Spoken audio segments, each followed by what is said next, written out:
being located in the Music City. This building has hosted a lot of great music acts since its inception, but this is what she was made for, NFL football, and that's what we have today in Nashville at Nissan Stadium.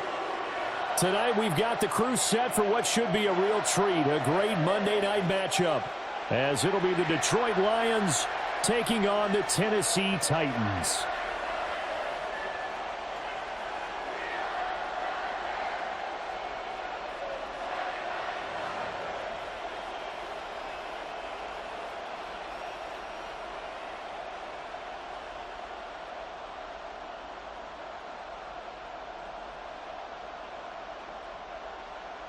Set now to wrap up a busy week of football. Happy to have you with us. And, folks, we are underway on Monday Night Primetime. And a good return as he'll be stopped just shy of the 30-yard line. So here are the Lions now coming out for their opening drive. They'll be led out by the first overall selection of the 2016 draft. From Cal, it's Jared Goff.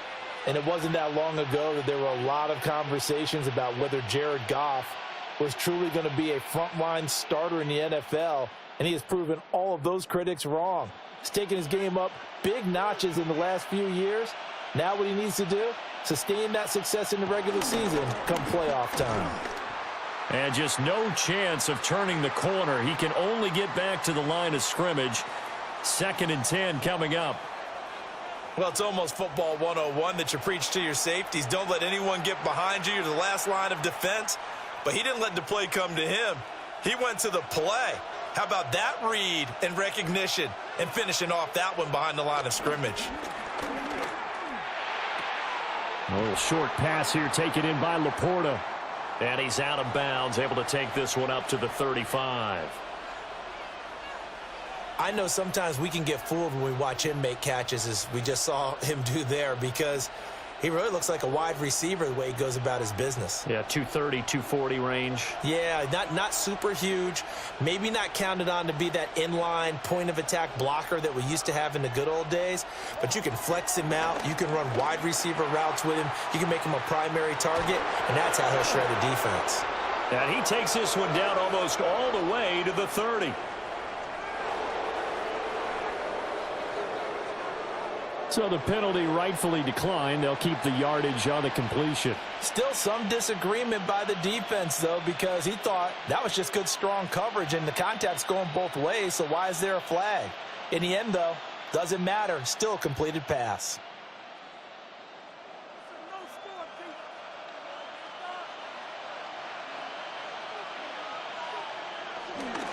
Gibbs straight ahead. Trying to run inside, but nothing there. Officially no gain on the play, and it's 2nd down. As usual, the hallmark of a good run defense, linebackers making plays near the line of scrimmage. Absolutely nowhere to run there. 2nd and 10.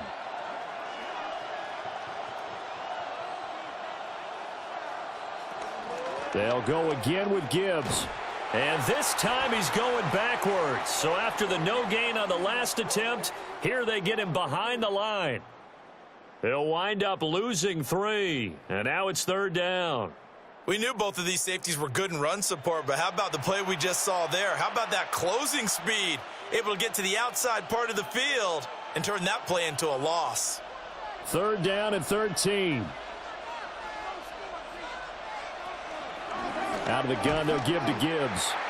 That'll make it 4th down after a loss of 1.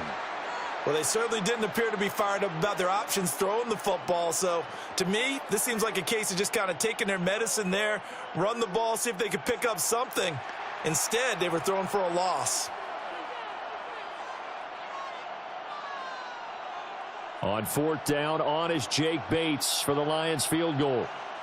And quite a bit of pizza in this box. It's a 53-yard attempt. And that is no good. He hit it well from distance, but he couldn't work it back in, and this will remain a scoreless game. Well, that opening drive looked good for a moment there, but they'll wind up being turned away thanks to the missed field goal. And those especially hurt when you come into a game on the road. You're trying to get things to go your way early, and now you suffer a setback right out of the gate.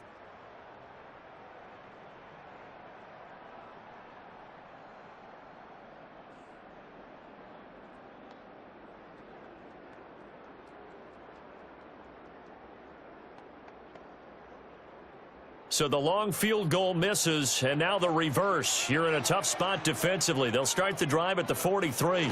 The first carry now for Tony Pollard. And he is met in his tracks behind the line of scrimmage. That's Aiden Hutchinson. He was determined to blow that play up, and he sure did. Sometimes you just sit back and marvel at what he can do defensively. Speed, strength, quickness, he's the whole package. And that package just wrapped up the runner for a loss. On play action, Ward. And the Lions pressure too strong. Down he goes. It'll go as a loss of about 6, and now it brings up third. 2 plays so far, a run and a pass attempt, and both have gone backwards. Probably not how they drew that up. Not at all. Looking for a better play coming up on third.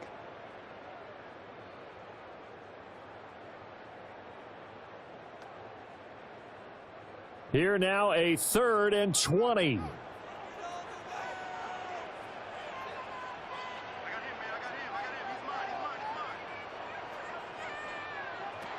Here's Ward. Oh, going for Jefferson downfield. And that will be incomplete. Well, they weren't scared to let it fly, but it falls to the ground and brings up 4th down. Well, they've got man coverage on the outside, and my scouting report on these DBs tells me that they love to take matters in their own hands. They want man coverage, not zone. And there was good coverage there that forced the incompletion.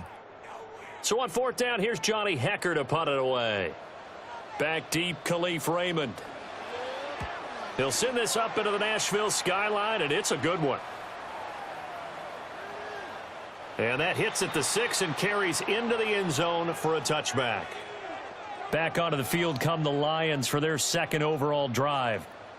And they were in field goal range the last time out, but couldn't connect. And it's early in the game, so I don't think that the confidence just goes entirely out of, running your kicker back out there. But let's face it, some coaches have a little bit less patience for that than others. Let's see if they call the game differently now in terms of what they do on drives and not try and settle for field goals. And they start things off with a carry by Gibbs here. And he is going to be stopped cold behind the line of scrimmage.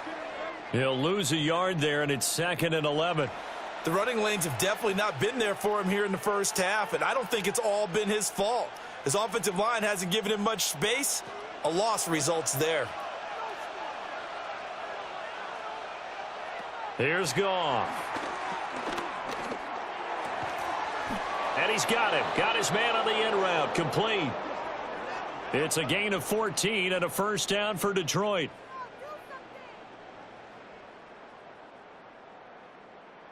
Well, that was a fun one to watch right there. A nice in-breaking route and plenty of room in the middle of the field. And he was able to get behind the linebackers and grab the completion for a really good pickup. So they'll come up 1st and 10 now from the 33. From the gun, Gibbs will get it. And nothing doing. He's immediately taken down at the line of scrimmage. Just a yard on the pickup there, and it'll bring up a 2nd and 9. Yeah, things were pretty stacked up there in the middle of the line. A lot of bodies, not much space. I think ultimately he was fortunate to get anything out of that run. Goff now looks to throw. It's complete to Williams. So the completion good for just 3. And now 3rd down and 6 to go. He decided to run a hitch route. It really helps to have a guy who can turn it loose. And, boy, he rifled one in there on that one. Not much run after catch, but it worked really well. Now a 3rd and 6. From the gun, here's Goff. That is caught. And he is going to have a Lions 1st down as they're able to get the 3rd down conversion. Well, that's what you're looking for when you want to throw the ball downfield. You want one of those guys who can play out on the perimeter, can play out wide, who can not only get open, but when they're covered, can uncover themselves downfield and create catches. Now a play fake, and it's Goff. This to Laporta, right side. Brandon, perfect defense in this situation would have meant that there was an incompletion. They would have picked it off. Okay, so they gave up the completion. But I really enjoyed watching how the defense stayed in sync, stayed in great communication. And as he dragged across each zone, you see him pointing, communicating. There he is, and they passed him off to each defender. Ended up making a nice play, even though it was complete. He's got right on the short throw. It'll be a gain of 5. And now it's 3rd and 3. Let's not quibble about the gain there on 2nd down. That was a positive play because that was a take-what-you-can-get situation. Got out to the tight end. Now it gives him a much better opportunity to convert on 3rd down. The 8th play of the drive coming up. It's 3rd and 3. Here's Goff. Work in the middle of the field, and he's got a man complete. And he's going to have another first down as the tackle's made at the Titans' 32-yard line. They give him 13 yards there on the play and a fresh set of downs. And Brandon, from our time in college football, where receivers weren't running the traditional NFL route tree, one thing they did learn, find open areas, find soft spots, and set up and catch the ball. And I think we just saw that there. Yeah, we saw that indeed, picking up the first. And that's to Amon-Ra St. Brown. And they move this all the way down to the 9. We're scoreless after 1.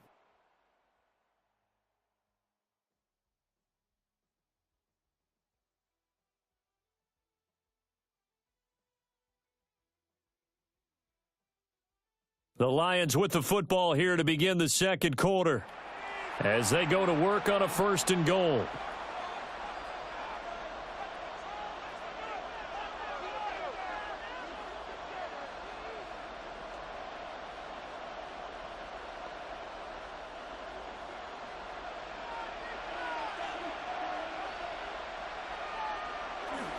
They'll run with Gibbs. And he'll get into the end zone. Touchdown, Detroit. Jahmyr Gibbs, a 9-yard touchdown run. And the Lions post the first points of the ball game as they take the lead here in this second quarter. Well, they move the ball down the field through the air, Charles, and then finally they get the running game involved, and it works to perfection. Touchdown. And, partner, I kept waiting for that running game to come into play, and they actually saved it until the very end. Touchdown goes on his stat sheet, but you and I both know, and he knows as well, his teammates airing it out made this a successful drive. Point after here coming up. It's up, it's good, and the Lions lead 7-0. So that drive goes a full 80 yards in 10 plays. And it was all capped off by a touchdown run from Jahmyr Gibbs.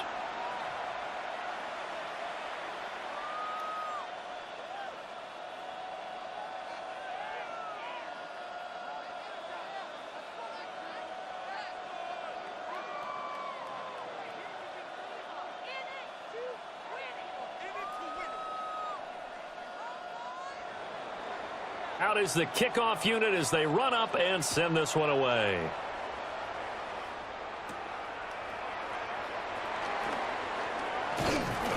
And he'll go down as this drive will start at the 25-yard line. The Titans coming back onto the field for their second drive. They'll be looking to match that touchdown from a moment ago. 7-0 is the score as they begin with a first down.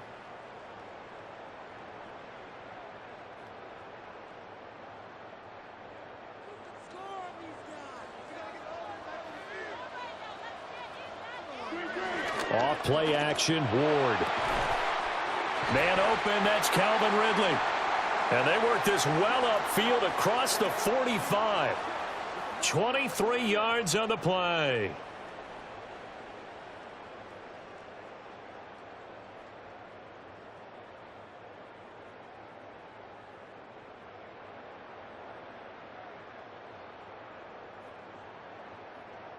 Yeah, that's a nice pickup there, especially when it comes on the heels of a 3-and-out the first time you have the ball.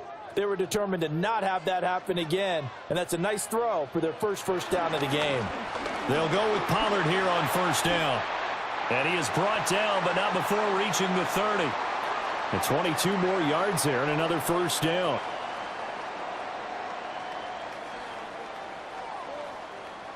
I think they like this drive a little bit better there, partner. Running game helping out, picking up some of the slack. Because remember, the last drive, they went 3 and out.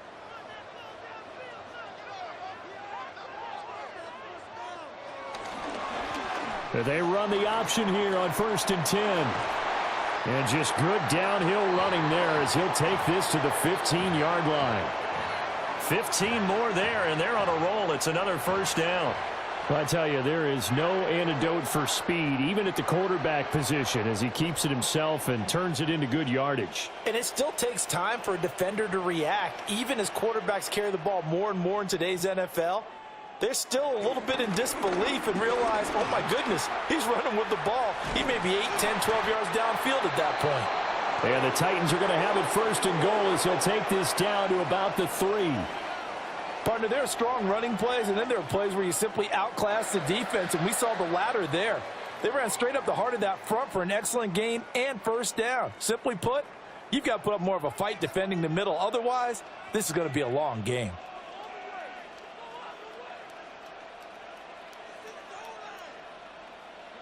Throwing is Ward. And it's caught in the end zone. Touchdown, Tennessee. Tyler Lockett from 3 yards out. And the Titans are an extra point away from drawing level. Well, with this rookie QB, we talk a lot about his ball placement and how good he can be at laying it right in there. I think we just saw, Charles, though, the strength of that arm. That was an absolute rifle for the completed touchdown. It absolutely was, and let's face it, you think he was really ready to get that first touchdown? Absolutely. He threw that pass with authority, just as you described. Big-time arm right there, and let's face it, a lot of quarterbacks used to be pitchers in baseball. The fastball was usually their best pitch, and we saw it there. The extra point by Sly is up and good, and we are tied at 7.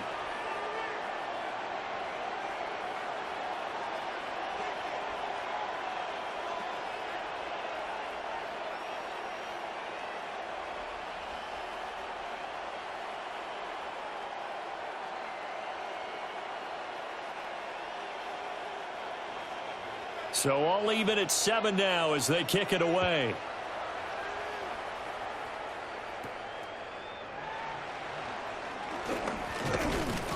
And he's up across the 25 and down at the 28. Now the Lions offense, they get ready to head back out there. This drive here beginning probably with a pair of motivated groups. Remember, the offense scored a touchdown on their last time out, looking to repeat that in Charles's defense. They were very frustrated after giving up 6 the last time on the field. And frankly, it's just a battle of wills in a lot of ways because you know they're both motivated. They both game plan for this drive, and they both have specific outcomes in mind. To me, it just comes down to who can execute better and which side can step up and assert its will over the other. Throws out left. It's caught by Williams.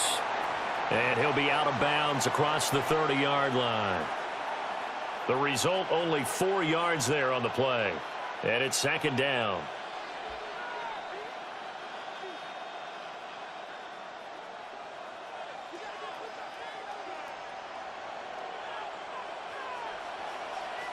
Out of the gun. Goff. St. Brown making the catch on the out route. And he goes out right around the 39. Goff to St. Brown for the Detroit 1st down. Well, they brought the pressure, and that meant man coverage behind him, so he's still able to complete the pass. Even as he took the hit, and that's what you have to do, because I was just talking with a coach the other day, and he said, look, it's not always going to be pretty back there. You're going to have to give me completions, even when you're taking some hits. Sometimes you have to be your own blitz control, for lack of a better term. Got to make completions, step up, and make those throws, and he did that. No gain on the play there. 2nd down.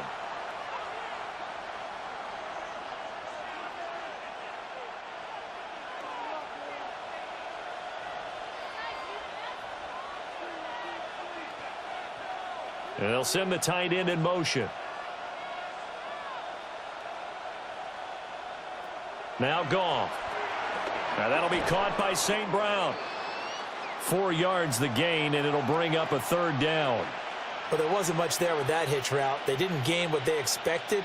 But sometimes when you call a hitch, you really don't have an alternate to go to. You don't have a second route to throw it to. So sometimes you have to rifle in there and hope for the best. The offense on third down tonight, they've been good. 3 for 4 thus far. This will be 3rd and 6. To throw is Goff. He's got his target. That's complete. And he's going to have another first down as the tackle's made at the Titans' 37. A good pickup there of 20 yards.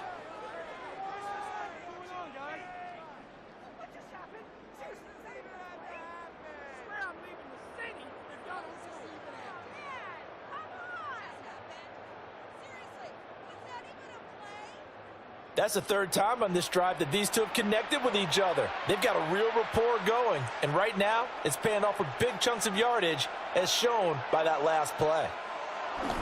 Now back to the ground. Here's Gibbs. Down at the 35. It'll be 2nd down. Well, they certainly had success throwing the ball on this drive and not as much running it as we just saw once again on that last play. Stopped after a very short gain. But I wouldn't abandon the run totally, because otherwise, pass rushers just tee off on your quarterback. Makes it very, very difficult for him in that situation.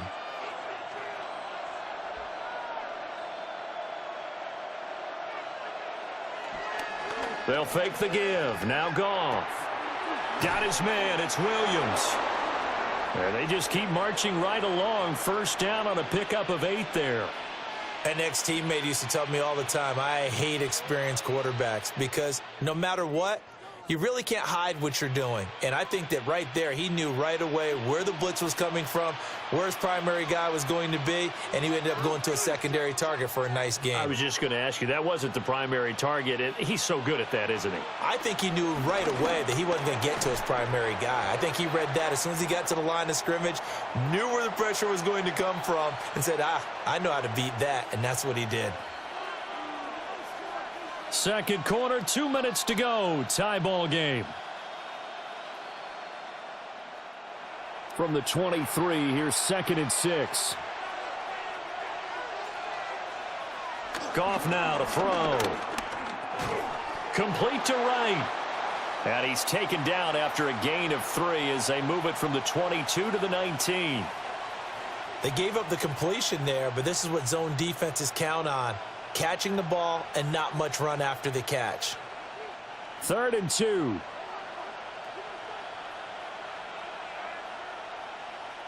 Goff. Able to find the open man. That's complete. And he is going to have a Lions first down as this defense unable to hold. It's a 7-yard gain there on 3rd and 2.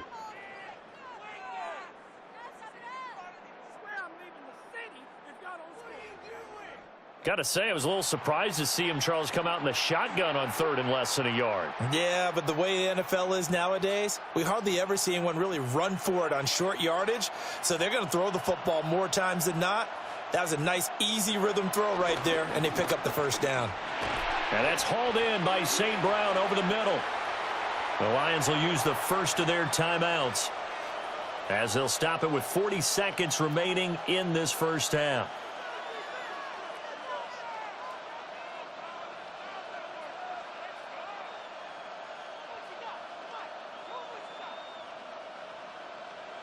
Facing a 2nd and 6 from the 8.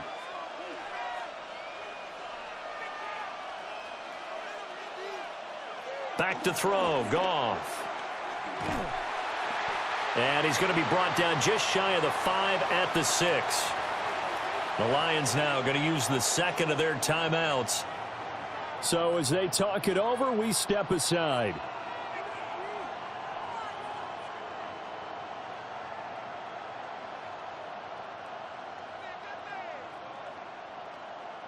They'll come up facing 3rd and 5.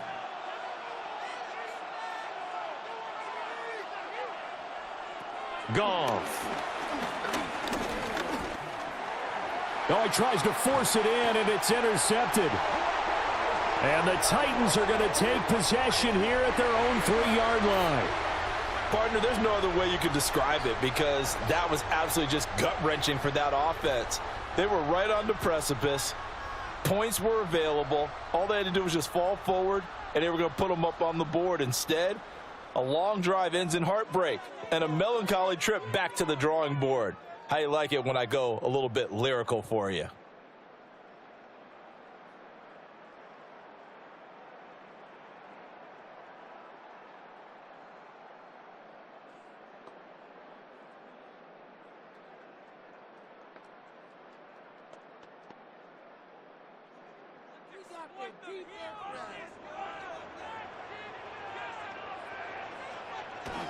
With Pollard. And an anxious moment or two there, but they do get him down. 40 yards rushing for him now, and he's only carried the ball 4 times. I guess it's good we can't really read the mind of the defensive coordinator now, huh? Had him pinned back there deep, give up that run. Can't be happy. Yeah, whatever's in his mind right now, we probably couldn't say over the air. Halftime here on Monday Night Primetime. It is off to Orlando we go. Here is Scott Hansen with our halftime report. Scott. All right, Brandon, thanks much. Scott Hansen here with an abridged version of the halftime report. Both offenses still trying to find their way. Tight competitive game, though, as we are tied at the half. To find out who will come out on top, let's rejoin our broadcast team, Brandon Godden and Charles Davis.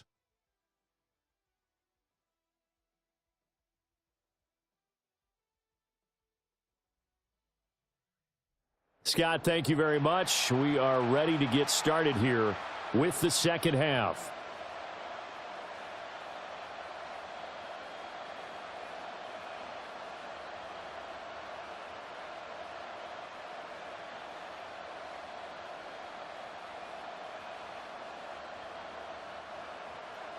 Set and ready to go for the second half. 1 touchdown apiece, 7-7 our score. Oh, what a move. And he'll take it up past the 25 to the 26-yard line. Out come the Titans now. They'll have it first on offense to start the third. Well, the first half, very even. I mean, really, in all facets, this ball game tied, Charles. So as we start the third quarter, curious to see what the second half brings us. Certainly am. I'm with you on that one. And we all know a lot of coaches from the NFL all the way down to the Pee Wee level. They love to spin it to their teams. Hey, we're starting a brand new, shorter ball game. It's all even. Let's go out and seize it. This is ours. Second half begins with a run by Pollard. And he'll have it past midfield almost to the 40 before being taken down. He's able to rip off 32 on that one. It's a first down. Pretty explosive run on that inside handoff, and when you're a runner of his caliber, you don't need a big crease. You really don't, but also what we're seeing is an offensive line that's taking charge at the point of attack, aren't we? Not only are they controlling the initial contact, they're actually utilizing what they call the strain the next 2 to 3 seconds to continue to move people. The Titans get 14 yards there and move the chains as well.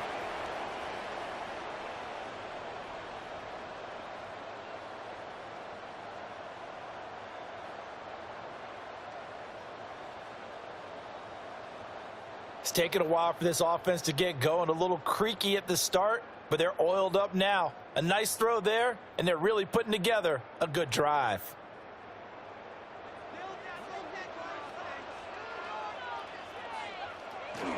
They run straight ahead here with Pollard. And some determined running there as he'll pick his way down to the 12-yard line. A good gain again. That's now 31 yards combined on those last 2 plays. Would you say this offense is locked in right now? They're having no trouble on this drive. What is it, 3 plays, 3 first downs? Yeah, you talk about on the march. They keep this up, they'll get to that end zone real fast.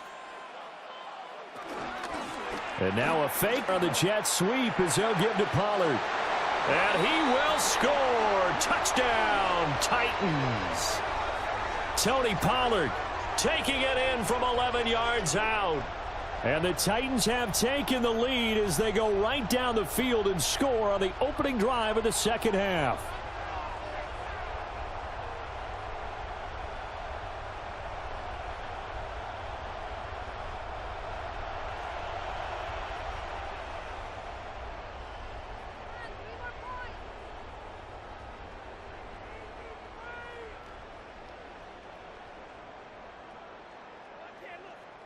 Now Joey Sly for the point after.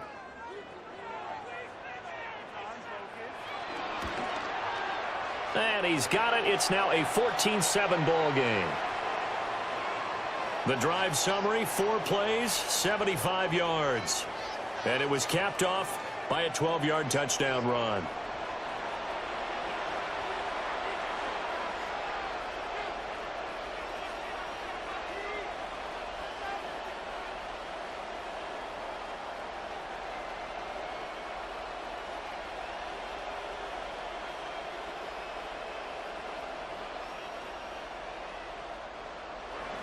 Joey Sly now to kick off after the touchdown.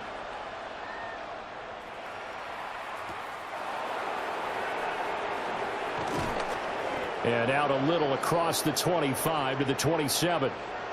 So we get a look at the Lions offense as they get ready for their first possession of the second half. Well, Charles, you and I said at intermission, feels like we're set up for a good second half. Well, the other side scored. Now it's up to them to answer. How do they respond here with their first drive of the second half? Well, bottom line is they just saw the ball go in the end zone against their defense, and they saw what good offense looks like. They believe they've got a good offense as well. Run the best plays you've got to the top performers you have and try to move that ball down the field for an answering score. And it's been like this all night long. Nowhere to run as they stop him behind the line. This defense is just flat getting after it. They have not given up much of anything in the run game. Case in point right there.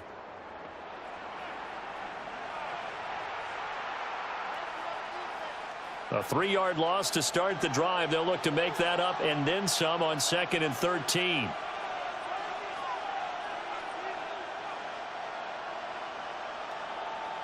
Here's Goff. And that falls to the ground, incomplete. A nice job of bodying him up defensively. And now it brings up 3rd down. To give you an idea of how accurate he's been throwing the football, we're in the second half. That's just his 2nd incompletion. Well, if he's that locked in, that means everyone's locked in, because to me it's like throwing a no-hitter in baseball. The pitcher may get the credit, but a lot of people making plays behind him in the field. Now on 3rd and long, they'll look to throw. That's complete to Laporta. And he's going to be stopped here a few yards short of the first as the tackle is made at the 33. So the completion results there in 9 yards. And that's going to make it 4th down. One hallmark of good defenses is understanding the game, understanding positioning, and tackling immediately in the secondary after catches. I think we just saw that on display right there. Got to him before he ever had a chance to think about turning it upfield. And he didn't quite have the backspin on that one. It hits at the 4 and continues into the end zone. It's a touchback. Here's Tennessee ready to begin this drive offensively. And they'll just simply be looking to build off the confidence of the last time out where they scored a touchdown. And confidence is powerful, isn't it? When you've scored once, you feel like you can go back out there and get it done again. Doesn't matter what the defense throws at them. They feel like they're in a groove right now, and they want to get out there and show it. Yeah, hoping to stay in that groove here this go-around. To the sideline, and wow, what a catch there. He doesn't get a lot, but he was able to get the feet down complete. Just a gain of a couple there. And it'll be 2nd down. Let's make this one simple. What a catch, especially the finishing part of getting his feet in bounds, toe tapping, and of course, foot dragging. Little tapestry, if you will. Oh, I like it. And this throw incomplete. Now the defender all over him that time, but it's going to lead to 3rd down. I know at times people think we use it too often, but you've got to be able to throw guys open. And when you read zone, you've got to stick it in there before your receiver gets to the next guy in the zone. Otherwise, you bring him into the play. And that's precisely what allowed that defense to disrupt the pass. And they'll bring the big tight end across the formation left. Throwing now, Ward. A short throw taken in by Okonkwo. And he will have a Titans first down as they're able to get the 3rd down conversion.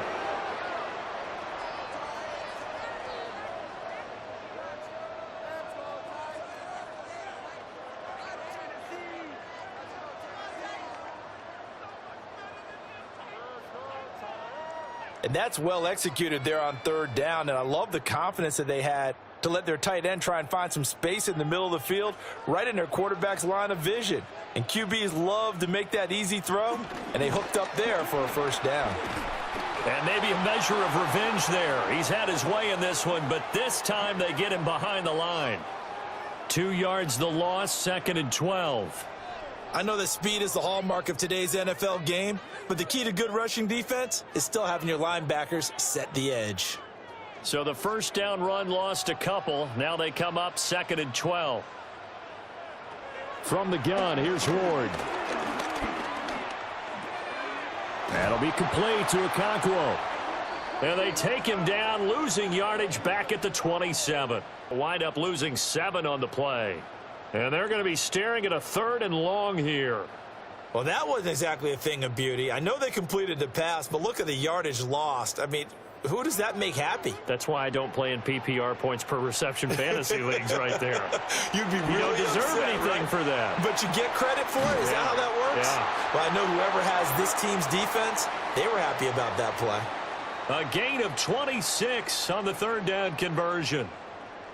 Whenever we talk about moving the sticks and controlling the football, there's a great example right there. Those are the 3rd downs you need to convert to win football games. We're in the 3rd quarter of this one, and this is a tight one. In order to maintain pace, keep the ball away from the other team, and put points on the board. The Clemson product, DJ Reader, got in for the sack. What a nice read and play by the defensive tackle. Never bought the play-action fake. Went right for the quarterback and put him on the ground.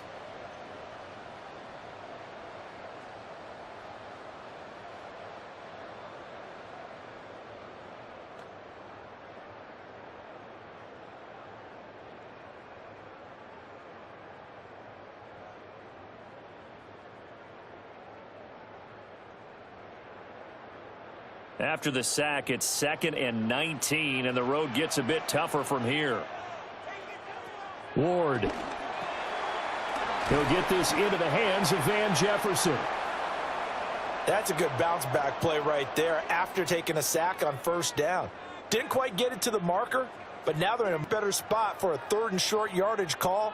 If you're the offensive coordinator, you like looking at that section a heck of a lot better than trying to figure out 3rd and long. It's a quarterback sneak. And I don't think he got there. No, they stop him right where it all started. Only a few inches needed on the sneak. He didn't get it, and now it's 4th down. Well, that play seemed well scouted defensively. They collapsed everything inside. Nowhere to go on the quarterback sneak. Now it's going to bring up 4th down. This would have been a 54-yard boot had they tried a field goal, but they will not try a field goal. They're going for it. They'll run for it with Pollard. And an excellent job of finding the opening as he's got this now all the way down to the 22. How about them biting off 15 yards there on the 4th down attempt and keeping the drive alive? Looks to me like maybe there's a little attrition setting in with this drive, because when you see that type of a run, I get the feeling the defense getting a little bit tired. And that's the last thing they need, especially when they look up at the scoreboard. 1st down, and it's Pollard again. And for one of the first times all night, he is going to go nowhere as they bury him behind the line. 2 yards the loss, 2nd and 12. Well, that was one of the few times they've been able to contain him thus far. He's over 100 yards for the game, but he lost a bit off his total on that carry. A rare misstep on that last play because the drive has been strong, but now it's 2nd and 12. Here's Ward. A short throw taken in by Okonkwo. So they'll get nothing out of that play, and that's going to lead to a 3rd and 12. 1 quarter remains here as we wrap up the week on Monday Night Primetime. This is the National Football League on EA Sports.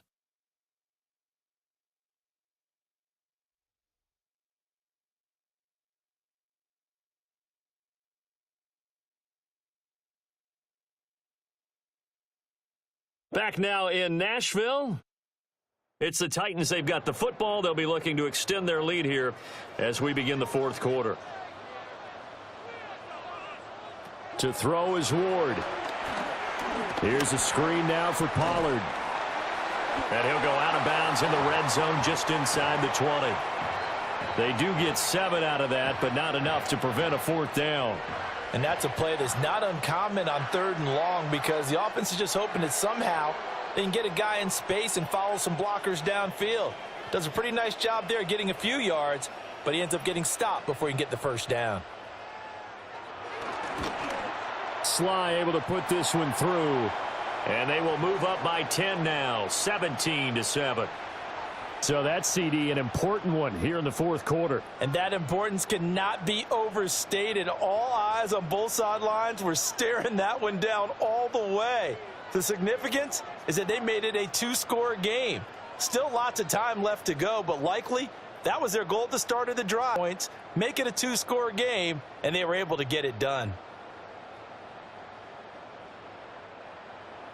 After the made field goal, here's Sly to kick this one away.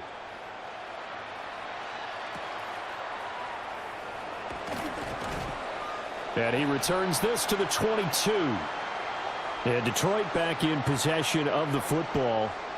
And the complexion of this one has changed a fair amount. That last field goal made it a 2-score game, so they need to get points out of this drive relatively quickly.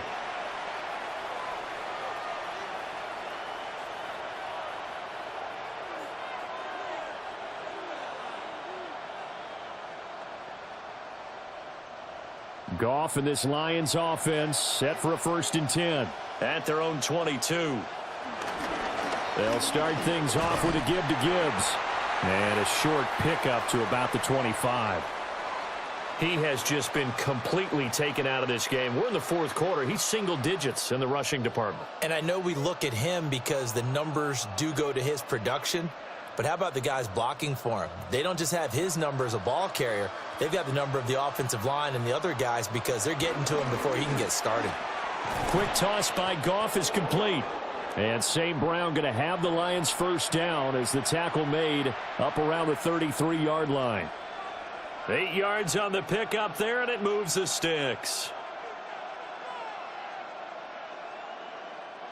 So they'll come up 1st and 10 now from the 33. In motion goes the tight end. On 1st and 10, here's Gibbs. And he's going to take this ahead for right around 3 yards, but no more than that. 2nd down. End result of that one, a nice 4-yard gain, so you can use that to set up your play-action game, or you can come right back and continue to run the football because as an offensive play caller, you're on schedule and feeling pretty good about your next couple of calls. Goff now looks to throw. And a quick throw here, that's complete. And he'll go out of bounds, it looks like right at the 40. And just 3 yards on the catch there. He couldn't get away. And now we've got a 3rd down and 3. Coming up here looking for 3 yards to pick up the 1st. From the gun on 3rd down, Goff. And that is incomplete. Well, the other day they told us when we've got 3rd and 5 or less, we have to be able to convert. And I guess every team would say that, Charles, but an opportunity missed there. What they were trying to tell us is they believe it's a matchup game at that point. And they liked some matchups that they had, thought they could exploit them, unable to do so on that play. And they're indeed going to go for it here on 4th down. So trailing here in the last quarter, let's see how this plays out.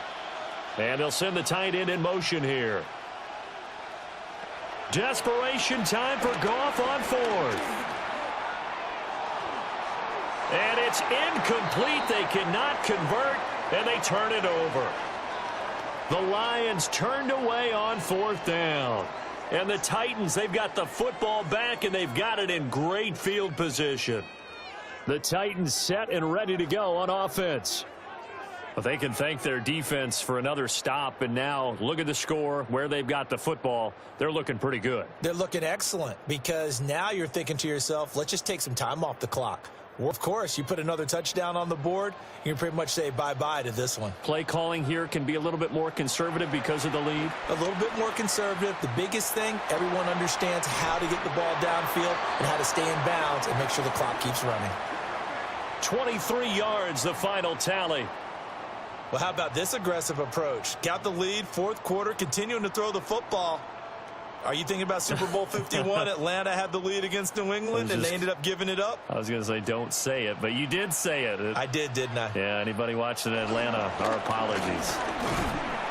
Able to fight for about 4 yards there to the 13. Not a run that you're going to write home about, but still a good first down run. That's what an offense calls staying on schedule. 3 to 4 yards on first down, you're set up very well for the rest of the drive. Now a 2nd and 6. Here's Pollard again. And he'll fight his way down right around the 12. Call it a gain of a yard, and it's going to bring up 3rd and 5. Well, praise has to go to the guys on the offensive line because they've had a very nice, productive day running the football. How about that poor defensive line? They've been knocked around the entire game, and while they slowed them down on that run, can they continue to do so? Because they haven't had much success throughout this ball game. Throwing is Ward. Work in the middle of the field, and he's got a man complete. And the Titans are going to have 1st and goal as they try to finish off this drive with 6 points.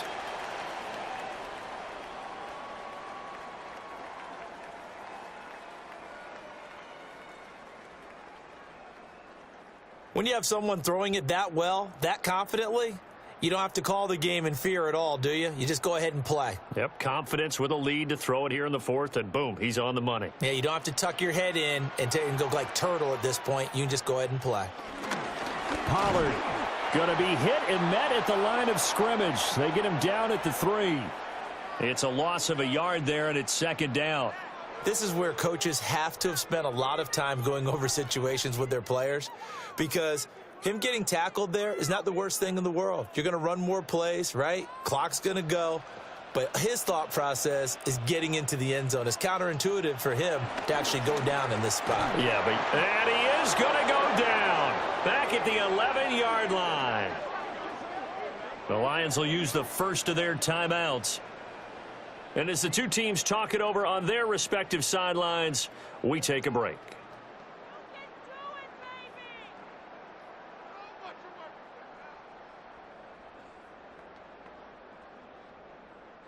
A lot of tired bodies on that field, but this is a big play, 3rd and goal. Now a fake on the jet sweep, and off the play action, he'll look to throw it. The Lions now going to use the 2nd of their timeouts. And as the two teams talk it over on their respective sidelines, we take a break.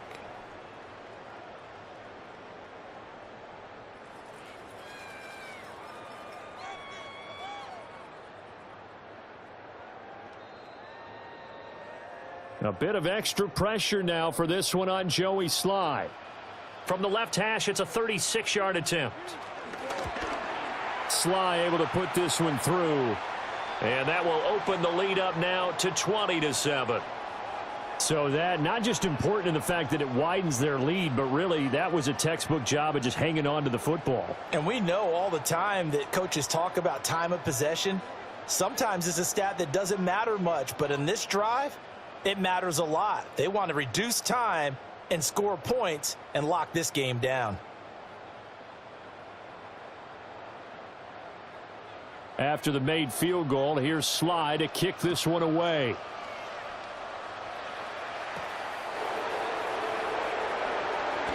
Now a crease here as he's past the 30. And able to break this out all the way to the 38-yard line. Great return. Here's the Detroit offense now as they head back out onto the field. And last time, went for it on 4th, didn't get it. We'll see if they can pick themselves up off the mat and do better this go-around. Sometimes I have this vision of coaches writing notes to themselves before a game. And sometimes that note says, be aggressive, stay aggressive. Maybe that's what we saw in the last possession. Yeah, they were very aggressive. This time, will it result in points? We'll find out. Here's Goff.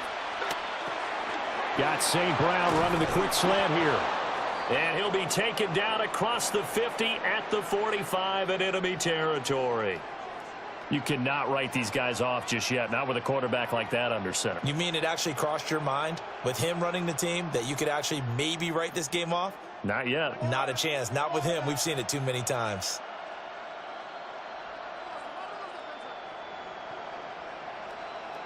Goff now looking to throw. Throw over the middle. He finds Williams. And he gets this inside the 35-yard line. 2 minutes left to play in this football game here on EA Sports. So the Lions in possession of the football as we welcome you back. They've got a 1st and 10 as they search for a late score. Now it's Goff. A little short pass here taken in by Laporta. And this will leave him a yard short. Nice pickup of 9 yards on 1st down. As a passer, you're always trying to find that open window to throw the ball downfield. How about this one? Right in the middle of the field, right in the heart of a defense. Here's 2nd and a yard. Here's Goff. Quick hitter here. It's complete. And he's going to have another 1st down as the tackle's made at the Titans' 13-yard line.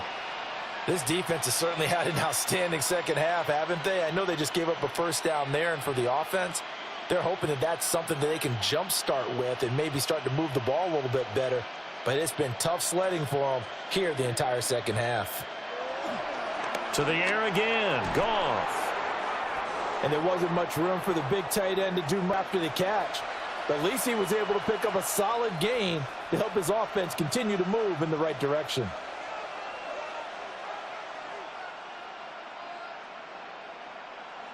They'll come up now on 2nd down. Goff now to throw. And this is caught now for a late touchdown. So hold everything here. This one's not over yet. Okay, game on. Don't go anywhere yet. You got a 1-score game now. Probably going to rely on the onside kick coming up. Yeah, they have to. It's not a high percentage play, but it's better than not having a chance at all. And that's when you put your leapers and your flyers on one side, get that high hop, and hope that one of the guys can come up with it. And on the other side, get that hands team ready. No doubt about it. The extra point splits the uprights. And now things get a bit more interesting here in this 4th quarter.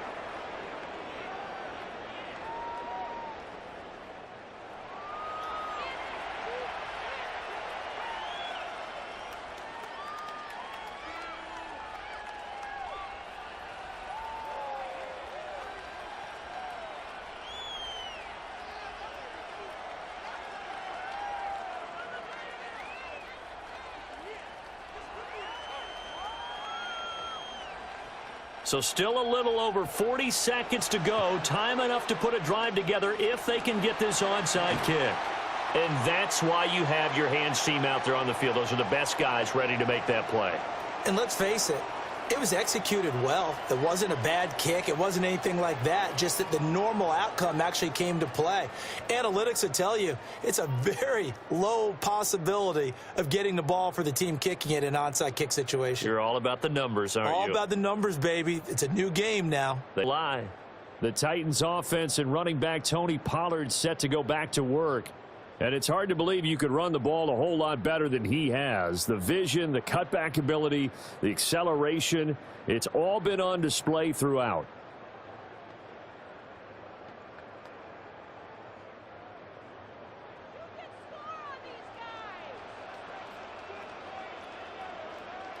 The Titans go victory formation as they take a knee.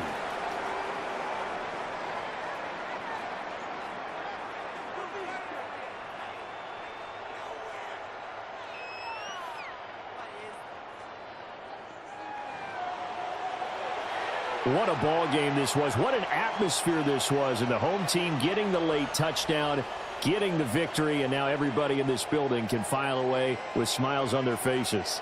And what do real estate people tell us all the time? It's location, location, location. So being at home, that can be a big deal because remember, they were down to their final chance to retake the lead. That home field advantage, I think it helped fuel all of what happened for them down the stretch. A huge win. So that'll do it for us. For Charles Davis and all our crew, I'm Brandon Gaudin. You've been watching the NFL on EA Sports. The Titans are winners here as we say so long from Nashville.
At the confluence of the three rivers, the Ohio, the Allegheny, and the Monongahela, we are here at Pittsburgh's Acrisure Stadium.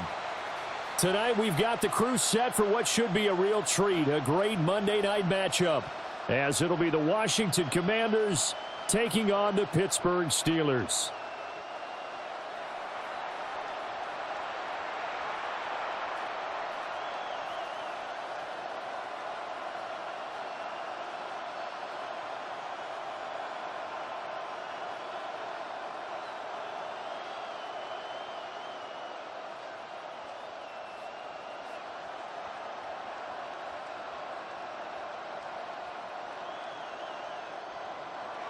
Set now to wrap up a busy week of football. Happy to have you with us. And, folks, we are underway on Monday Night Primetime. And able to get this across the 20, but not much further as he's dropped at the 23-yard line. So his Steelers now to take over for the first time. They'll be led out by their highly decorated quarterback, Aaron Rodgers. Almost certainly a future Hall of Famer, and he's still seeking the storybook ending. But he had patience, looked around, took his time before choosing his team. And, boy, are they glad that he did, because he still has a lot of juice left despite being 41 years old. Finishing the top 10 in passing yards last season with nearly 4,000 yards and touchdowns as well with 28. Trying to find a lane, but instead he'll get back to the line of scrimmage and no more. He'll wind up getting a yard on the game's first play. It's second down.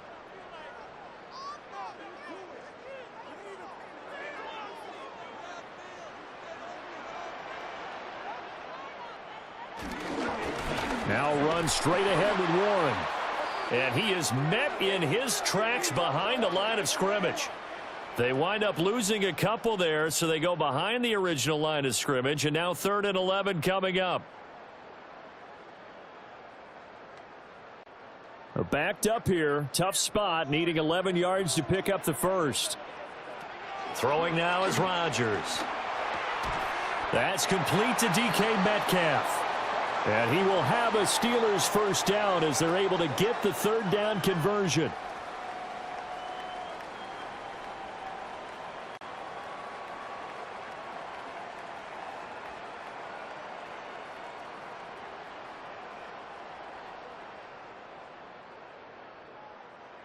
Well, you want to make sure that on an opening drive that you at least stay out there for a while and get into the flow of the game. A 3-and-out would have been problematic, but that's a good throw there to ensure they get another set of downs.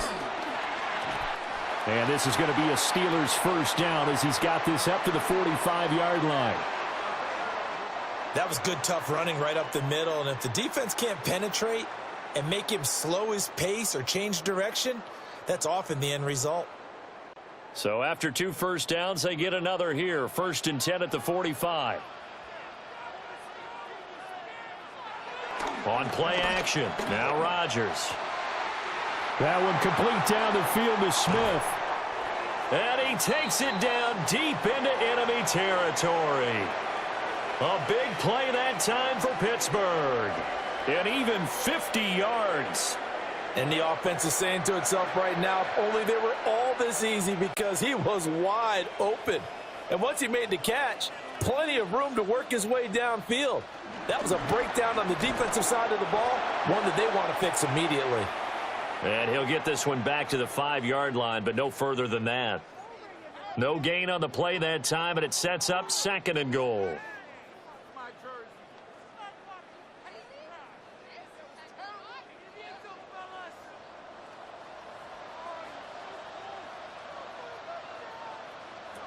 Now Rodgers.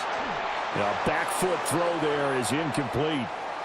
It's been a good opening drive offensively thus far, but you know they don't want to waste it and settle for a field goal attempt after that incompletion. So this is a big play coming up here on 3rd down. A big play forthcoming. Here's 3rd and goal. In motion, the tight end. Rodgers now on 3rd and goal. And he's going to take it in for a Steeler touchdown. Pat Freiermuth from 4 yards out. And the Steelers will claim the early lead as they're on the board first here tonight. That was a big throw right there on 3rd and goal. And the defense has to be prepared for you to throw the ball on 3rd and goal. Because really, 2nd down, 2nd and goal, that's your play action time, and you're not sure whether they're going to run it or throw it.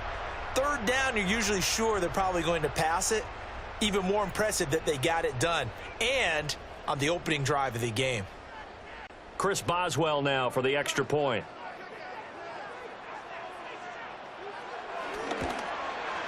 And he'll put it through to make it 7-0 Steelers. So that drive goes 8 plays. And the gadget play gets him into the end zone.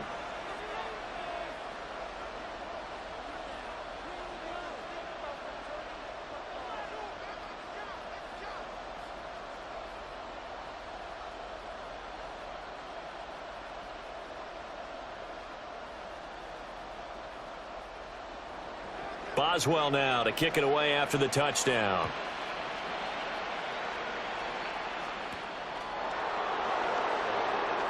Shifts by him.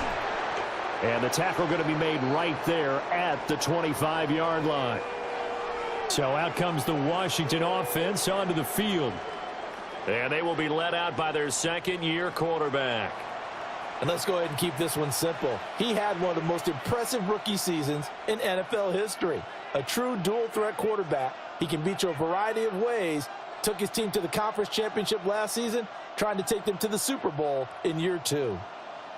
Looking to put a drive together. They'll run here with a rookie. And able to break one tackle, but then quickly brought down. But a nice little gain. Now, that was an excellent run. And when you see that happen, that's when you're seeing guys doing their job and then some people doing a little bit more. Offensive linemen and tight ends, they're expected to block. But the wide receivers, all they want to do is catch passes. So when they block on a big-time running play and create extra space, you've kind of hit the jackpot there. And he'll be brought down shy of the 40 at the 38-yard line.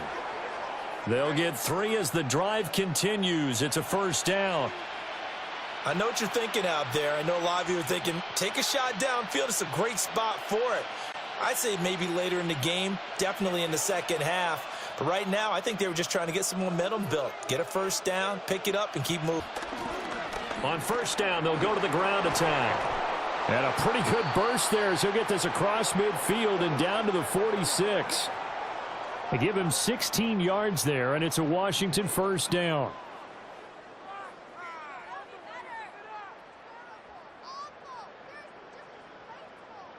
You were telling me this yesterday. This is exactly what they want to do on the opening drive, establish the ground game. Yeah, remember our conversation. We were talking about what one of the GMs in the league has told me repeatedly.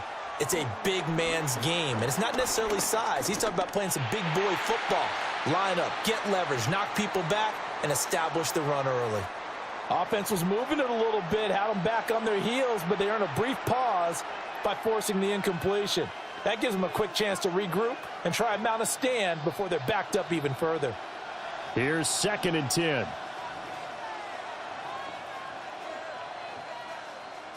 To throw is Daniels. He's got it at the 15. And he gets this one inside the 15, just a yard or 2 shy of the 10.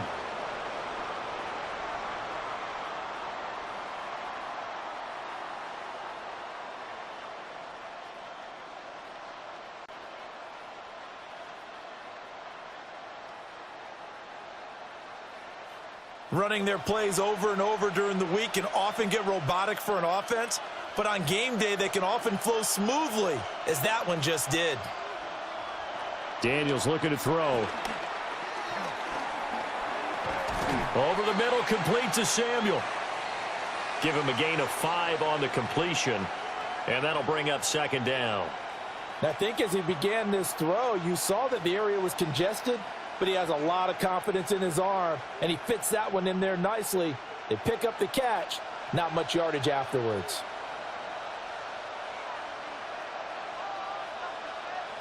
Here's Daniels. Got a man, and he hits him in stride.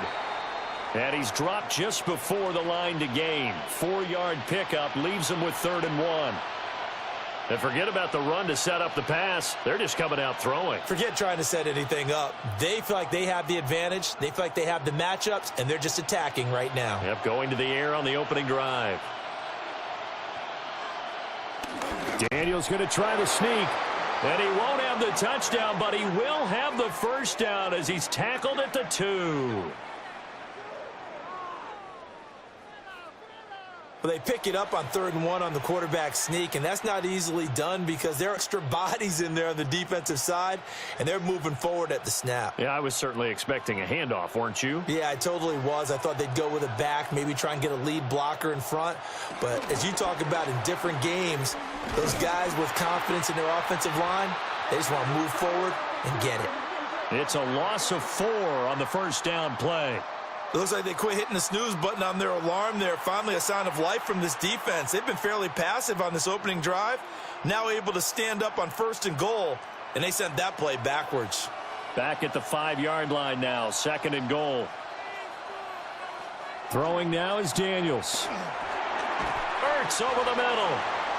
Only able to pick up 2, and that leads us to 3rd and goal. The completion was given up, but that's why you play zone defense, so that you can have people around the ball when it's caught, and you don't give up much run after the catch. The Steeler defense proving its mettle here. And now this is 3rd and goal. And now some motion before the snap. And this will be our first penalty of the night's proceedings.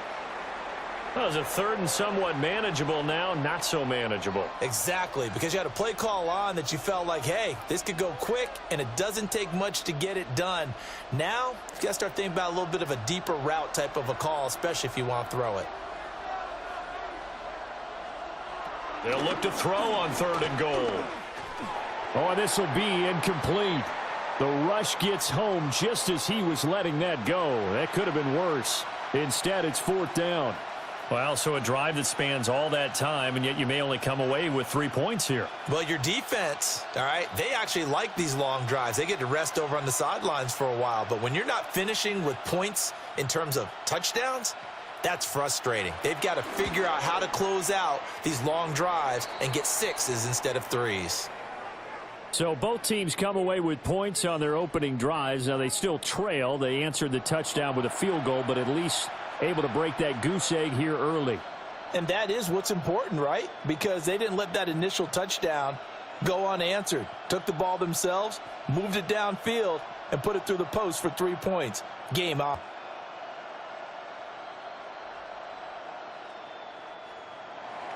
After the made field goal, Gay back out there to kick it off.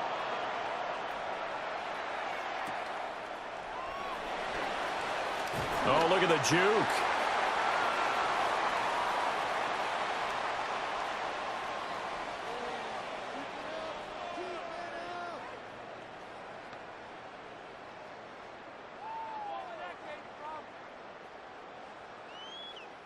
The Pittsburgh offense of their own end zone marched it down the field, and a lot of that was through the passing game. And partner, as a former defensive back, I'm having almost a physical reaction watching what's happening right now. But let's give credit where it's due, because they've done an excellent job moving the ball through the air. Secondary getting picked apart pass by pass. Obviously, they need to make some adjustments there on the back end. Yeah, because offensively, we know that they're not going to be shy about throwing that football.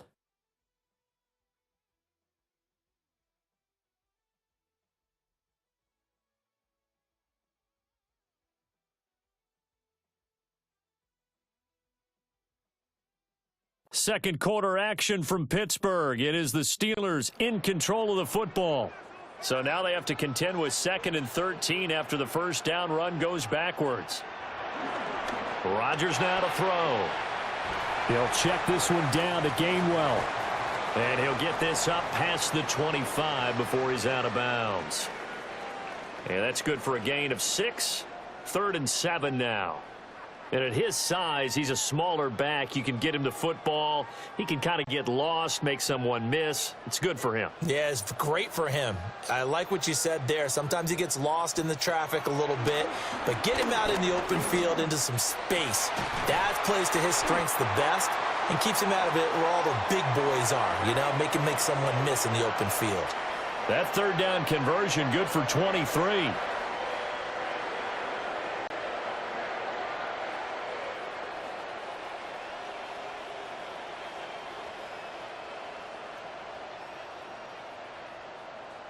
And time to give some credit to the big fellows, the offensive line here, because you've got to have good protection on crossing routes because you've got to give your receiver time to work all the way across the field.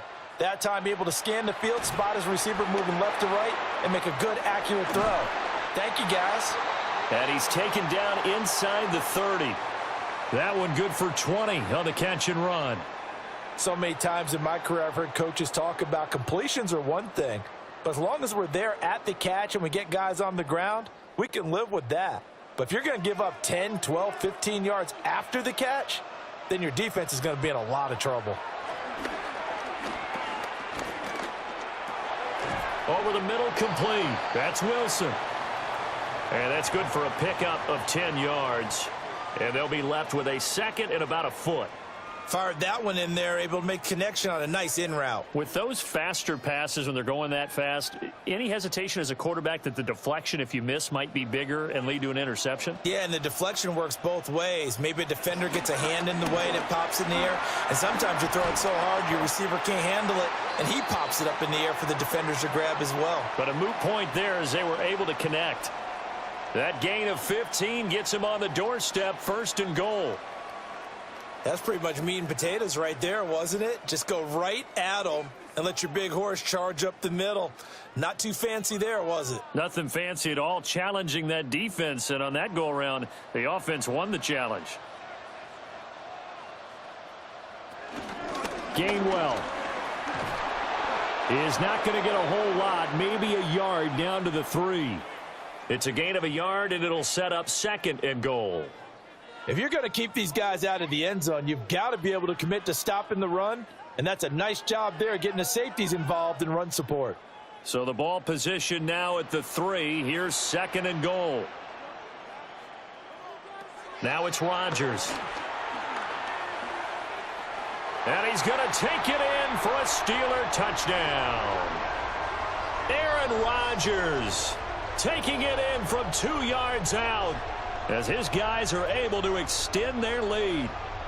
What an effort there. Sometimes you hold your breath a bit when you see your quarterback diving for the end zone. You don't want him to land on a shoulder wrong or take a big shot.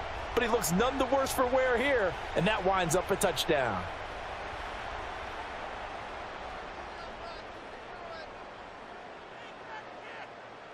Boswell for the extra point.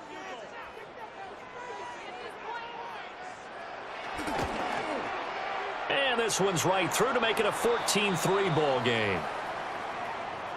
So that one, an 8-play drive. It spans 75 yards. And it ends with a 3-yard scoring run.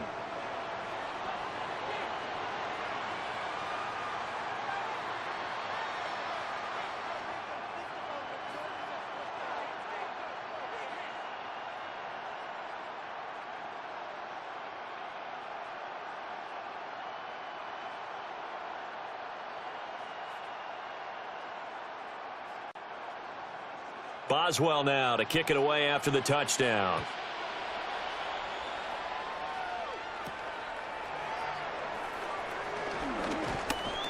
And able to get this out to the 25. The Commanders going to retake the field for drive number 2. And last time they got 3 points, but it was a chip shot field goal. And when you go to the sideline after a chip shot field goal, maybe the offense not too happy. It's a balancing act, isn't it? Because you're exactly right. They're none too pleased that they didn't punch it in for 6 points. But they also have to remember they did put points on the board. 3 points is 3 points. And in this league, you take points when you can get them. Not easily done.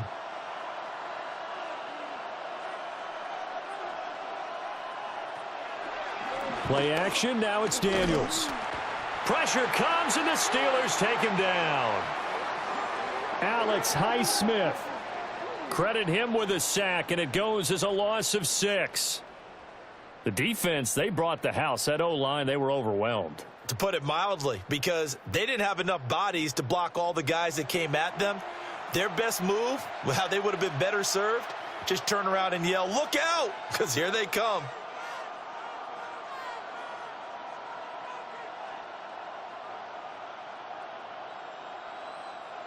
Protection certainly going to need to be a bit better here on 2nd and 16.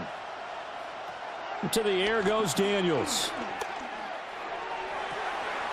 Toward the sideline, and look at that catch. Dragging the toes, and that's going to be a first down. Well done. A gain there of 30 big ones. So often when we're watching a football game, we see one with a lot of ebbs and flows, and this one is no different. And sometimes you just need a big play to wake you up a bit. And they get one right there. That shot of caffeine this offense was looking for. And a good job of finding the open space to run as he's down close to the 30 here. Chewing up big yardage. Another nice gain there. This one goes for 20.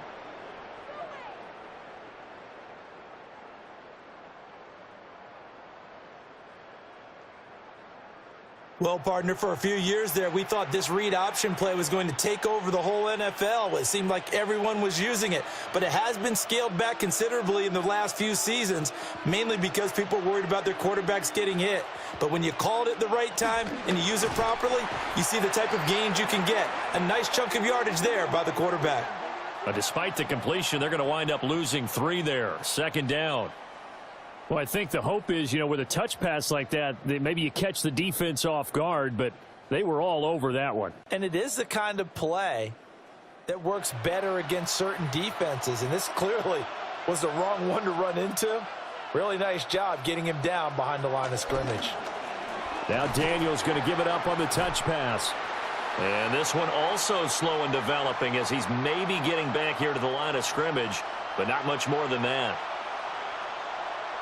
A nice play design there with the touch pass. Looked good at the start, but bottom line, the defense was ready. And they did a nice job scouting, didn't they? Not just scouting, but now executing once they saw the play for real after having worked on it all week in practice. They drilled on the play, then they drilled him. And down he goes. They sack him back right around the 41-yard line. There's your co-NFL record holder, T.J. Watt, doing what he does best. Terrorizing quarterbacks. Well, we've seen how this quarterback can beat you with his legs. Saw it earlier on this drive, as a matter of fact. But that time, they had him covered. They really gave him no place to escape because oftentimes they're able to find a crack, a sliver, anything that can get them upfield.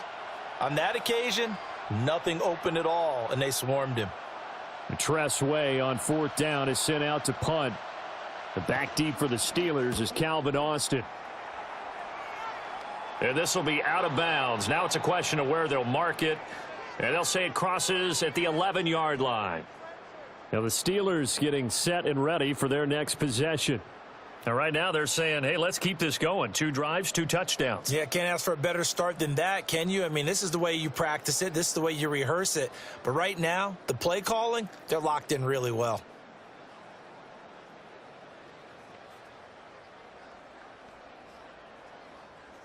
Looking to put a drive together. On play action, it's Rodgers. It's caught. Smith. 1:57 to go in this first half on EA Sports.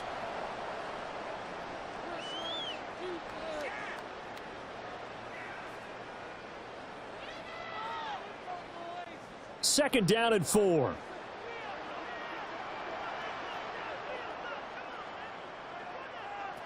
Here's Rodgers to throw. That's caught. It's Austin left side. And he's got it past the 30 before he's hit and dropped. It'll be a gain of 17 and a Pittsburgh first.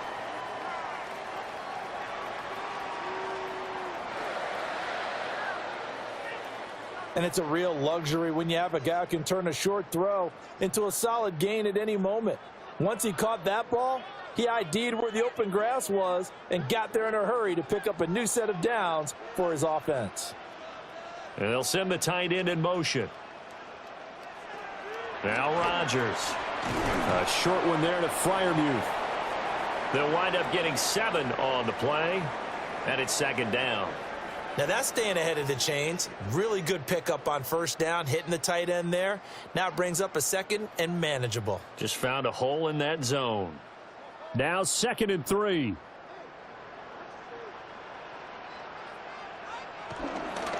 They toss it to Warren.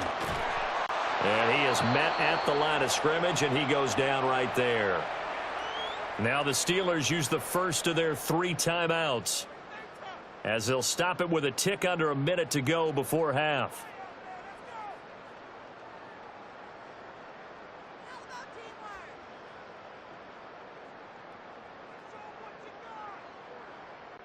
Third and 3.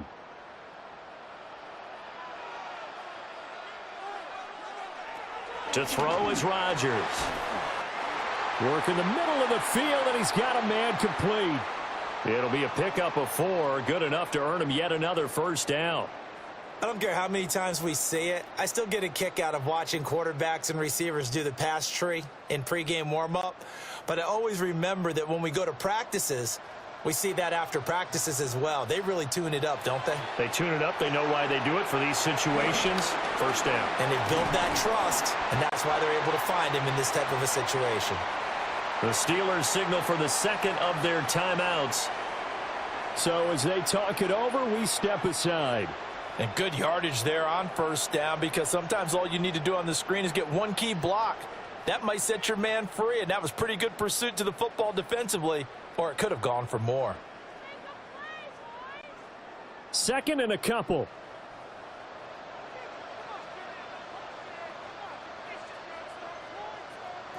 Rodgers going to throw. Caught. It's Wilson. 7 yards there and a first down.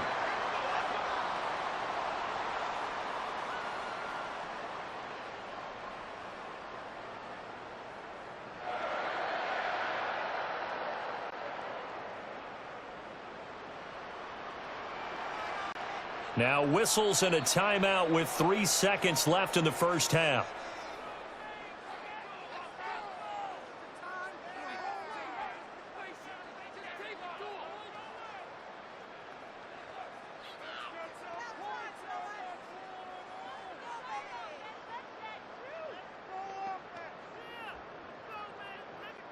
So 3 seconds here remain in the half. On is the field goal unit to see about getting 3 points. So this will be spotted on the midfield logo. It's a 58-yard attempt. And I tell you what, he got it from 58. That had lots of leg behind it.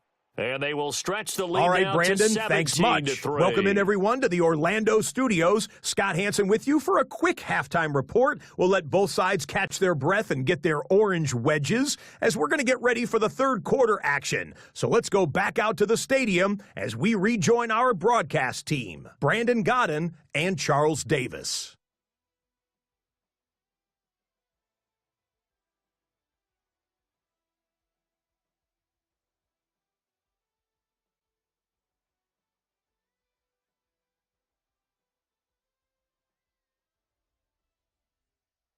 All right, Scott, thanks very much. And we welcome all of you back here on EA Sports for quarter number 3.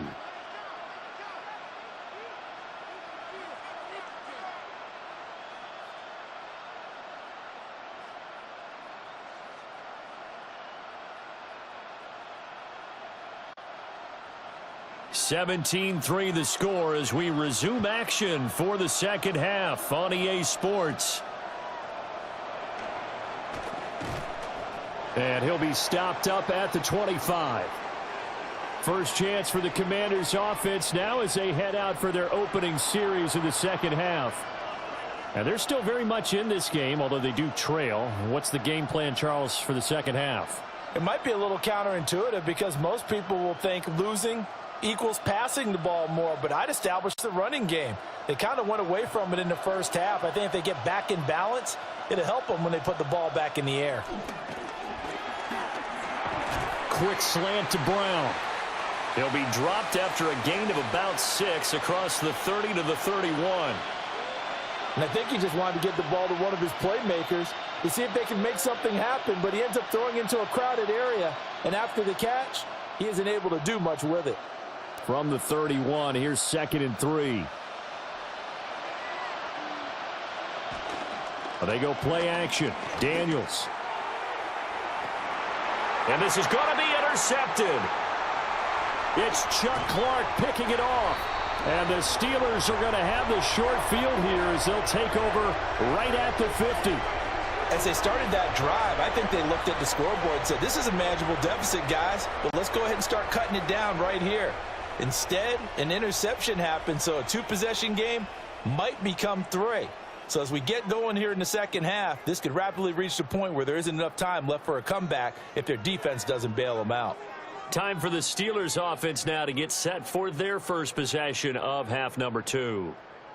They'll have good field position at midfield following the turnover as they start with a first down here.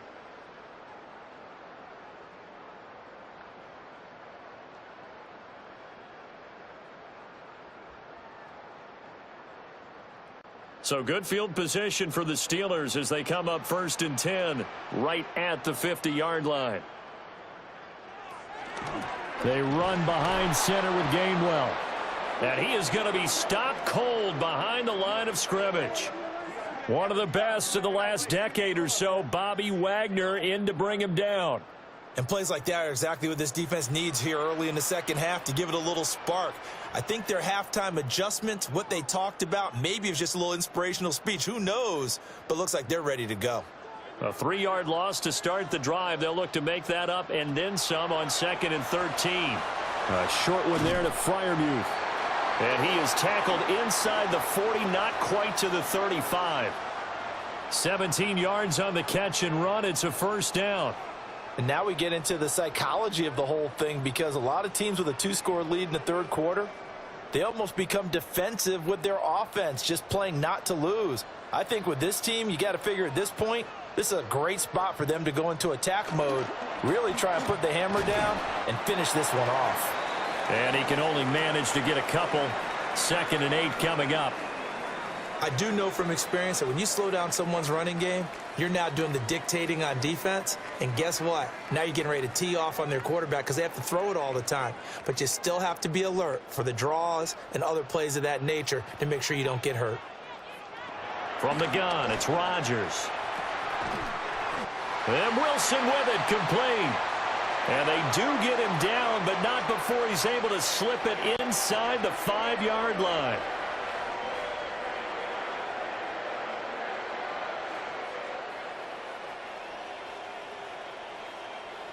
It's all pretty simple sometimes, isn't it? Go where the defenders are not, and he does exactly that. Makes a nice catch to move the chains. Defense got to find a better way of accounting for the shorter routes that are being run against them. They'll run here with Gainwell. Only a yard on the pickup there. 2nd and goal.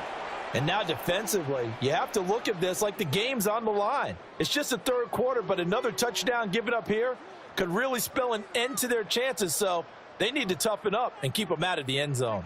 2nd and goal from inside the 5. Shotgun now for Rodgers. And he's got his man in stride, complete. Touchdown from 3 yards out. And the Steelers have moved out in front by 3 touchdowns. Always important to get the first score of the second half. Now you start to pull away a little bit and get some breathing room going. And now we find out about the fortitude of the group that's behind, because they were counting on getting into the game a little bit more, right? Maybe they get the first score. That doesn't happen. It looks almost insurmountable, but it's not. Let's see how hard they play the rest of the game. Extra point now by Boswell.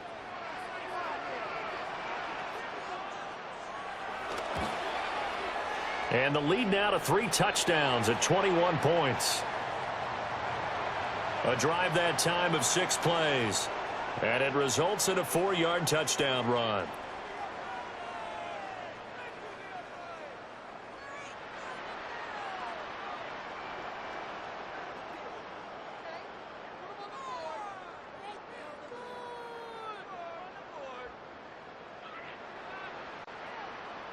Boswell now to kick it away after the touchdown.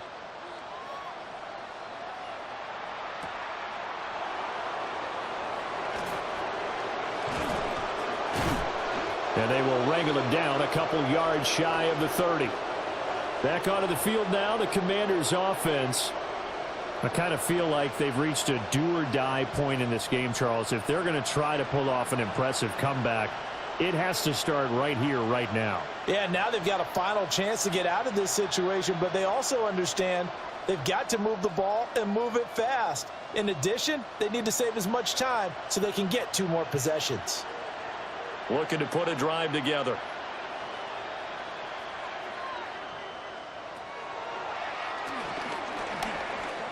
Six yards there on the keeper. It's second down. And that looked like some pretty easy yardage there right up the gut. And he's a guy that has some height to him. So when you don't have to drop a shoulder or create or get through contact or trash, makes it a lot easier to stay upright, see the field, and make a run as we just saw there.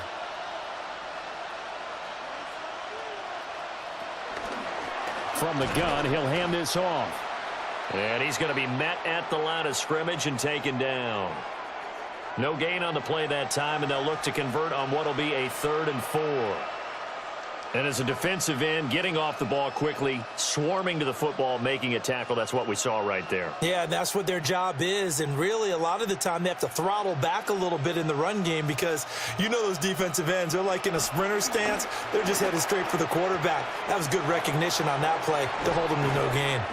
And he'll have it past midfield almost to the 40 before being taken down. Call that a very strong gain of 24. And that's the kind of play this offense needs to maybe kick them into gear a little bit. They've been stuck in neutral much of the game. Perhaps that can give them a little bit of confidence that big plays are out there. On the bootleg, it's Daniels. Got a man, and he hits him in stride. And he gets it inside the 35 and just shy of the 30. 10 more there and another first down. Now what we're seeing, this is much better from this offense because so far in this game, no touchdown to this point. And what's usually a direct correlation? Very few explosive plays. That's been their issue. Not able to make that big shot downfield or break one off, but a nice game there for a first down. And he's able to work his way down inside the red zone to the 19-yard line. Another nice gain, 13 yards that time, and another first down.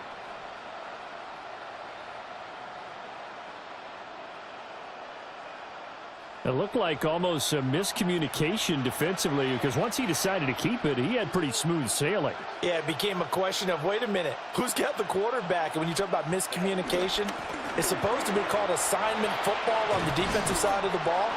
But the assignment gets mixed up. That's the end result. Back-to-back nice plays, 12 yards that time and a first down. Not too many offenses want to turn down long drives, but when you're down what they are, they've got to pay it off with some points.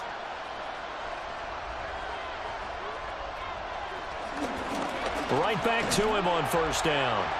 And he is met in his tracks behind the line of scrimmage. A loss of 2 there, second down. You've got to figure the further they fall behind, the more you think that they'll get away from the run. They're trying to stick with it, but the results, they just aren't there. Now from the 9, here's second and goal. Now Daniels. Touchdown, Washington. Noah Brown, a 9-yard touchdown grab. And the Commanders are able to make some inroads here to that deficit. Well executed there offensively. Defense looked a little confused, but he found his receiver, and that one good for 6 points. And the payoff we just saw there tells us how many times they ran this play in practice over the past few weeks because they executed that flawlessly right here on game day when the situation arose. Matt Gay on for the extra point.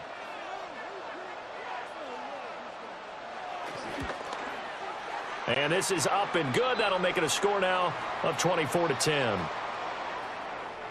So that drive takes him down the field in 8 plays. And it was polished off by a Washington touchdown.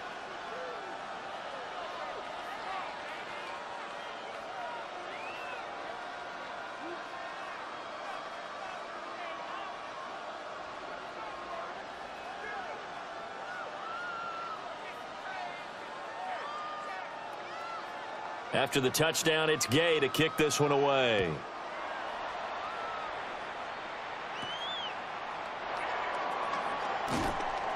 And he's up past the 20 to the 22-yard line. The Steelers offense and Aaron Rodgers getting set for their next drive. And he's been a nightmare to scheme against throughout this one. This defense has been totally taken apart, and that is borne out in his numbers. He's been terrific all game long.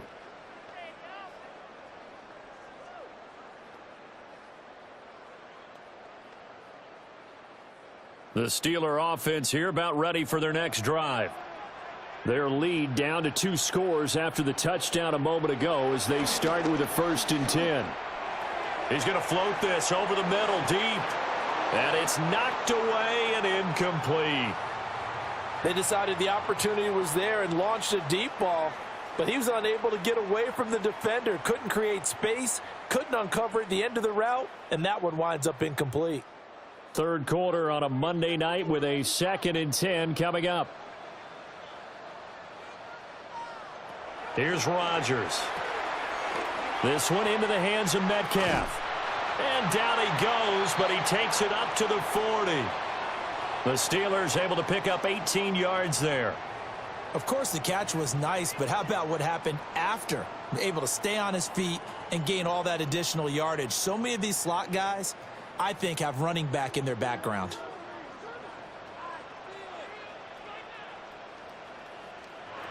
To throw, it's Rodgers. Throwing over the middle, but it's incomplete. That certainly appeared to be a play call where they were just trying to make 2nd down, 2nd and short. I think they thought the coverage was off a little bit more than it was. Nice job there pressing up on it and forcing the incompletion. A 2nd and 10 forthcoming here. Third quarter action in the Steel City of Pittsburgh, PA. Rodgers to throw once more. A short one there to Freiermuth. 4 yards the gain, and it'll bring up a 3rd down. That was an okay hook up there with his tight end, but unfortunately, they didn't get the kind of yards they had hoped for. That's going to bring up 3rd down.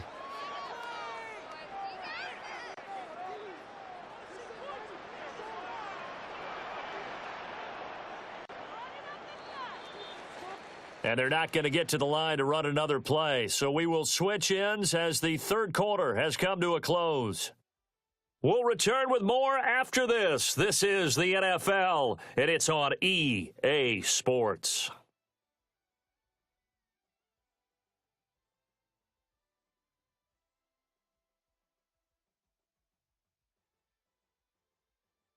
Back now in Pittsburgh.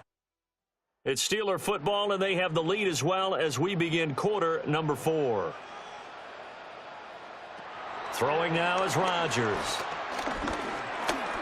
There goes a deep ball, end zone. And he bats it away, and it falls down incomplete. Going for the knockout blow right there. I think if I'm up 2 scores, I'd be worried about an interception, but playing this way is what got them this lead. So you may as well ride it out to the end.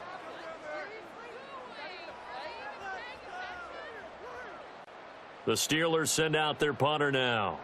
Always a good sign when your first punt comes in the fourth quarter.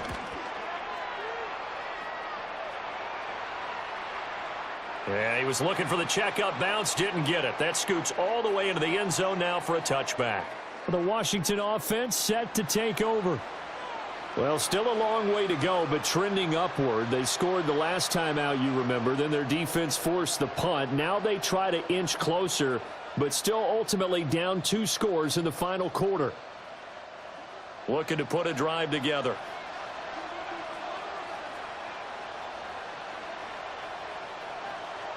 Now they'll fake the jet sweep here and throw off play action.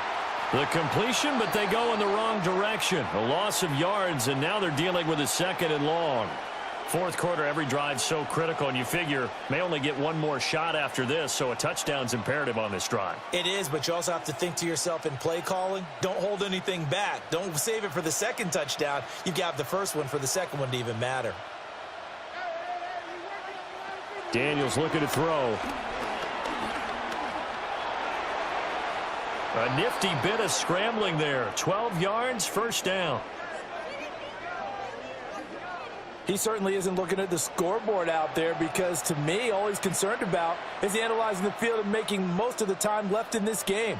Deficit's still there, but he's starting to hit them with some big plays. Throwing now is Daniels. And he finds his tight end. It's Ertz. So 5 yards here, 5 on the play. And that's going to bring up second down. One thing I think that's safe to say defensively, the tackling's been really good. And because of that, it's been very, very hard for them to move the ball, because you're not getting the benefits of run after catch. You're tackling them almost on the spot. That means you have to run extra plays, harder to move it. And he will slide to a stop. He does have the first down. It's an 8-yard pickup and leads to a new set of downs. There he goes, and for good reason. Running with it has paid dividends earlier in this game and earlier on this drive. And until they prove they can stop him, I don't think he's going to be shy about continuing to run for first downs instead of airing it out. To throw is Daniels. That's Samuel, caught left side. They'll wind up getting just a yard, and that'll make it second down. You got the big lead defensively. Willing to give them that underneath stuff, right? And this is why you work on your tackling. Tackle them after the catch, inbounds, keep the clock running. Just go ahead and bleed the game out that way. From the 46, here's the 2nd and 9. Here's Daniels. And he's got his man in stride, complete. And a gain of 4 gets him right to the midfield stripe. And we see another pitch and catch there to the running back. This position just continues to evolve. They become just as critical to the passing attack as a lot of receivers, tight ends, because their ability to make people miss in the open field can really generate big plays for an offense.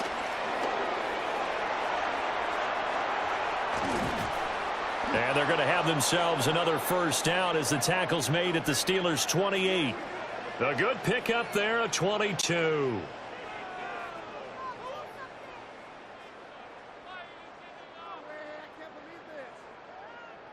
On third down, he obviously wants to throw the football, but there's nowhere to go with it, so he takes off and goes. And now as he get to the first down marker, he blows right past it and picks up big yardage. Partner, that's a great bit of improvisation.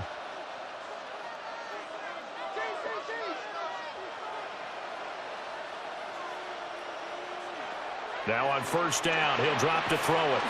This a quick slant, and he's got Terry McLaurin. So the completion good for 6 yards, and that will bring up second down. Hard to believe his first catch of the game defensively. They bottled him up. That's why they're well on their way to victory. Put your best cover guy on him and then change the coverages behind him throughout the game. Brackets, double, zone, man, you name it. Make sure he gets a lot of angles. Over the middle, complete to Samuel. And they'll get this down to the 10. A solid pickup of 12 yards, and now they're knocking on the door. Well, correct me if I'm wrong. You're down 2 scores. I don't think you need to rush just yet, but you can't take your time either. Yeah, even if you don't want to commit to full 2-minute offense, you have to up the tempo, up the urgency. Maybe you're starting to call 2 plays in a huddle each time you snap the ball. Throwing the out route incomplete. That's Bates. And he'll get this down inside the 5 to the 4 before he's out of bounds.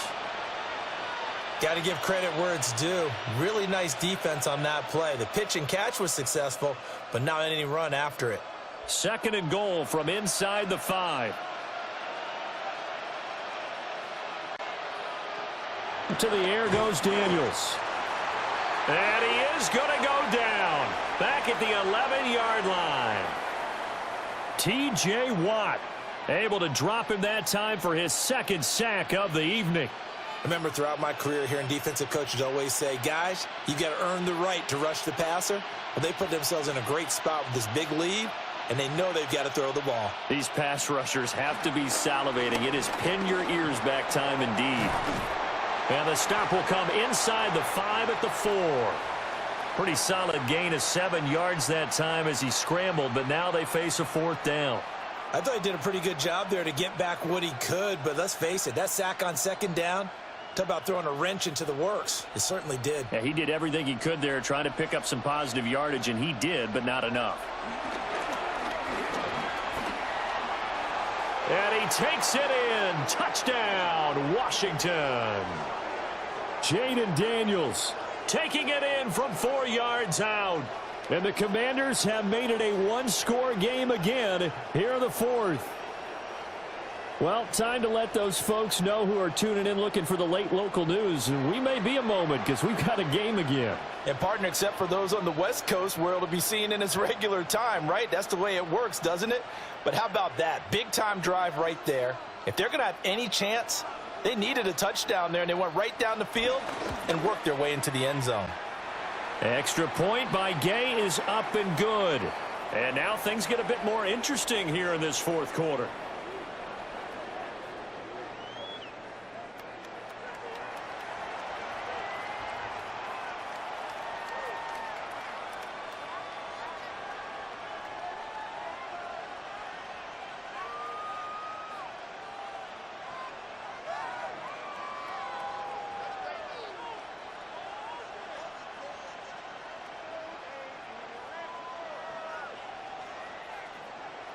Following the touchdown, here's Gay to kick it away.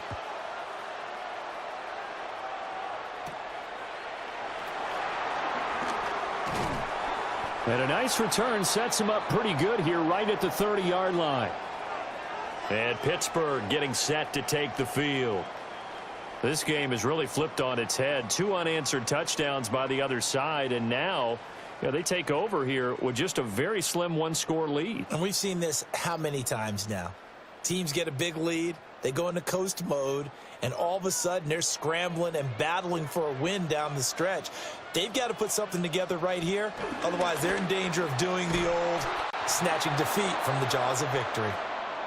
And now defensively they're going to burn their first timeout. Remember, they get an extra time built in coming up here shortly at the 2-minute warning.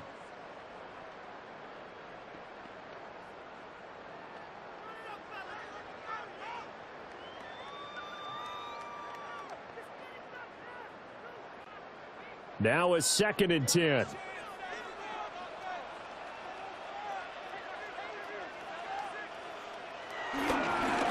On the give, it's Warren. And he'll fight for a couple as the tackle is made at about the 32. And this defense here going to burn their second timeout. But you can also factor in another timeout that they'll get when the clock stops at the 2-minute warning.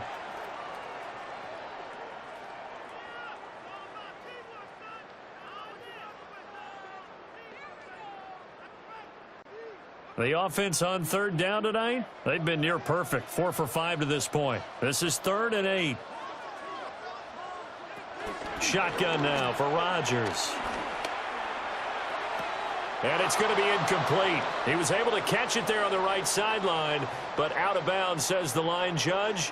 And it's going to bring up 4th down. And sensing the momentum maybe changing here a little bit, Charles. Yeah, this defense is going to get off the field quickly, and their offense got them a touchdown the last time they had the ball, so they should get another shot. The Steelers send out their punter now, as he'll punt it away for the 2nd time.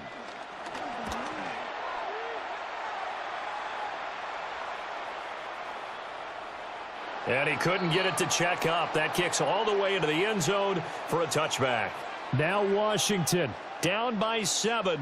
Just over 2 minutes to go. They'll have one play here just north of the 2-minute warning.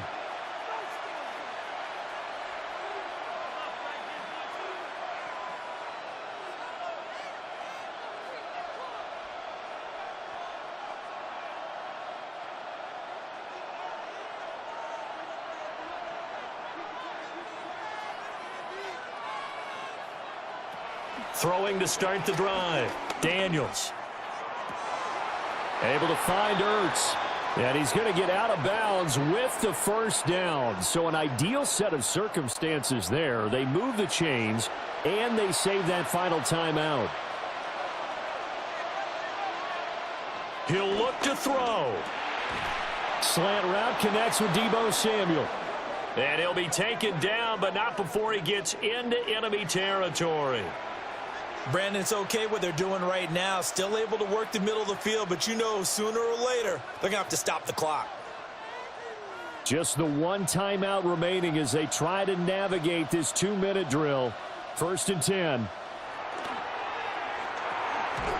This will be caught by Brown.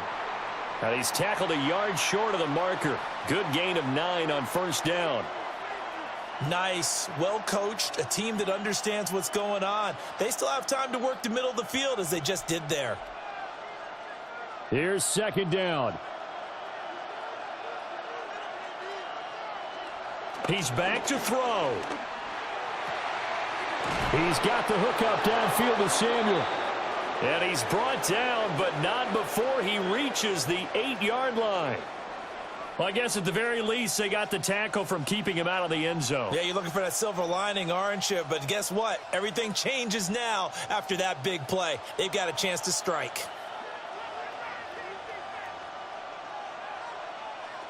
They'll look to throw. And it's caught. Right there, he rose to the occasion late in a close game. It's something he thought about, dreamed about, and worked on throughout his career. Because in these types of situations, he wasn't going to allow extra coverage to keep him from getting the football.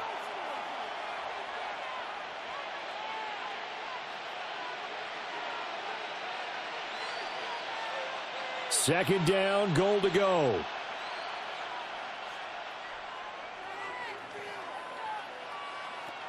Back to throw.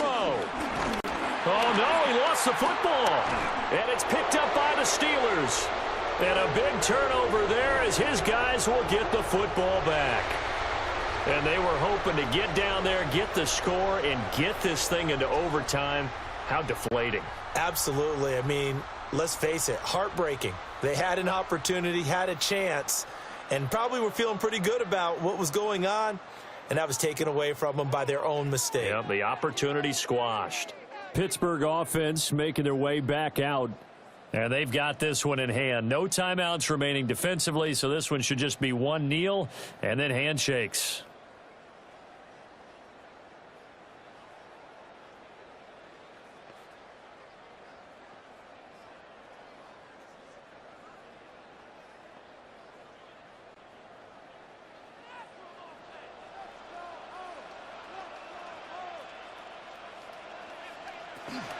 We've got to have two hands on the football here as they run on 1st down. And he fights forward for a modest 2-yard gain, 2nd down. Charles, why didn't they just take the knee there? You're asking the question that I'm asking as well, because we've seen a lot of football where coaches decide maybe they get a little greedy. I don't know if they're doing it for stats or for what reason. We've seen it happen in college. And how about in the NFL? The miracle of the Meadowlands. All they had to do was take a knee and the game was over. The Giants ran it one more time. Ball popped free. Philadelphia picks it up and wins the game. What year was that? 1978. I think it was in November. So this one in the win column for the Pittsburgh Steelers. And we talk so much about the turnover battle, determining who wins, who loses. This game, no exception. Error-free football, no turnovers at all, and they win it. So this is one you don't have to convince your team that what you're saying is accurate. And you know what I'm talking about. Head coach always stands up in front of the team and says, guys, if we do this, this, and this, we'll win. And usually they say if we win the turnover battle, we'll win. Well, here's the proof right there. Win the turnover battle, go on to victory. Now the guys believe. You move on to the next lesson where you have to convince them. This one is now planted.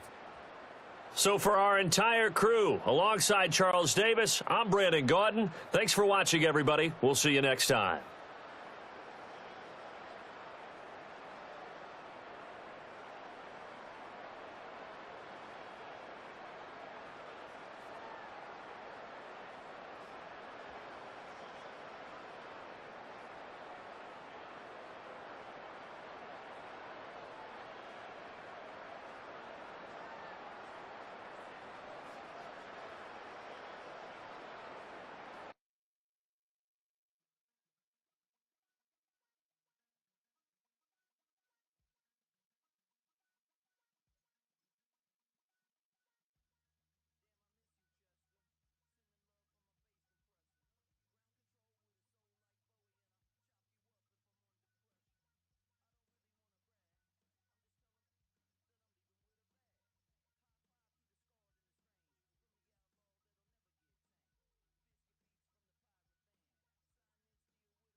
Set now to wrap up a busy week of football. Happy to have you with us. And, folks, we are underway on Monday Night Primetime. Oh, a good-looking return set up here. And a good return, able to get out across the 35 to the 36. So here's the Viking offense making their way out. And they will be led out by their second-year quarterback. Back on the field after a knee injury robbed him of his rookie season, but he showed a ton of promise in the limited sample size we saw of him during the preseason. Go back to the University of Michigan. You saw an accurate passer who ran the offense extremely well, but don't be fooled by that. He was never afraid to attack defenses with his arm, and he'll try to do the same here in the NFL. Able to make something out of nothing there. 17 yards and a first down.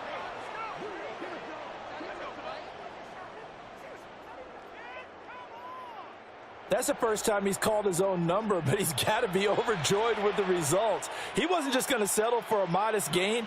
To me, he was determined to come through with a big message to a defense that slept on him in the pocket.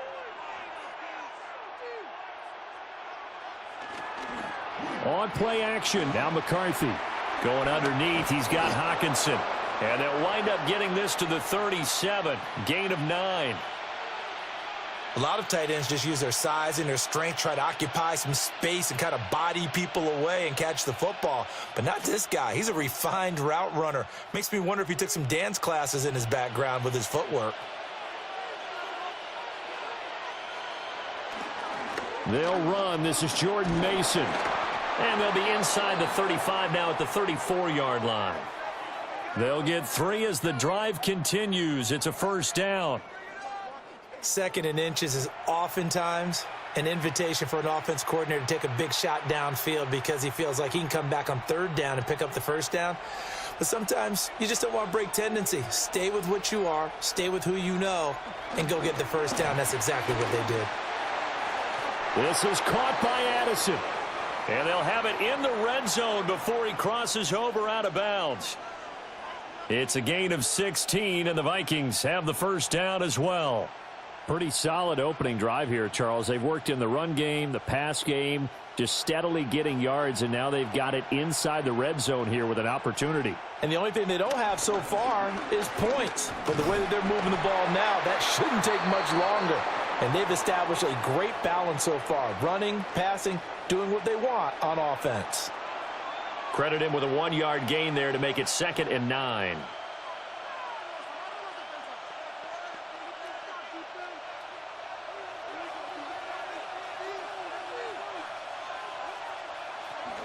On the ground again, it's Mason.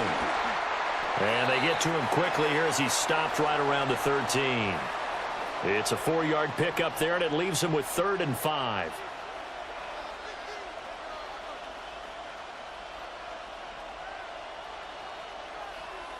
They'll need 5 on this play to move the sticks. Here's McCarthy. He's got the first down and more. And he gets it all the way down to the 3. That's good for a first down, his 2nd catch of the opening drive.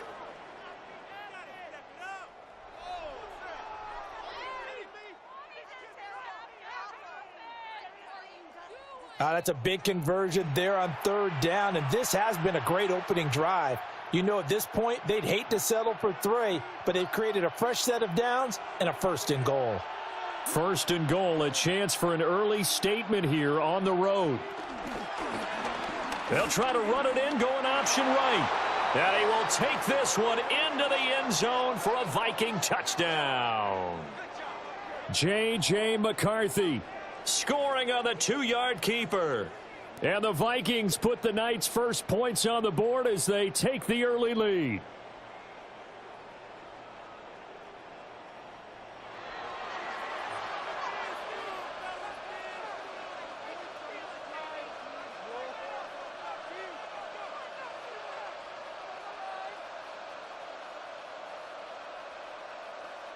The call is to go for 1 and kick the extra point.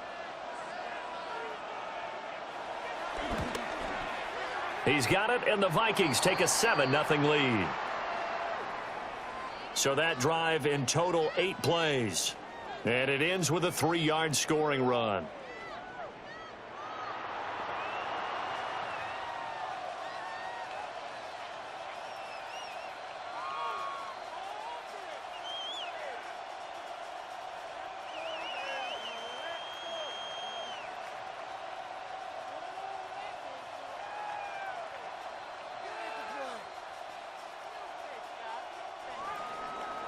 Set now to kick this one away, and off it goes.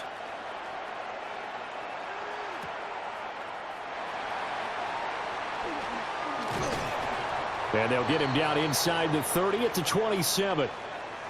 So here are the Broncos now for their opening drive. And they are led out there by their mobile quarterback. And a year ago when he was drafted, it felt like central casting. Bo Nix coming to the NFL ready to roll, and he surpassed all expectations a season ago and threw for nearly 30 touchdown passes as a rookie. Fell just short with 29, but a huge piece of his team's future.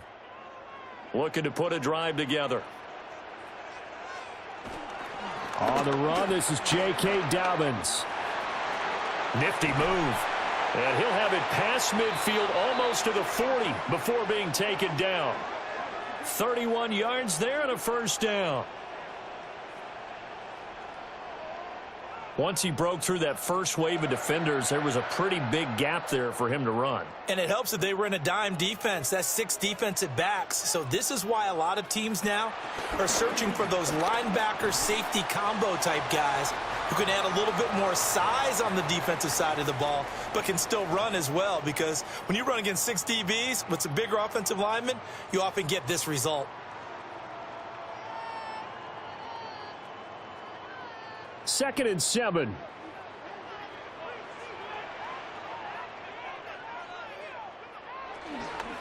A shotgun snap and again to Dobbins. And they'll wind up getting this one all the way down inside the 20. 53 yards rushing for him now as he has gotten the night off to a hot start. Boy, some big runs here, Charles, already in this first quarter. Yeah, if the lanes are there, go ahead and exploit them. But what I like the most, how decisive he is, putting his foot in the ground and going. Right back to Dobbins on first. He will push his way down to about the 14. 3 yards on the pickup there, and it'll be second down. They went right back to him, but he pretty much had nowhere to go on that play. Yeah, the previous carry looked pretty good. That one, maybe he was a little tired. I don't know. Yeah, maybe he should have tapped out and had a second back come in and maybe make that run. Who knows? Off the play fake. Here's Nix. He'll complete this to Ingram as tight end. It'll go as a gain of 4. And now we've got a 3rd and 3.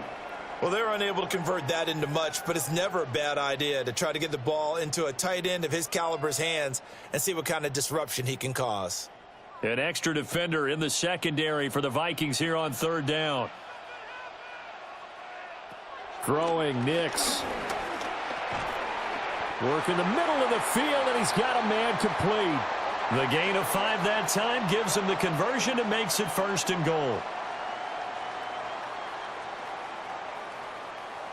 Well, Brandon, obviously no panic in them. They gave up the touchdown. You know, their defensive side did that, but he's already taken them back downfield. I love this field general that they've got. It's almost like he went to the defensive captain and said, don't worry about it. We've got you. Now they got 1st and goal. Yeah, we're seeing punch, counter punch, and this could be setting the table for quite the game. I like that. Let's go ahead and put it in the boxing ring, right? You're going to get hit sometimes. Can you respond and hit back? And they're trying to do exactly that. That's going to go as a loss of a yard, and it'll be 2nd down. They have 3 tight ends in that formation. That's almost a universal sign that they're planning to run the football. But how about the defense there? They met force with force and caused a stack up behind the line of scrimmage and threw him for a loss. Dobbins is into the end zone for a Bronco touchdown. Well, first quarter, maybe too early to talk about statement drives, Charles, but that sure seemed like a statement drive right there. Well, if we're going to talk about statement drives, I think what they're saying is we're going to establish the run. They gave it to him early and often on this drive, and he wound up taking it into the end zone.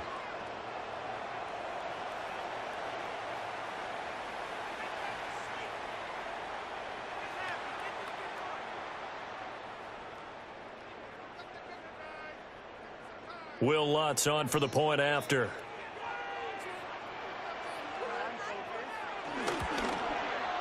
It's up and good. So these teams match touchdowns here in the first quarter, and we're tied 7-7.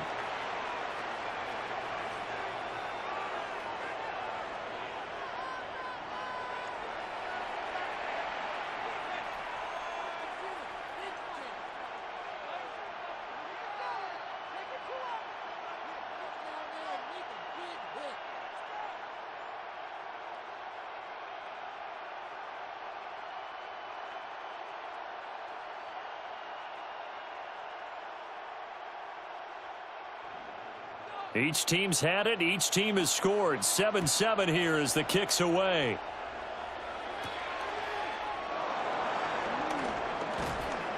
And he'll go down as this drive will start at the 25-yard line. The Vikings taking the field here for their second drive of the game.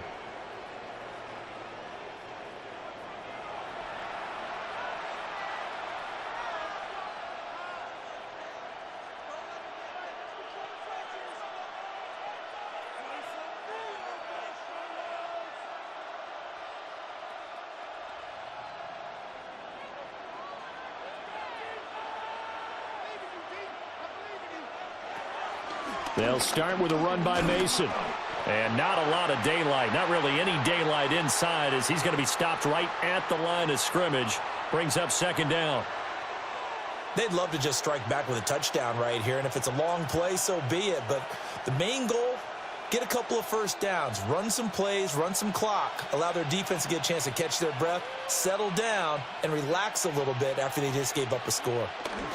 They'll run again with Mason. He takes this for 3 to the 29. 4 yards the gain, and it'll bring up a third down.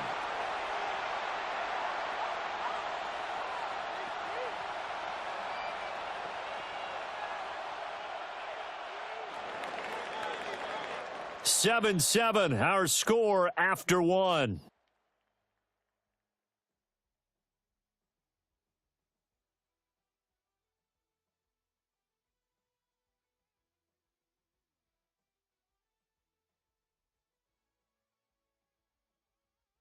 The Vikings with the football here to begin the second quarter.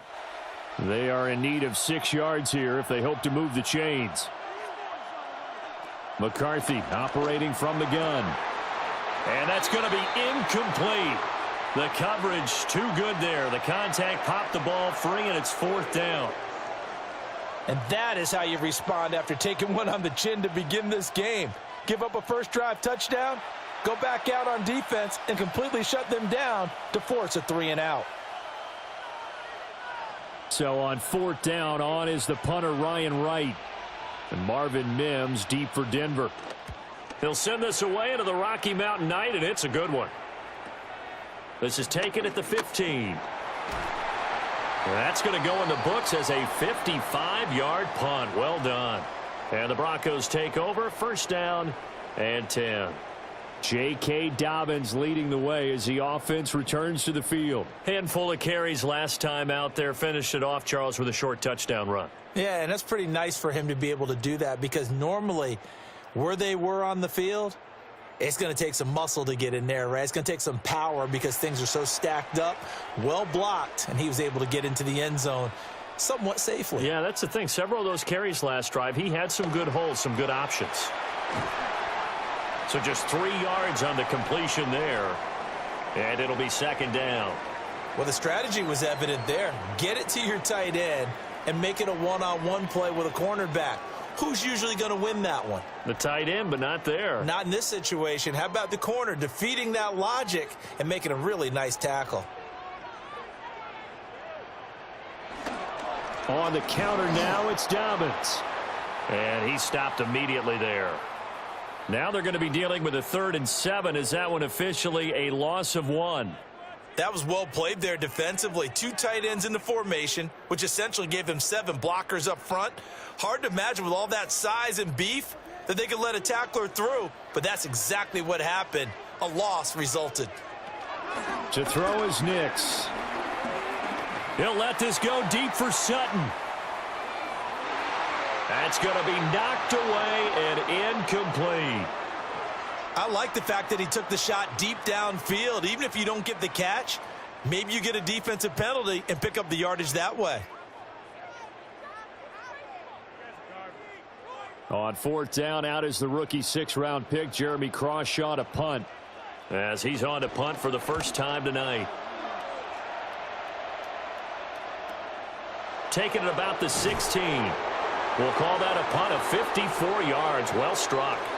And the Vikings will take over here, 1st and 10. Now the Vikings offense works their way back onto the field. The crowd may be losing just a little bit of the edge after back-to-back punts. They want some big plays. They want to see some offense. They want to see somebody break away, whether it's through the air or on the ground. Now it'll be interesting to see where the patience is on both sides. Each head coach, can you hang in there and not try and force something that could put your team in some jeopardy? That one into the hands of Thielen, complete. Only able to gain a couple there, and it'll be 2nd down.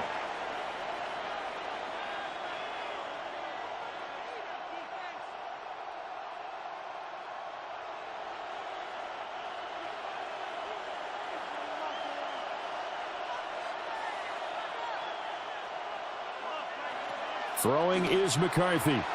Addison hauls it in. That'll go for a gain of 7. And 3rd and 1 now. In so many ways, throwing the hitch route is actually one of the safer things an offense can do. Get the ball out to the receiver as fast as possible, hope he's got man-to-man coverage, and hope that his athleticism wins on the perimeter. A yard all they need, but it's 3rd down. Straight ahead, here's Mason. And he'll be taken down, but not before they work it across midfield. That burst good for 20 and a 1st down.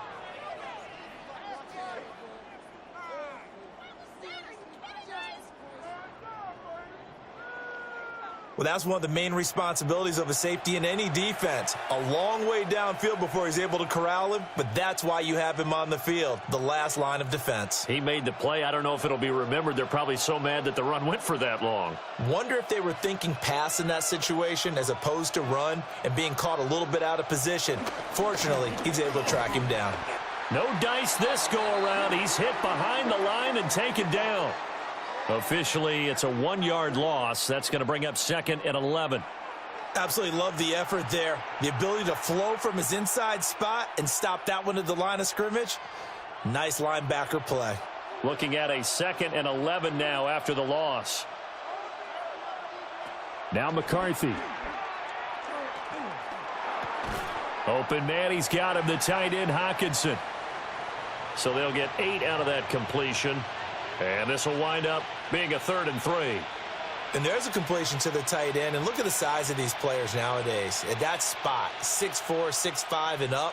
A lot of guys used to be basketball players, somehow came back to football. And that's really good for the game of football. You're getting better athleticism, great hand-eye coordination, guys who know how to control their bodies when they run their routes. 2 yards on the pickup there. And that's going to bring up a 4th down. A short gain that doesn't get them the 1st down brings up a 4th down situation. Really nice job defensively. They knew where the sticks were. They got the stop before it. And here's Ryan Wright now as he'll kick it away for the 2nd time.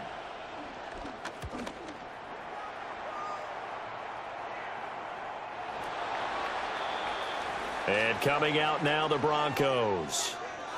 As we eke closer and closer to intermission, Charles, remember last time out they punted. They would love to get points here, especially if this is going to be their final possession of the 1st half. Yeah, and this is what close games feel like because the pressure is on both sides, but sometimes the pressure is a little bit higher on the team with the slight edge because they're trying to hold on to that, trying to increase it. Let's see how this one continues. Looking to put a drive together. He'll start with a handoff to Dobbins. Fights forward for only about a yard up to the 21. No doubt about it. A really nice job there by the defense, not allowing him to get to the perimeter. But that means your defensive ends, your outside linebackers, the guys that you pay big money to sack the quarterback, they also have to have interest in the running game as well. And they did a nice job there of holding the point of attack and not giving ground. Here's Nix. He'll let this go deep for Sutton. And that will be incomplete. Tried to dial up the long one way out there, but it'll be third down. That's some good closing speed there defensively, because that looked open for a minute. But that's great work with the ball in the air. Never gave up, converged on his man, and broke the play up.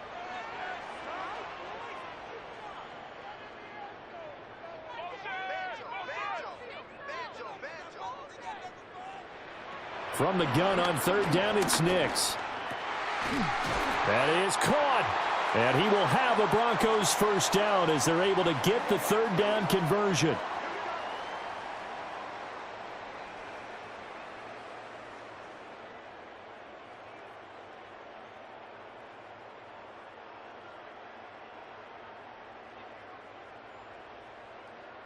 Well, certainly as a fan, you get a little bit nervous when you see him make those kind of throws.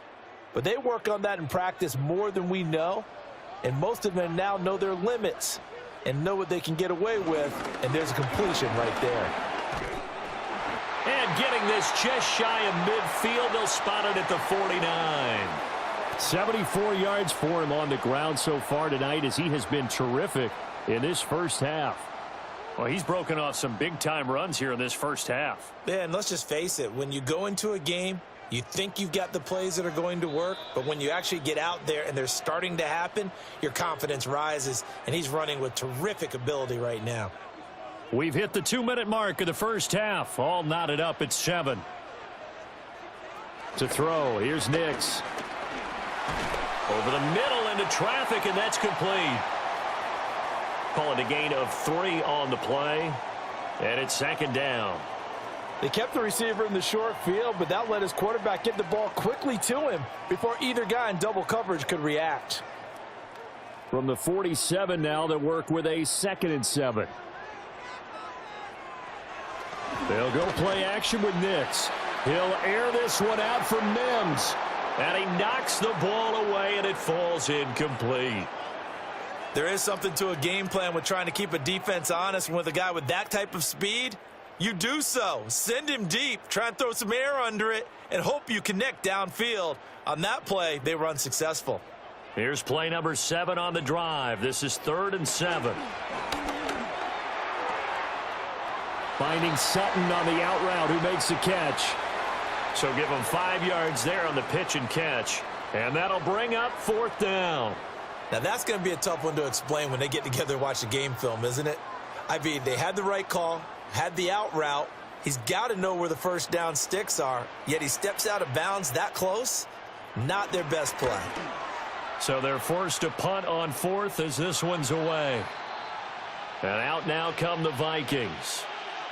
Now the question, what do you do here? Time not really an issue. You got over a minute, but you figure from this spot you'd need a good 50, 60 yards to even consider a field goal try. Yeah, so there's optimism there, but there's also a little bit of restraint, right? You got to make sure you don't take a sack here, don't end up in the end zone, ball gets stripped. You could give up 2 points in that occasion, or maybe even 6 if you can't get on it and recover it yourself. So make sure you protect the guy throwing the football if indeed that's the plan of attack. A handoff to start the drive to Mason. And he's going to take this up past the 10 to about the 11. It's a 6-yard gain on the ground, and that'll make it 2nd and 4. I think they're ahead of schedule now after that run. They might be bold with this 2nd down call after that type of a gain. Here now, 2nd and 4.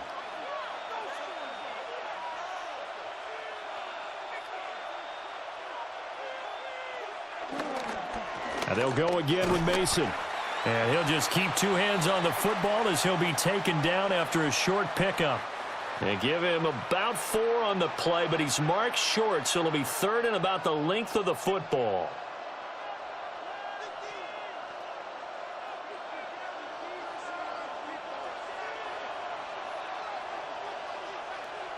A final shot before break. McCarthy. And he will slide to a stop. He does have the first down. Halftime here on Monday Night Primetime. It is off to Orlando we go. Here is Scott Hansen with our halftime report. Scott. All right, Brandon, thanks much. Scott Hanson here with an abridged version of the halftime report. Both offenses still trying to find their way. Tight competitive game, though, as we are tied at the half. To find out who will come out on top, let's rejoin our broadcast team, Brandon Godden and Charles Davis.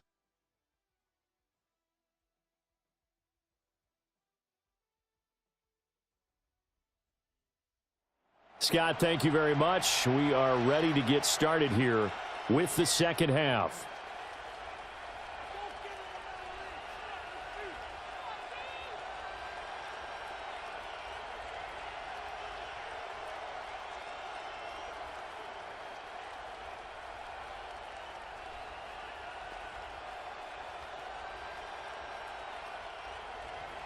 Set and ready to go for the second half. One touchdown apiece, 7-7 our score.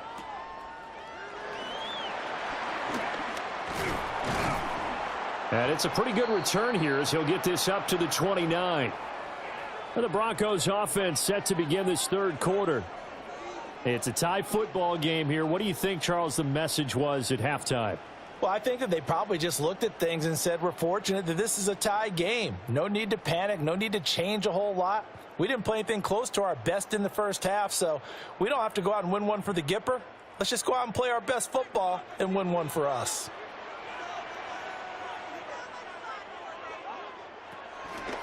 Second half starts with a run by Dobbins. And they see right through that defensively as he'll be hit and taken down to the backfield. That play ended for a net loss thanks to Javon Hargrave. When a draw works, it can be a thing of beauty. But when it doesn't, oh, it can be ugly. And in this case, loss of yardage ugly. So now they have to contend with 2nd and 13 after the first down run goes backwards. Nix to the air. He'll swing this out to Dobbins. And he'll get to the 29-yard line, brought down there. So the completion good for just 3. And that brings up 3rd and a full 10 yards. Now right where this set of downs started, they need a full 10 here to pick up the first down and move the chains. Nix from the shotgun. And this one is incomplete. Well, they had that one snipped out defensively. That's a tough one to connect on when you got multiple defenders in the area, and it winds up incomplete. The Broncos send out their punter now as he's on here to punt it away.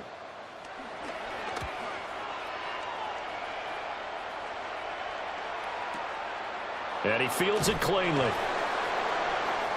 So possession goes over here on the punt. And it will be Vikings ball, 1st and 10. Now we take a glance at the offense as they work their way back out for their first possession of the second half. Now this game, it has obviously been all about the defense on both sides of the football. Which offense is going to break through here? We'll see if they can do it on this drive. Looking to put a drive together.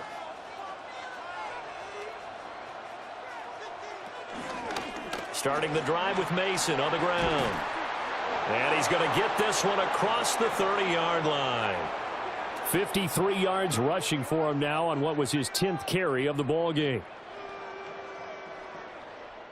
Nothing too fancy, just a carry up the middle, but a successful carry up the middle against this 3-4 defense. And to be able to do that, what do you have to control? The nose guard, right? Got to be able to move him. Otherwise, you're not getting anything up the middle. Nice job by the center. Got a little help from one of his friends playing guard. Throw left side on target to Thielen. And that's good for a pickup of 10 yards. And that'll leave him with a 2nd and just a few inches left. Partner, he sold the go route really well. Thought he was going deep, then curled it back inside for a nice completion. DBs love when they pump the brakes, don't they? Yeah, that's really a whole lot of fun. It's almost like you said, listen, if you're going to sell the go, just go, and let's see who's faster. To the right goes Mason. And he'll be taken down at the 46-yard line. They'll get 3 as the drive continues. It's a first down. Now that's the way to do it. Hand it to someone with vision and good footwork, and add in a little bit of power, and you find a way to pick up first downs.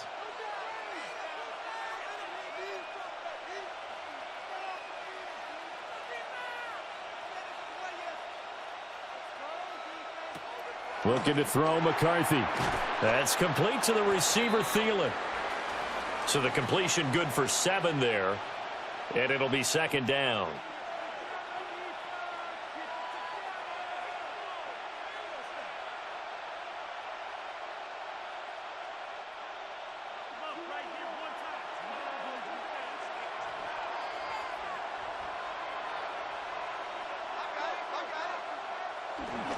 On the give, it's Mason. And a good push up front, and he's able to navigate his way down inside the 30. Give him 18 there and give the Vikings a first down.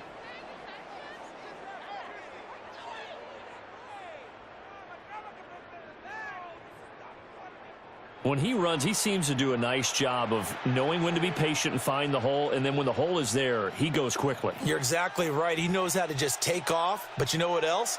Brings a little thump with him, doesn't he? He does. He packs the boom at the end of the run and finishes it going forward. That's what you want to see out of your backs. And he slides and covers up at the end as he's going to be able to pick up decent yardage. Nice work to get 7 out of that, and it's second down. You know what I like about that play? He didn't try to do too much on first down. He took what the defense gave him, put together a solid gain to bring up second and manageable. Now they have a couple of plays to pick up just a few yards and a new set of downs. Complete. Jefferson the target. And Jefferson's going to have the Vikings first down as he's down at the 17-yard line.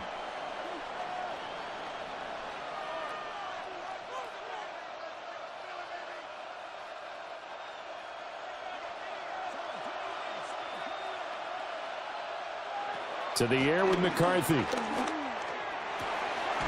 This one caught. It's the tight end, Hawkinson.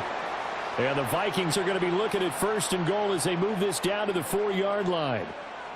He's certainly done a nice job spreading the field on this drive, and here he finds his big tight end for good yardage. And that's what you have to do. Keep defenses guessing about where you're going to go with the football. Mason going to get it on first down. And he's maybe going to get this back to the 4, but that's about all. They'll say no gain on the play, and it'll be second and goal. So nothing there that time, and maybe you need to look to the O-line. They weren't able to create any space. No, they weren't, and you know as well as I do, as many offensive line coaches we've ever met, I think that'll be addressed loudly when those guys get to the sideline. And they're usually loud and big. And he will score. Touchdown, Vikings. J.J. McCarthy, his second touchdown of the night. And the Vikings have taken the lead. So this game tied at the half, but we are tied no more. A touchdown there on the opening sequence of this third quarter. And what a great drive put together by their offensive coordinator. He had a plan, and they executed it almost to perfection, coming right out of the locker room. Now they're feeling good about their chances here in the second half. Extra point attempt here still to come.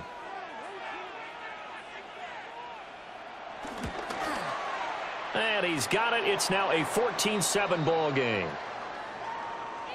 So that one a pretty time-consuming 10-play drive. And it results in a 4-yard touchdown run.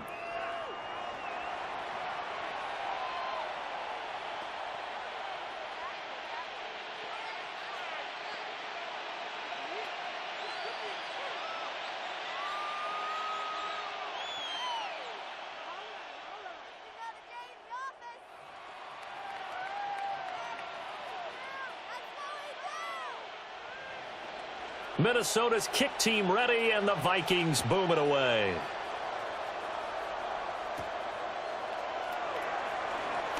Pretty move. And the tackle going to be made right there at the 25-yard line. Set to take over, the Broncos offense trots back out. After that last score we just saw, now 14-7, so a chance to march down the field here, try to tie this football game.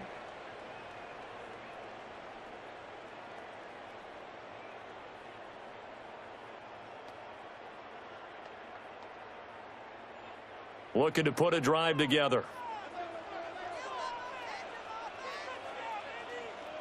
Now it's Nix. That's complete to his running back, J.K. Dobbins.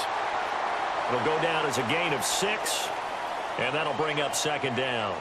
Well, it's time for them to be good teammates right here, and what I mean by that is possess the ball for a little while, get at least 2 first downs, give their defense a chance to settle down a little bit after they give up a touchdown.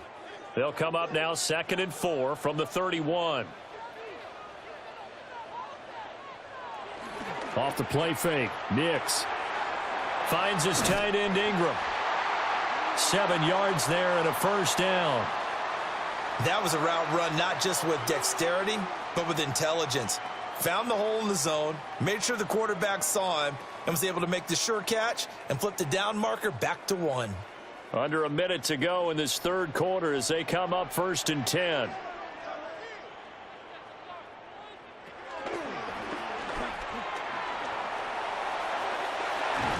And out of bounds on the other side of midfield at the 45.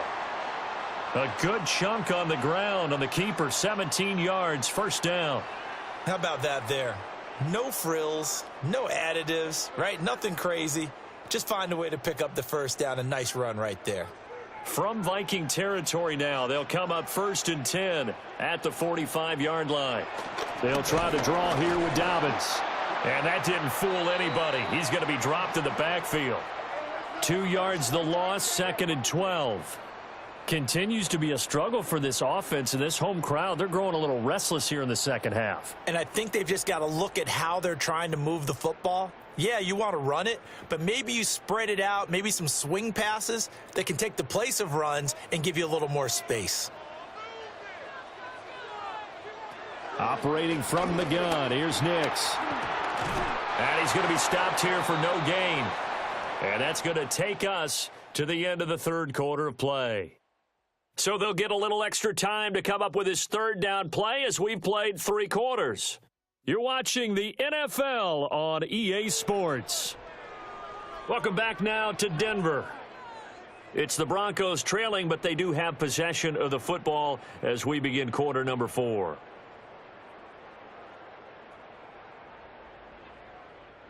The offense on third down tonight, 2 for 5 to this point. This is 3rd down and 12. Operating from the gun, Nix. And he'll get this only to about the 38 as they stop him a few yards shy of the line to gain. So 8 yards on the completion there, and it'll be 4th down. So much about this game is just understanding situations and then having to execute, isn't it? Guard the first down sticks. Don't let them get there. And they've rallied and made the tackle. They'll go for it. Here's Nix. He's got his target. That's complete. And he is out of bounds, but not before he's inside the 30.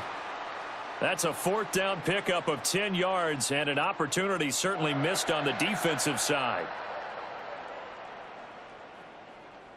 A new lease on life after the 4th down conversion. Here's 1st and 10. Throwing Nix. They set up the screen for Dobbins. And taking it to the 15-yard line before he's brought down. Another nice gain, 13 yards that time, and another first down.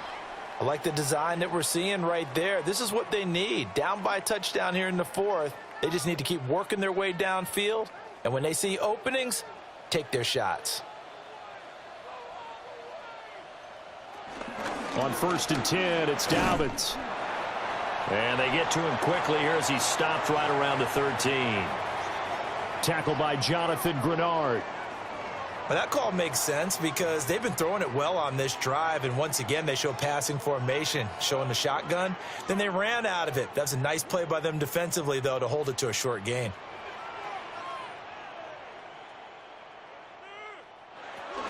Now Dobbins again on 2nd down. And he'll be taken down here at about the 11. Just a couple on the pickup there, and now it's 3rd down. 2 yards on the first down carry, and then followed up by 2 yards on the 2nd down carry. Well, that's definitely not going to be enough to get the job done. Wasn't the expression 3 yards in a cloud of dust? Now they're going to need 6 on 3rd down to keep the drive going. Working out of the gun is Nix. And it's not going to be enough here. A gain of 4, about 2 feet short of the marker, 4th down. So much about offense is what you call hidden yardage. You know, you throw the ball to someone, they catch it, and then they can make a big play. You know, they create a play, run after catch. They did a really nice job there of limiting that and keeping him from a first down. Yeah, stopped him in his tracks. One score down. Here we go. They're going to go for it here on 4th down. Needing the tough yards, they run it with their fullback. And I'm not sure he got there. Did they stop him? They did. They'll get neither the touchdown nor the first down. And this long drive is going to wind up yielding nothing. Well, their first 4th down attempt earlier was successful. This one backfires for a turnover on downs. I like their aggressiveness. I like what they're doing. They got it the first time they went for it. Why not a second time? I don't think they'll be daunted from attempting it again. If you're on the defensive side of the ball, though, any 4th down stop is a big momentum play.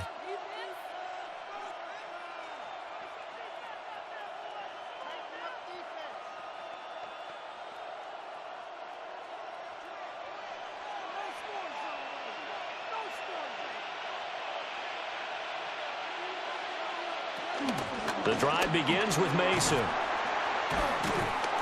And he's going to take this up past the 10 to about the 11. 5 yards on the carry. Good pickup on first down. Good push from the offensive line, and they've done well so far to build this lead. Now they've got to get things to the finish line, and that's a solid pickup there to begin the drive. 2nd and 5. McCarthy, he'll set to throw it. And that is incomplete. A lot of force bearing down on him there. He could not hang on. It's 3rd down.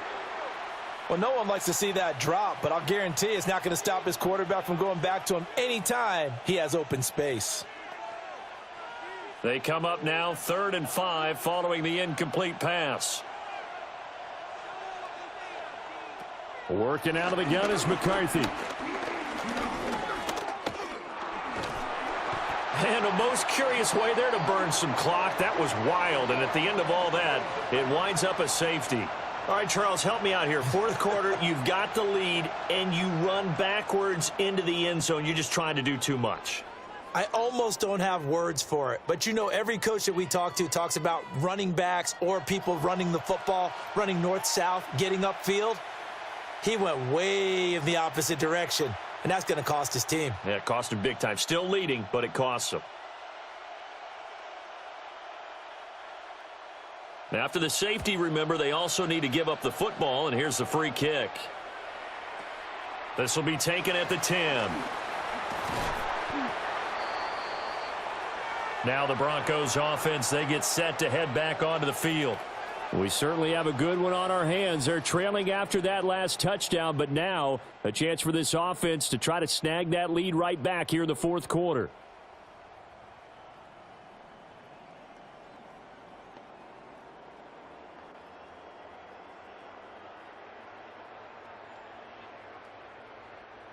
Looking to put a drive together.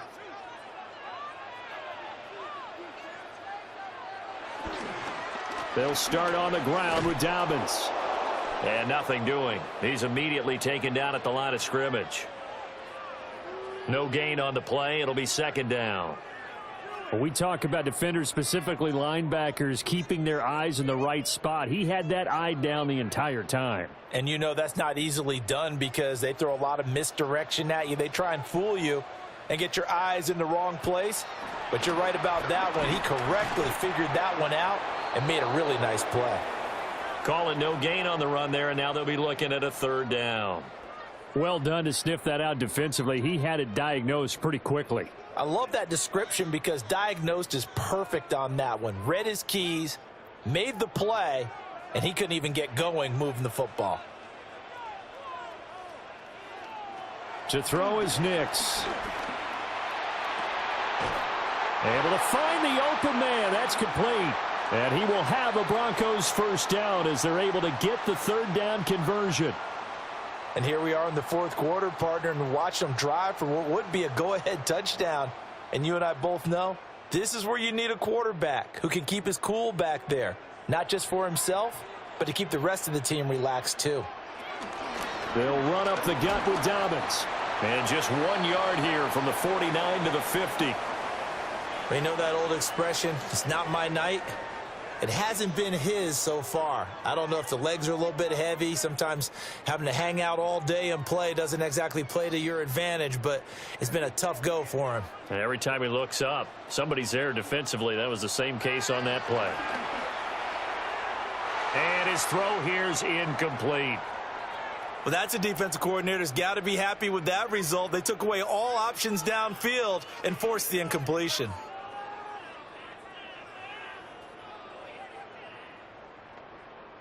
Well, this defense needing a stop here. Got to have it. 3rd and 9. From the midfield stripe, they'll look to throw. He's got a man. It's Sutton. That's complete. And he goes down, but not before getting this inside the 25.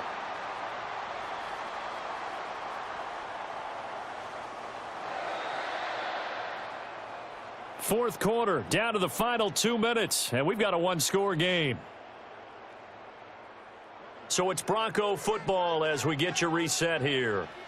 They come up on a 1st and 10, desperately needing a score here on what could be their final drive. He's got room to roam, and he is going to get out of bounds with the first down, so that's going to double their pleasure for sure. They get the first and save a timeout.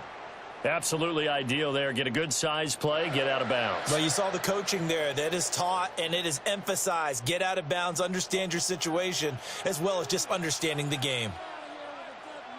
Flag comes in. This might be a free play. Targeting Dobbins again, and he's got it again.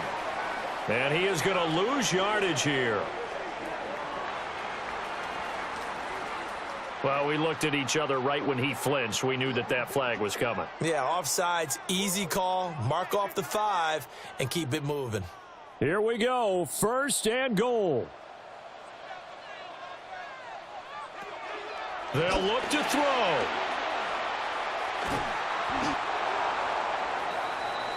But they picked up a little bit of yardage there, and now, in this situation, should be in no hurry to run a play really fast. Let the clock wind down.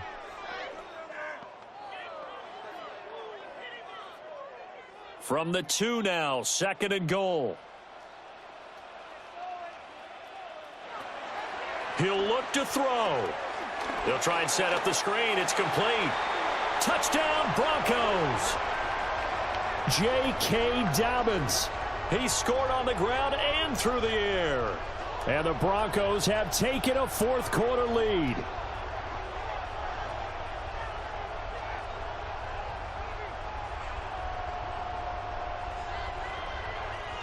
And touchdown and congratulations and zero relaxation ahead of them, right? Way too much time on the clock for them to start celebrating. Yeah, part 1 is done, but now on the sideline, you can already see them scrambling down there. They're getting those defensive guys ready. Yes, you have to get those guys ready, and you also have to talk to your special teams guys. Make sure the... And he'll get into the end zone. So now a field goal would only tie as they've upped their lead to 3.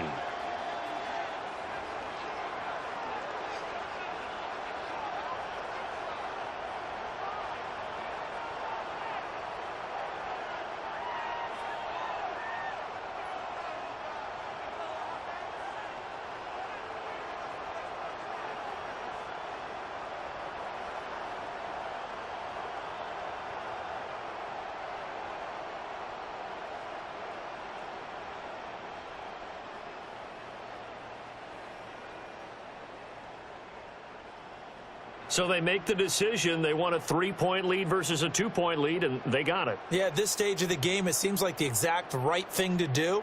Put a little pressure on your defense, but the biggest thing now is you're making the other team chase you.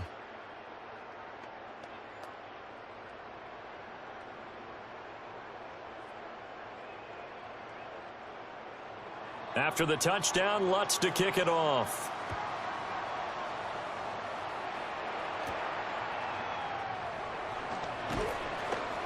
And he'll be tackled just shy of the 25. The Vikings offense and their running back getting set to go once more.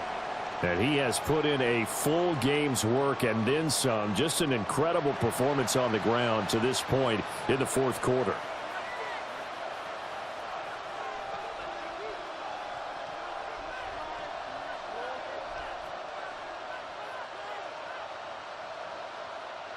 They'll come up 1st and 10 here. Back to throw. That's caught by Addison. And from the 25, they work this to the 29, a gain of 4. I don't know that those medium 5-ish yard gains are going to do it right now. Probably should have dropped it, right? Yeah, that way you save more time on the clock. But I know receivers, they think they can catch it and break a tackle and turn it into a big gain. Here comes 2nd down.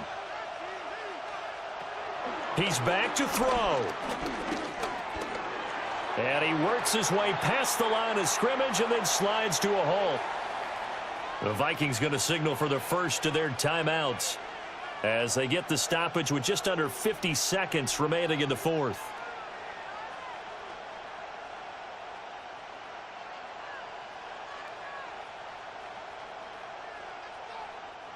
This definitely 4-down territory at this point, but a critical 3rd down here.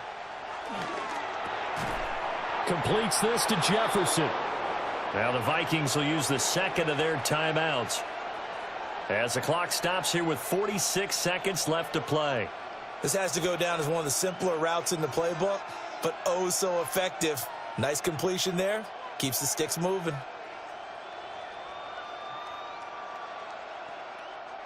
Final minute, 1 timeout remaining. 1st and 10. Back to throw. His throw incomplete. Limited time left on the clock after that incompletion, so I think both sides are going to savor every second to prepare before the next snap. Because once the ball's in motion, it may be a nonstop push to finish this drive off. Everyone better be on the same page right now, because I think they're going to try and get several plays off in quick succession if they can. That's caught downfield by Addison. And this is going to be another 1st down as they'll make the tackle at the Broncos' 33. What an intelligent play as he found open grass and uncovered quickly. A nice clutch play to move the chains. The defense, they've got to do a much better job of accounting for these shorter routes. McCarthy going to throw again. They go with a shuffle pass, and it's complete. The Vikings going to use their 3rd and final timeout as they'll stop it with 11 seconds remaining in the ball game. What a drive this has been, just chewing up the yardage, and here's one of their best plays yet as they finally get down into the red zone and look to finish this off with 6. So the field goal unit is on the field as this is a big spot right here. Now the Broncos are going to call the first of their timeouts. That'll leave them with 2 remaining. We'll be back after this. So here we go. Maybe the biggest kick of the game forthcoming. This to potentially send us to overtime. And his kick is good. And they will tie this game here in the final seconds. I tell you, the life of a kicker. He has not been called on the entire game. He's over there by the net, but they send him out here in the 4th quarter and say, hey, go tie the game, will you? And guess what? He comes through. I just don't know how they do it. I really don't. These cats are a different breed from you and me. That's a pressure kick, but that one was never in doubt.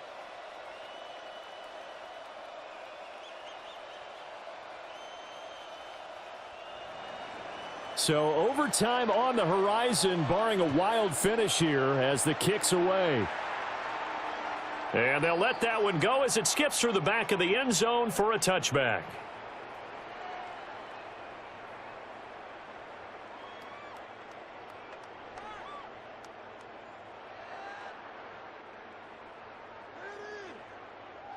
This is 1st and 10. To throw, here's Nix. And he will find his man Sutton. That's complete. And now they're going to get the timeout. So a huge play has him in field goal range with a chance to possibly send this one to OT.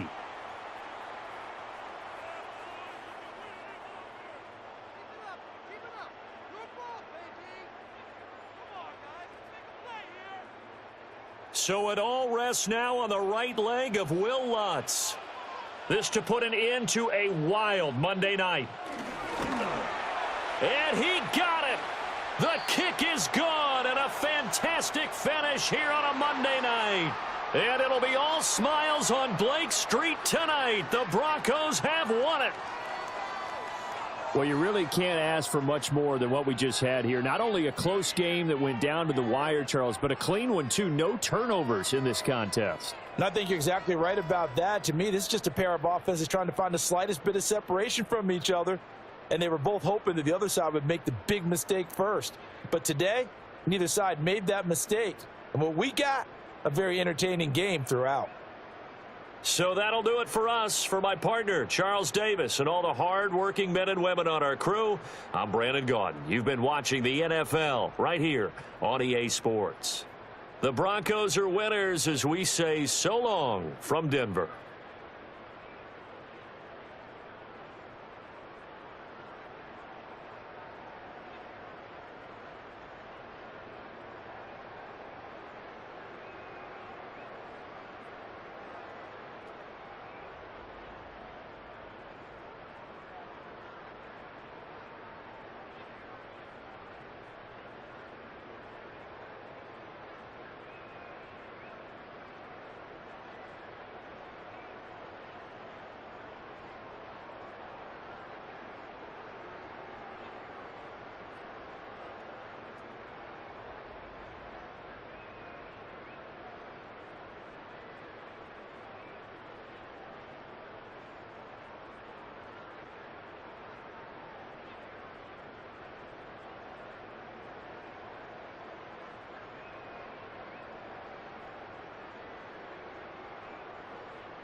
From the banks of the Ohio River, there's a look at what's now known as Paycor Stadium here in Cincinnati.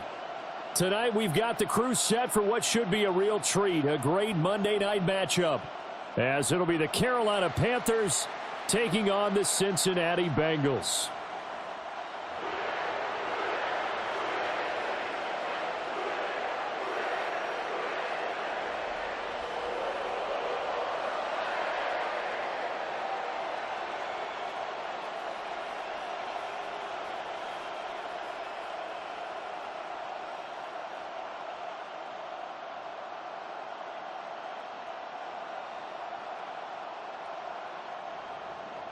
Set now to wrap up a busy week of football. Happy to have you with us. And, folks, we are underway on Monday Night Primetime. And he won't quite make it to the 25. Here come the Bengals now to take over. Now they'll be led out by their quarterback, a former Pac-12 Offensive Player of the Year from the University of Washington. It's Jake Browning.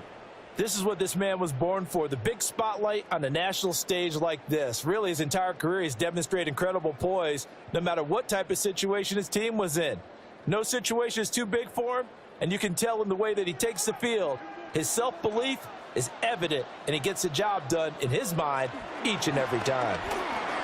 Got his man complete over the middle. It's Brown. And this will be a gain of 5 as he gets it to the 30.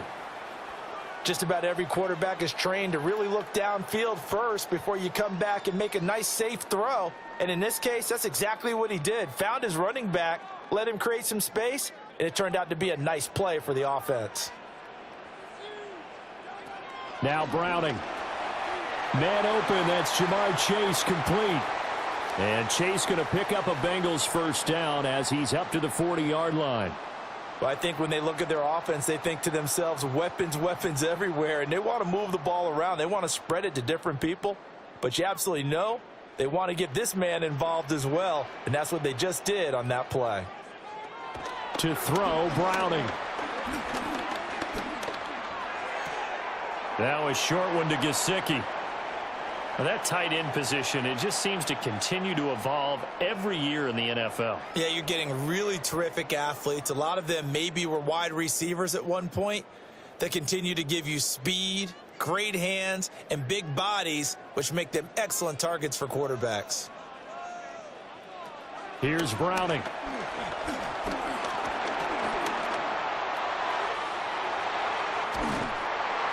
And he's going to get this down to the 35-yard line. No one there to help out downfield, but no problem. Scrambling for 22 and a first.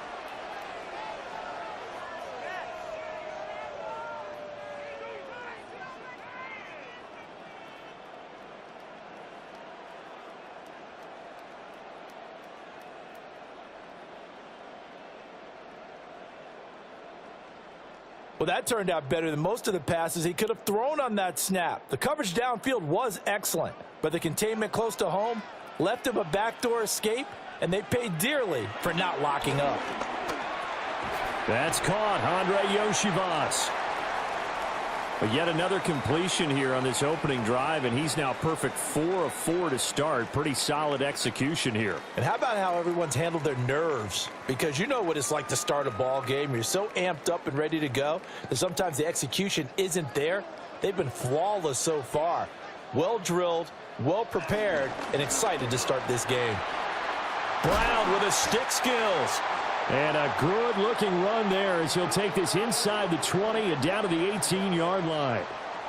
10 yards there on a Bengal first.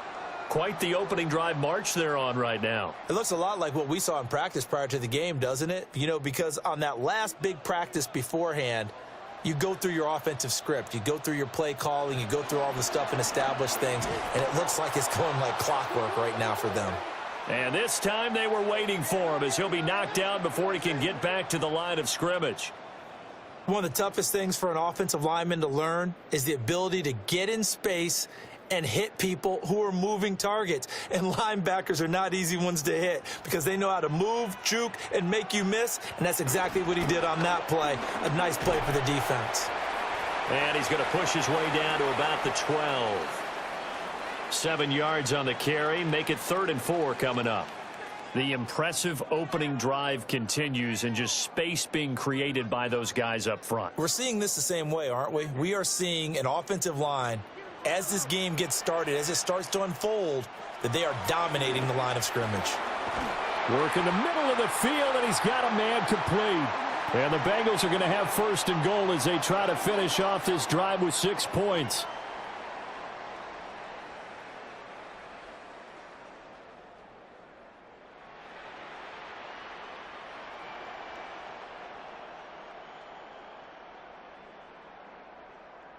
Well, no question, this is exactly how they wanted to start this football game. And nice pass there. And now they're set up beautifully, Charles, to finish this off with a touchdown. Yeah, but they've still got to finish it off, partner, and that means they've got to execute at this stage of the Touchdown, Bengals.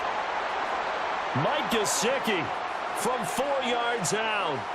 And the Bengals will claim the early lead as they're on the board first here tonight. Let's make no bones about it. On paper, they're the better team. They're at home. That's a strong opening drive. And just think how many times we've seen this type of a matchup. Just what you said, better team at home should steamroll them. And we've seen it go the other way. Sometimes, though, they buy into it and understand we are the better team. Let's go out and prove it right now. Evan McPherson for the extra point.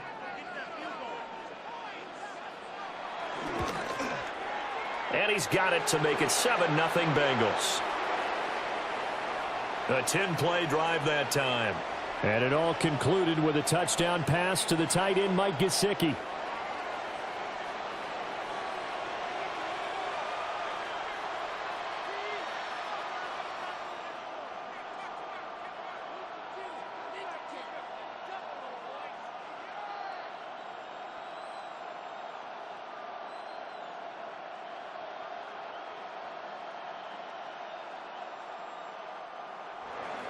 After the touchdown, McPherson on to kick this one away.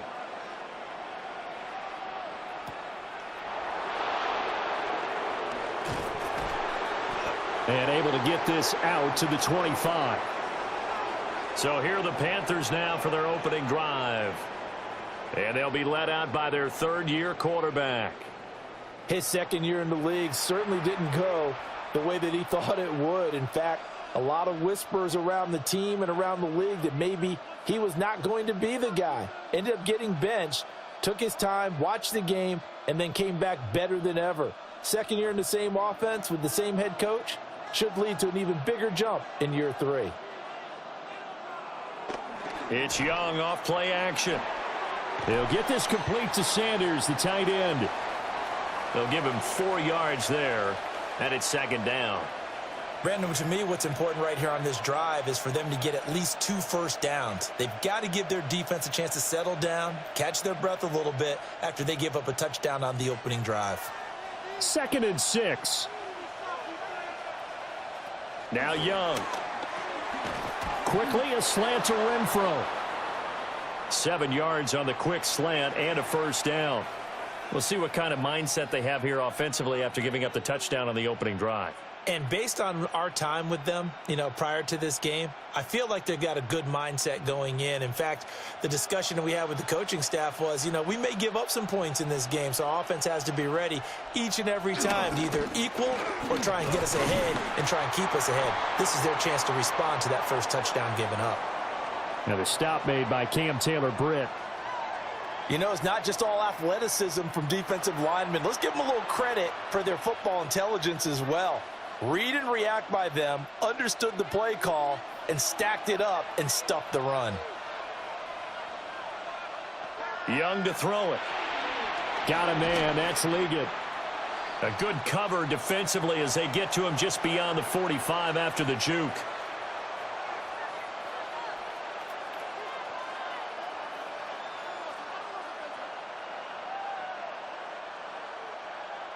Heavy set out there on 3rd and 1.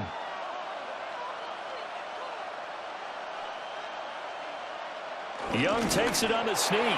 And he is going to have a Panthers 1st down.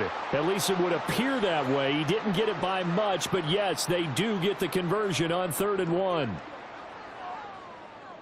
It's been a good drive so far. They just wanted to keep it going, so they call low-risk, low-reward play. No one's worried about picking up big yardage here. Quarterback sneak, keep the chains moving, and pick up another first down. Now here's Young. He's got his tight end down the field. That's Sanders.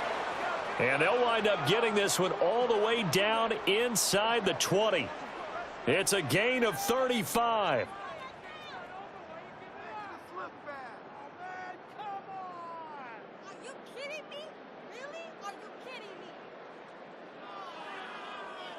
Let's just call it as we just saw it right there, a breakdown defensively. Seems like no one went with the tight end, and no one really did. Had all sorts of space in the middle of the field. Yeah, everyone else was covered, but he was not. Big play results. And they'll get him down after a pickup of 8, 2nd and 2. Pretty effective run there, and now they can start to smell that end zone. Pound the rock. Make sure you use your O-line to set the tone of dominance and physicality, and pound the rock. 2nd and 2, first down marker at the 8. Young now. He's got it for a Panther touchdown. Tommy Trimble from 10 yards out. And the Panthers respond to that opening drive touchdown with one of their own. I do believe we came here to see a game, didn't we?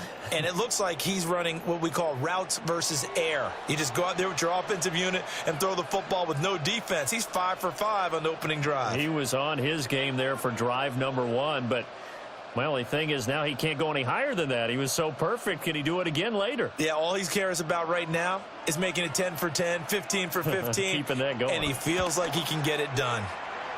Point after, right down the middle. And we are tied at 7. So that drive goes 8 plays.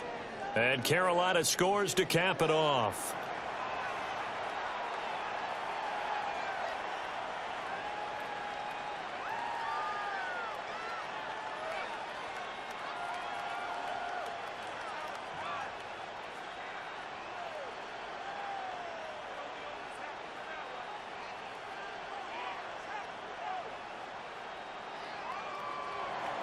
Each team's had it. Each team has scored. 7-7 here as the kick's away.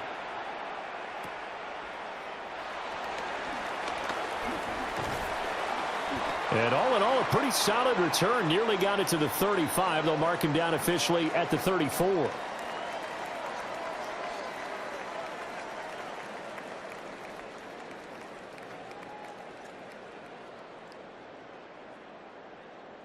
The Bengals drive about to get going. And that last drive was very, very balanced, pretty methodical. You think they go that route again?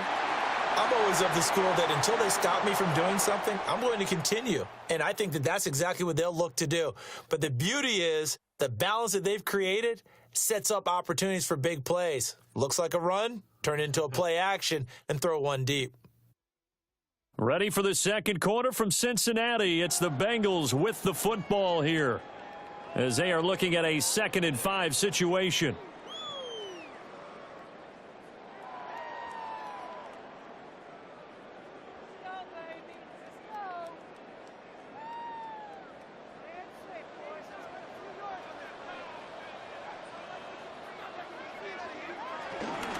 This is Brown going up the middle.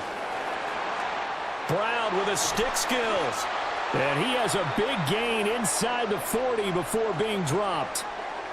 45 yards rushing for him now, and he's carried the ball just 5 times.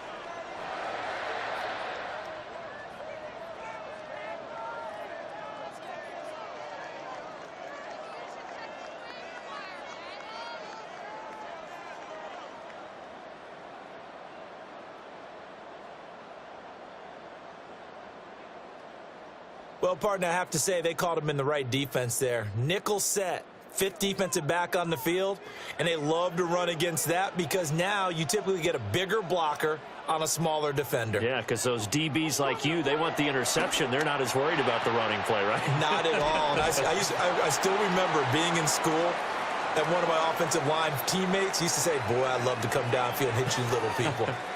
Good run there.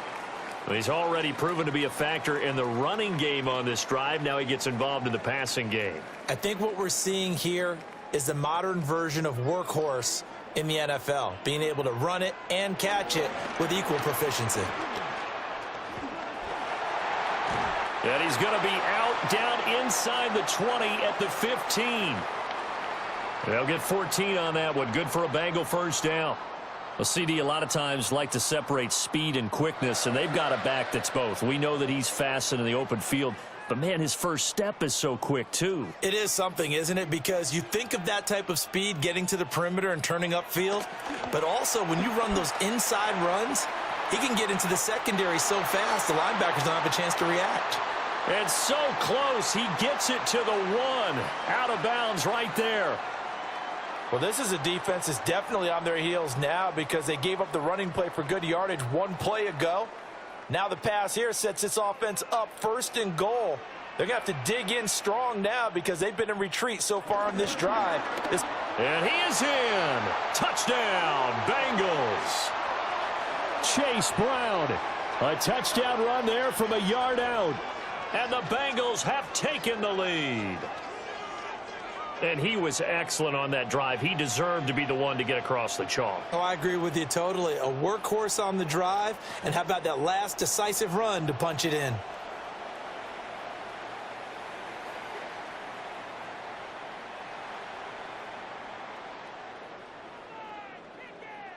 McPherson now for the extra point.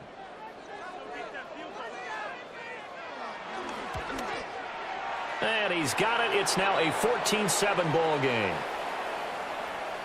That time a 6-play drive.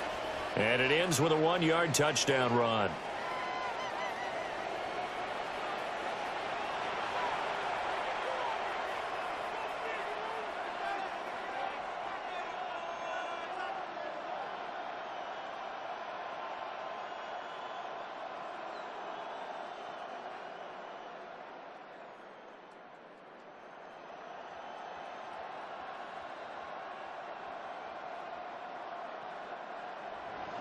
After the touchdown, McPherson on to kick this one away.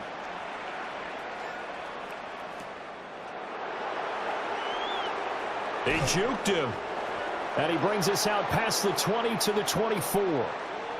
Bryce Young and the Panthers offense set to go back to work. 5 for 5 that last drive. Touchdown pass as well. He was clicking. Receivers, I don't want to be cliche, but running really solid routes too. And what I love about it is when you look across any team, all right, the body types of the receivers are usually different. The way that they get open, different as well. Some of them use power to get open. Some of them use those head fakes and subtle moves. Some of them just use pure speed. And the really good ones, and he'll be taken down by the Bengal pressure. Logan Wilson, the one who got in there and dropped him to the ground. Now how about that? Defensive coordinator perfectly in sync, dials up a blitz. And the man in the middle, he's the one who gets home. Big Mike. Big Mike.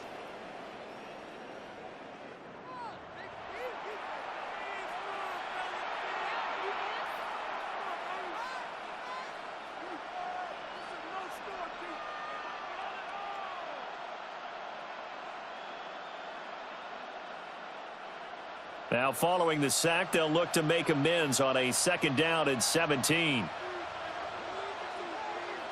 Out of the gun, it's Young. And pressure coming, and they got him once again. Trey Hendrickson showing off his pass rush repertoire that time. So, Brandon, we've sat in with a lot of coaches, and when they talk about things they want to accomplish offensively, I'm not sure that sack and sack are on their play sheet.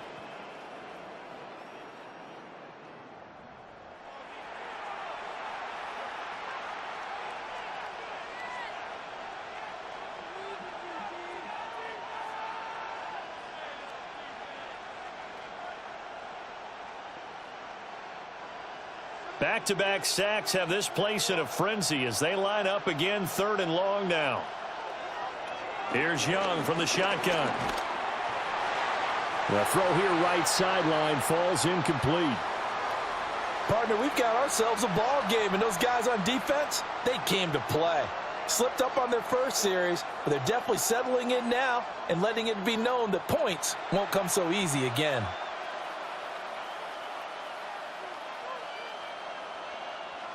On fourth down, here's Sam Martin on to kick it away. Charlie Jones deep for Cincinnati.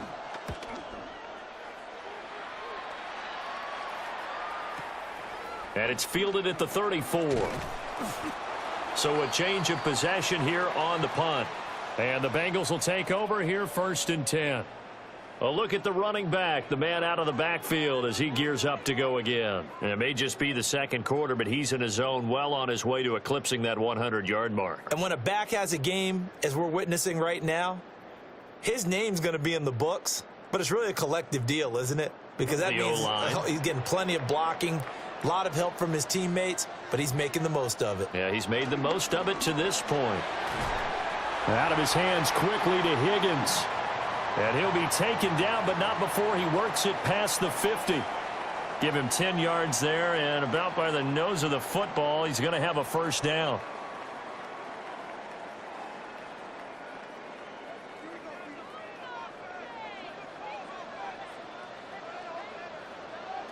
Looking to throw. Browning. And they're going to get him. He's taken down for a sack back at the 47-yard line. The safety blitz staged to perfection that time as they sack him for a loss of 6. These strong safeties, some people may not realize it. It's really like an extra linebacker, right? It really is, because they're hybrids. Half linebacker, half defensive back. The linebacker in him on that play emerged. Work to be done here on 2nd and 16 after the sack.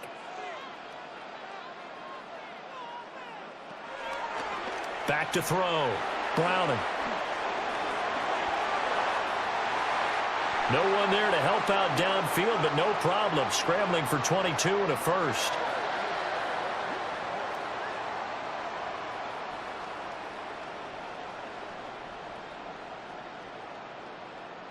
The sack on first down took him out of a traditional running play and put him in a passing situation, but didn't stop him from running anyway, did it? No, I was surprised when he took off. I thought, oh, he's got some space. He might pick up 5, 6, 7 yards. He goes all the way and picks up the first. Back to throw now on first down. He's going to air one out. And this is going to be intercepted. And the Panthers are going to get the football here as the ball will come out to the 20. That's a beautiful read there by the safety. Zone coverage, so he's just going to sit back and watch. He knows he can't get beat deep because he has the end line to protect him. So he can react to everything in front of him, and he makes a great break on the football and comes down with the interception. The possession of the football goes over to Carolina.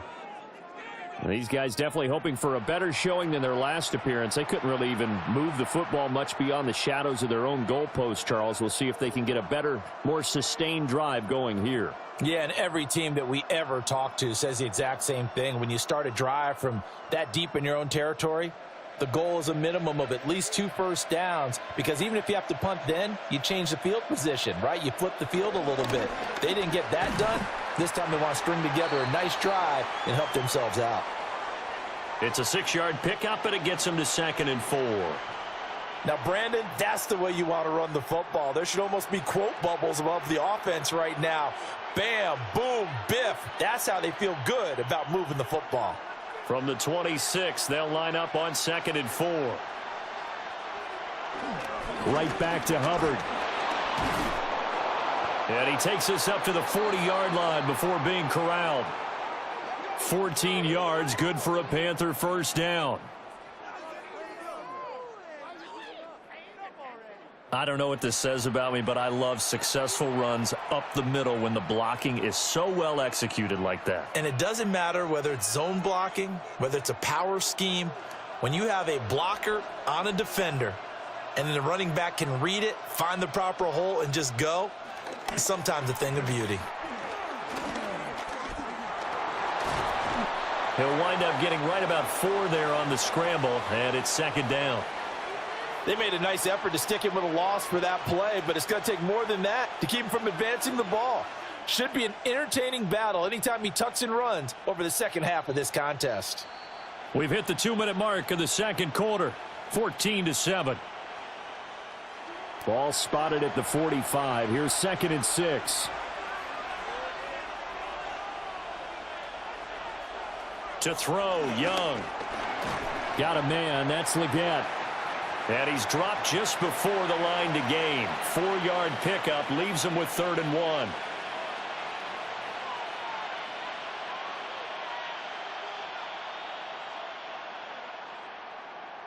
Here now, 3rd and a yard. Here's Young. He's got his target. That's complete. And he's got another first down as the tackle's going to be made at the Bengals 30.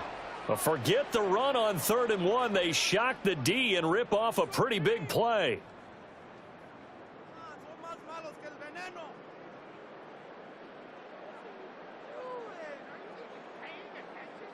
That's a play that'll likely be forgotten when you talk about big moments in this game. But plays like this are critical to keep drives going. And if points result, we'll call this play significant. They run here with Rico Dowdle.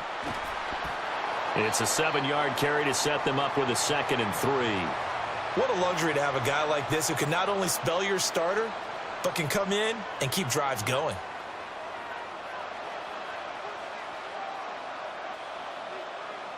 From the 23, this is 2nd and 3.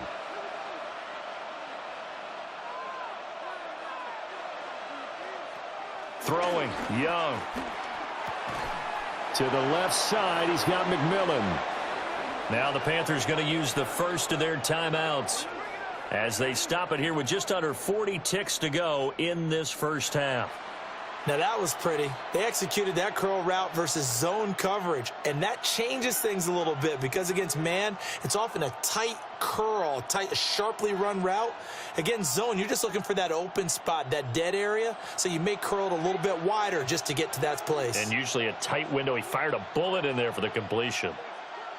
Young working out of the gun. And he can't quite get there. Tackled down at the 1. The Panthers going to use the second of their timeouts as they'll stop it with a little over 30 seconds to go in the first half of play.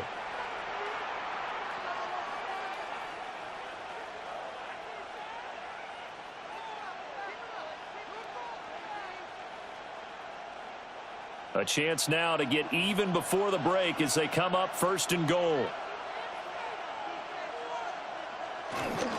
Hubbard is going backwards here. Now they come in and drop him all the way back at the 4-yard line.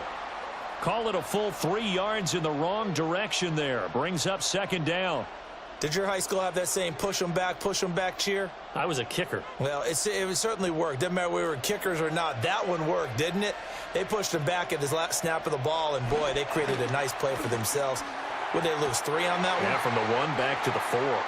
The quick throw knocked away. It's incomplete.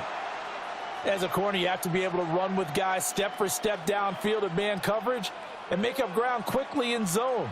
You have to put yourself in position to make plays, just like that one we saw there.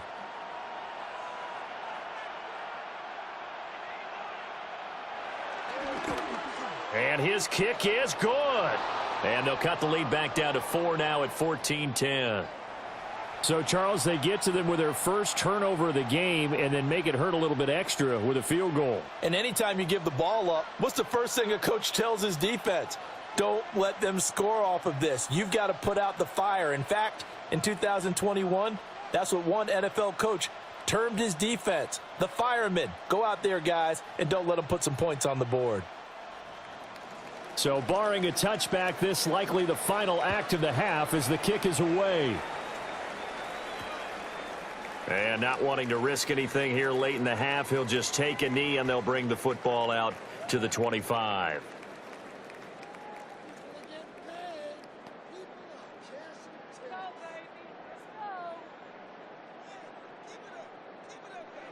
The Cincy offense about ready to go here on their next drive. And they'll have time for one play. There's 2 seconds on the clock.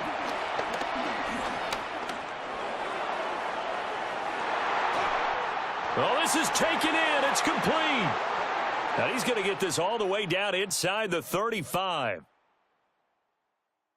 All right, Brandon, thanks much. Welcome in, everyone, to the downtown Orlando studios. Scott Hansen and crew with you for a short and sweet halftime, as this game's had a little bit of everything to it. We'll find out which side can establish some tempo in the third quarter as we're ready to kick off the second half. Back out to our commentary team, Brandon Godden and Charles Davis.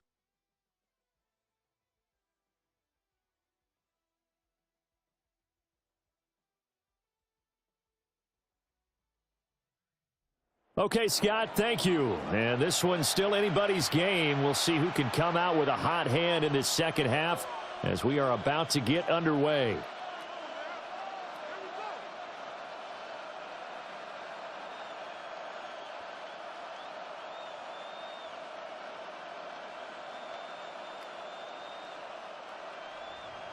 The Panthers going to get the football first, trailing here as well as we resume play in this second half. And he'll be stopped up at the 25. The Panthers going to take over here to start quarter number 3.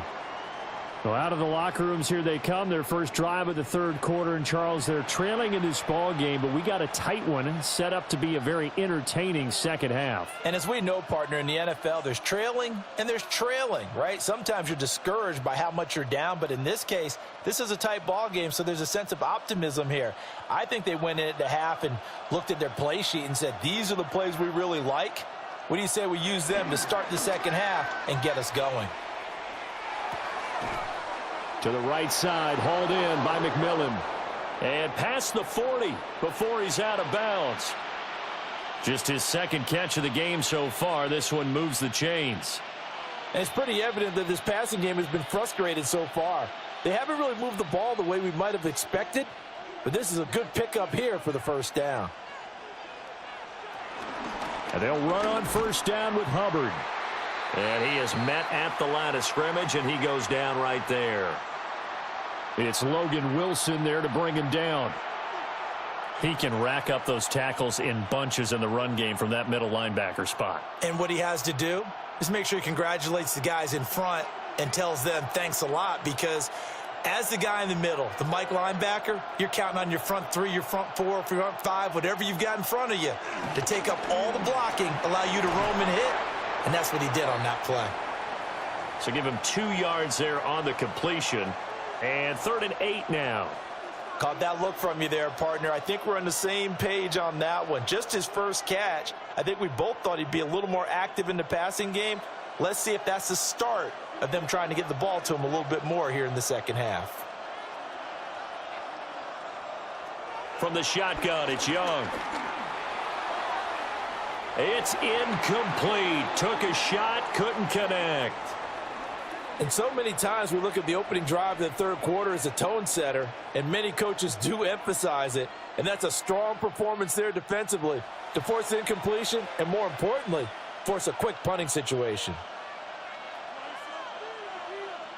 Here's Sam Martin now as he's on to punt for Carolina.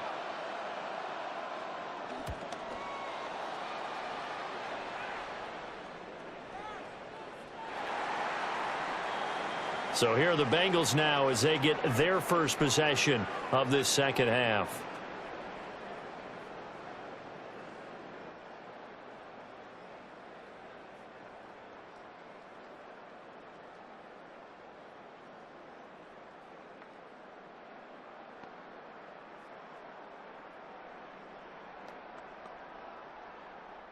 Looking to put a drive together.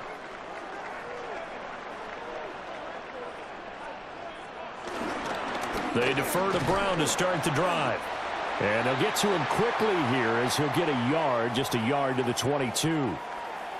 Certainly a nice job there by the defense rallying to the football and getting him on the ground, but I think the play gets made by the defensive front, because if they can't get upfield, their job is to go ahead and get low, almost get into a ball sometimes, stack things up, and make it difficult for the runner to find a hole. Over the middle, that's caught by Chase. Just a gain of a couple there. And now 3rd down and 6 to go.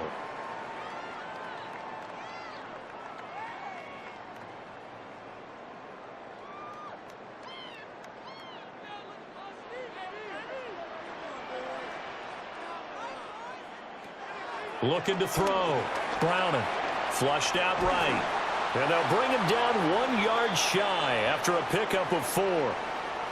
That was a good effort there trying to do it on his own, but as a defender, you're in a tough spot because you have coverage responsibilities behind you, and if you take off too quick to try and get him down, he might loft it over your head. So better to track with your man defensively than try to go up and make a stop on the quarterback. Exactly right. What you're hoping is that your guys in the front 7 can get him down. The Bengals bring out their punter now, as he'll come on to kick this one away. Here's Moore on the return. A nice return there of 11 to help mitigate a good punt. And it will be the Panthers' ball, 1st and 10.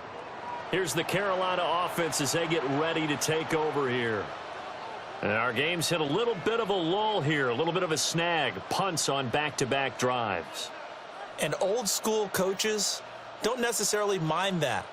Didn't turn it over, right? Didn't create a big play for the other team. Right now what you're looking for is, can you gain an advantage in field position? And that's what both teams are seeking right now. Yeah, they'll be seeking to gain that advantage here on this drive.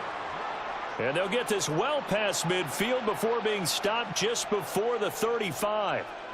It's a gain of 34. They've kept him in check until that run. That's the first time he's really gotten loose in this game. And they have to keep that in mind. Don't dwell on the fact that he finally had a big run. You kind of are counting on that as the game went on. Get back to what you were doing before. Start limiting him again.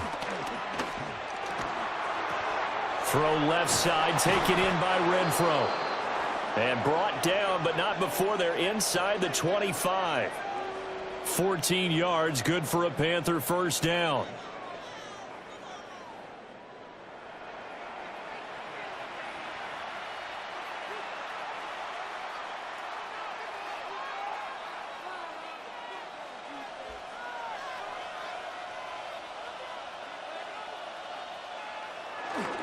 Straight ahead with Hubbard. And he's going to be met at the line of scrimmage and taken down. Trey Hendrickson, the one who gets him on the ground. And he got off the end there very quickly to make that play. Yeah, it was almost like the bullet train, wasn't it? I mean, just zoom. Quick, quick, quick. And what a terrific play, holding them to no gain. Young will set to throw. Nowhere to turn this time, and he goes down. Sacked back at the 29. Trey Hendrickson, his 2nd sack of the night. And you get the feeling, Charles, yeah, he's got the 2 sacks now, but he may get more here. We still got a quarter and then some to go. And the way that he is playing this game, it reminds me of one of the best golfers in the world who can use every club in the bag and make a great shot. That's what he's doing with his pass rush moves right now, showing a little bit of everything. They have no way of stopping him.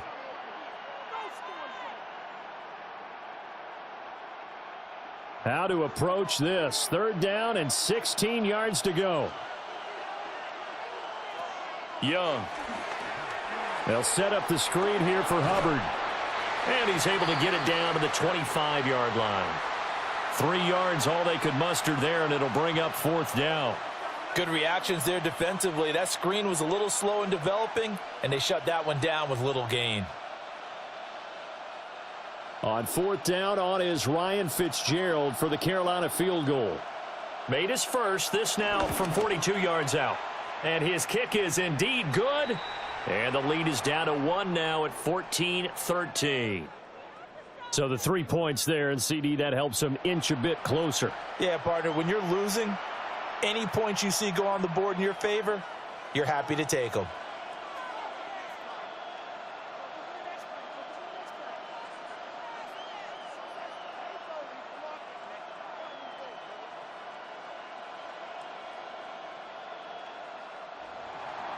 So now after the field goal, Fitzgerald back out there to send this one away.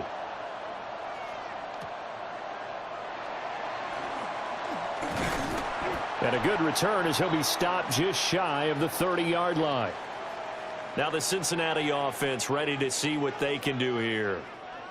Charles, a very uninspired effort. The last time we saw them out there was a quick 3-and-out, then they punted the football. Yeah, and you never want to get stopped so soundly during a series, but what would be even worse now is letting it happen again right here. They've got to get going. looking to put a drive together.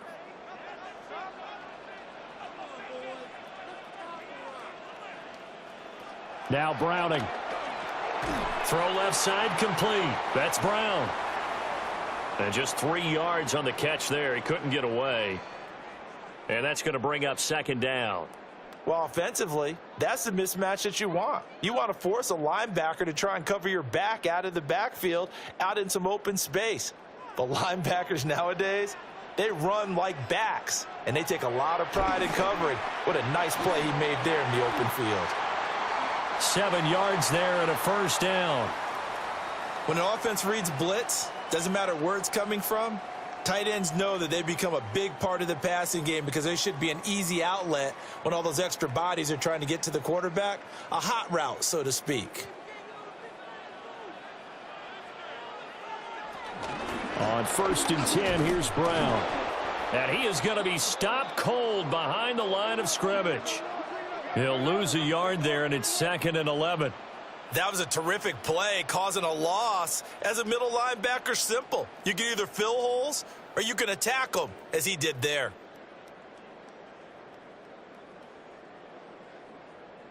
So after the loss of a yard, they'll look to push forward here on 2nd down and 11. To throw, Browning. And he'll spot Higgins open left side. That's good. The completion there for 7 yards. And now we've got a 3rd and 4. When the hitch route is run really well, that jab step off the line of scrimmage by the receiver, which is designed to back up the defender and give him a little bit of space, all you want there, get that space, catch the football, and then make a move and pick up extra yardage. And that's exactly what he got done there. Here's Browning. Work in the middle of the field, and he's got a man complete. And he is going to have a Bengals first down as they're able to get the 3rd down conversion. 1 quarter remains here as we wrap up the week on Monday Night Primetime. You are watching the NFL on EA Sports.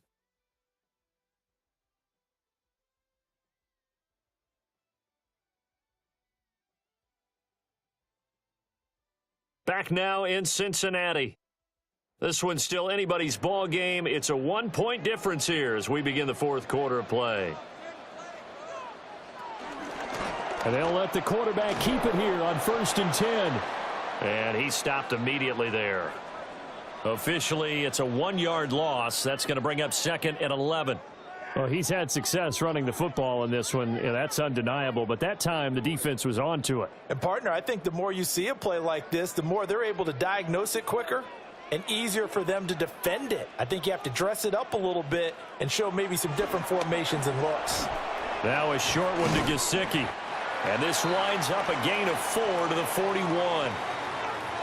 Not a big window to throw. Coverage wasn't too bad there. Yeah, they had him under wraps pretty well, but somehow able to muscle his way open and catch the ball. And now on 3rd down, they'll need to get it to the 36 to pick up the first. Back to throw. Browning. He wants it all for the end zone. And look at this. They get the turnover they needed. It's intercepted. And the Panthers are right back in this football game. Boy, that one was in the air for an agonizingly long time. Just begging to be picked off, wasn't it? It's one thing if you're throwing a ball like that, trying to throw someone open or lead them into an area. But that ball needed to be thrown with a lot more conviction. As a result, it's an easy interception. The Carolina offense about ready to go. A golden opportunity for them now following the interception. They need to try to at least get 3. Obviously, a touchdown puts them in a much more secure position.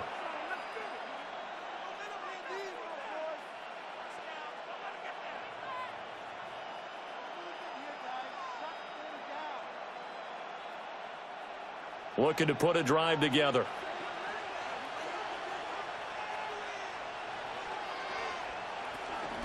They'll begin this series with a give to Hubbard.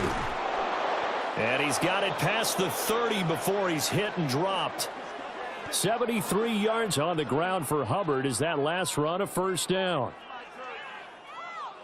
Another carry for their leader and a good one. It's crunch time. They'll need him to continue to be productive in both the run and passing game in order for them to try and snatch a victory. So they'll come up 1st and 10 now from the 33. Young. There's a short throw caught by Sanders. Short completion, just 4 yards, and that'll make it 2nd down. It's vitally important to wrap him up immediately, because if you let that big guy get ahead of steam up, boy, then you've got real trouble trying to get him down. But they're able to hold him to a short gain on 1st down. From the 37, they work on 2nd and 6. Now Young. That one complete to LEGUE. 7 yards there and a 1st down.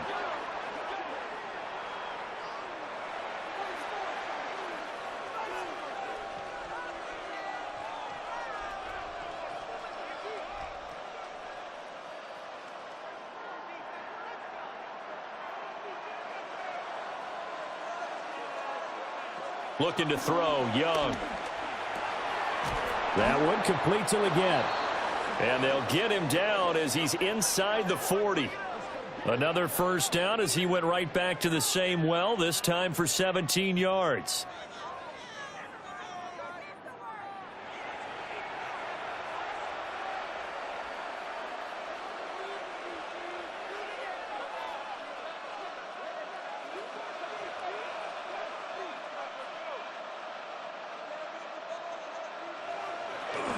A give up the middle, Hubbard.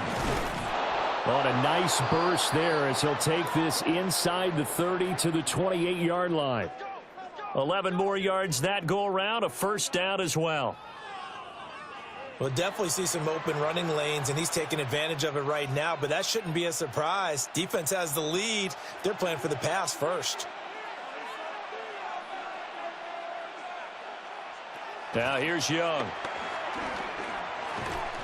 And he can't find a receiver, and he's brought down. Trey Hendrickson bringing the pressure yet again. That's his 3rd sack here tonight. Well, this has to count as a great team effort today, but this man, he's been at the center of all of it. Really special day for any defense to have this many sacks in a game, even more so for this player. One of the best individual efforts of the season.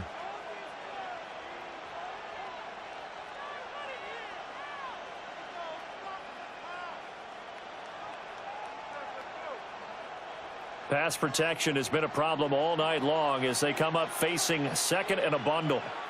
In motion goes the tight end. Young to throw it. A quick throw there is incomplete.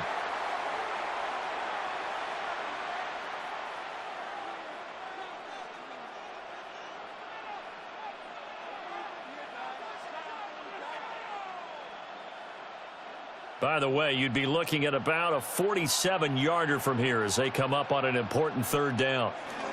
Now Young. Nowhere to turn here, and he's going to go down. Back at about the 37-yard line. Trey Hendrickson. Make that now 4 sacks for him in tonight's ball game. My man, it's been a rough night for that offensive line, and it's only getting rougher. 5 sacks now that they've given up in this contest so far. It feels like the witching hour out here, doesn't it? Okay, stupid question. What's the witching hour? Yeah, the witching hour. That's when everything goes haywire late at night. So now one of the biggest kicks of the night is forthcoming. This for a 4th quarter lead. And his kick here is good. And they have taken the lead here in the 4th quarter. So the drive here ends with a field goal. It does give them the lead, but this one's still certainly a long ways from over. It definitely puts a lot of pressure on your defense to hold the lead, right? They're happy to have it and happy to be out there trying to do so. But I know as a former player, in the back of their mind, they're thinking, why don't you score the touchdown and seal this thing?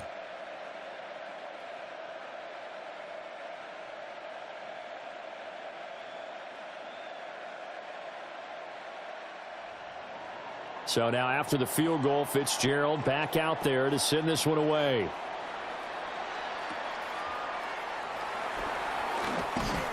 And it's a pretty good return here as he'll get this up to the 29. And the Bengals offense getting set and ready to go again here. And now they find themselves trailing following the field goal. Still a good amount of time in this fourth quarter, but this drive very well could determine the outcome of this ball game. Looking to put a drive together. They go back to the air here after the INT on the last drive. And he'll have a gain of 3 to the 33. Nothing fancy on first down, but a very consistent type of a play. Hit that slant. A lot of people call it an extension of the running game, and it can be if that pass is completed, because you hit a guy on the run like that, he often can go for big yardage. Sets him up nicely for second down, staying ahead of schedule. To throw again on second down. Browning. Throw left side here, complete to the tight end, Gesicki. His 5th catch tonight, and it's good for a first down. 5th catch of the game for him there. Yeah, and the tight end position is now becoming a volume pass catcher. Used to be occasional, right? Safety valve. Throw one to him every so often, but mainly they want him out there to block. Nowadays, an integral part of the passing game, and they create such great mismatches that they often become the leading receiver. They'll look to throw here on first down. Open man is Yoshibas. And he will be out of bounds. A good yardage there, and he'll get a second to catch his breath as it leads us right into the 2-minute warning. Inside of 2 minutes remaining in a 2-point ball game. Back to throw. This one complete to Yoshibas. And he's going to get this inside the 30.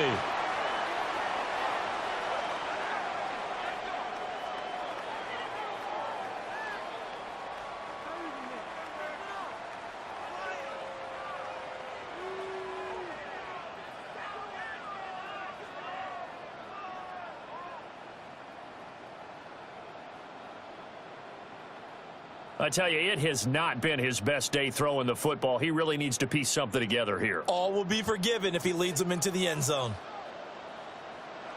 Back to throw. Now a short one to Gesicki. And he's going to be out of bounds to stop the clock.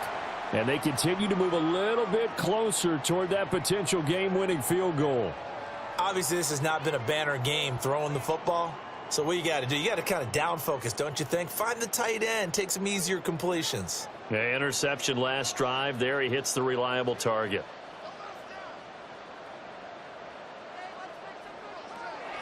They'll look to throw.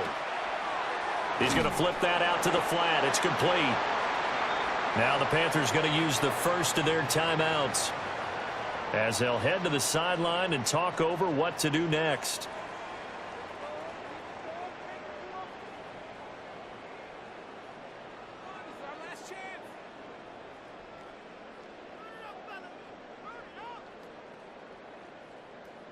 But just a gigantic play here, both sides. This is 3rd and inches.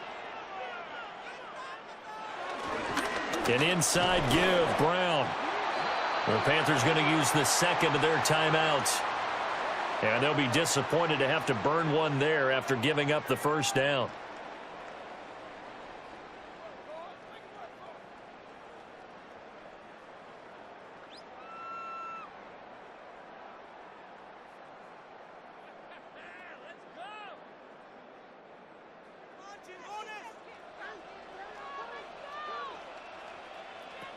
He'll look to throw. Firing quickly here, and that's complete. Now the Panthers going to signal for their 3rd and final timeout as they'll talk things over prior to this upcoming second down play.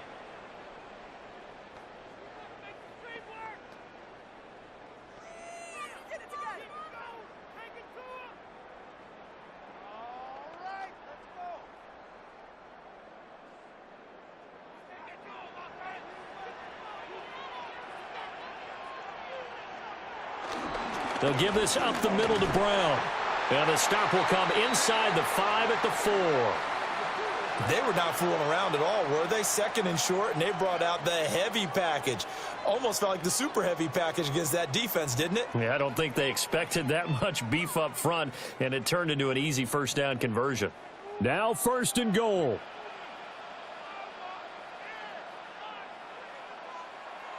He's back to throw. And a quick throw here, that's complete. Now the Bengals going to use the first of their timeouts, as the clock will stop with 45 seconds left to go in the game.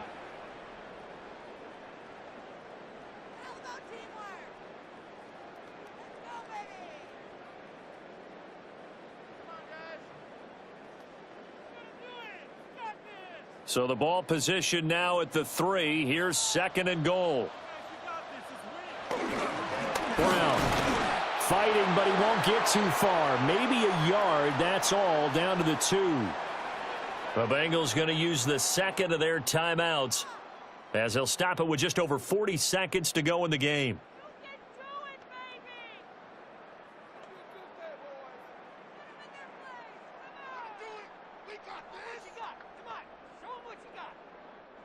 This is 3rd and goal.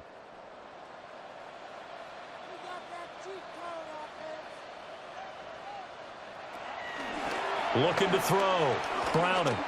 And that is incomplete. With that incompletion, reality is staring them right in the face.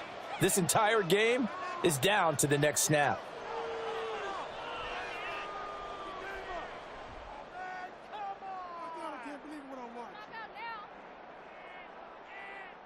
So on 4th down, out trots the kicker in a big spot here.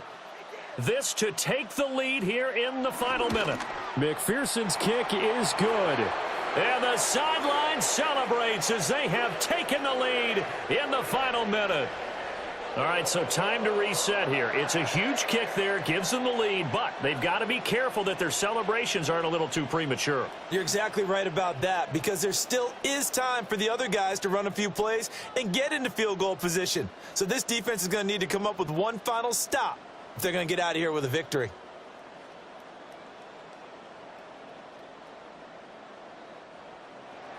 So after the made field goal, here's McPherson to send this one away.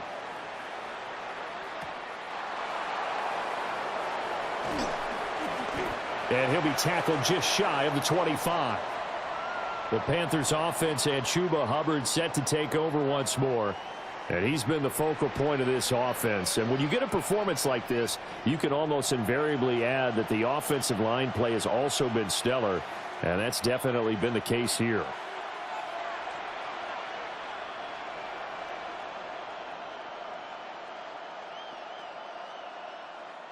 Here's 1st and 10.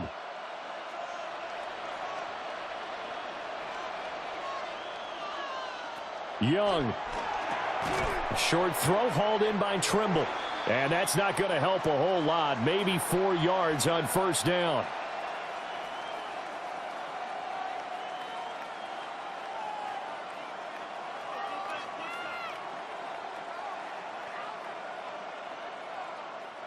Here's 2nd down. Now Young. Got a man. That's LEGUE. And he'll be out of bounds, but able to get it up past the 45. That's what they need right now. Get the 1st down, get out of bounds, stop the clock. Just playing smart football, understanding the situation, making the plays necessary, and making sure that clock stops at every opportunity. 3 ticks remain. This is it here. One last shot for Young. And it's incomplete. So their final drive comes up empty. And with that, the ball game is over. And a fun, close ball game comes to an end. On that last play, Charles, they were on the wrong side of midfield. They needed something near a miracle, and they couldn't get it done. Yeah, the effort, that was good. Very good, in fact. They were just a little too far out to get a decent look at the end zone for that last opportunity. Couldn't get it done, but a nice game overall. So that'll just about do it for Charles Davis. I'm Brandon Gaudin. You've been watching the NFL on EA Sports. For more, log on to easports.com. It's a win for the Bengals as we say so long from Cincinnati.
EA Sports coverage of the National Football League takes us to Foxborough, Massachusetts, where the keeper of the light sounds the fog bell to signal that it is indeed time for football inside Gillette Stadium.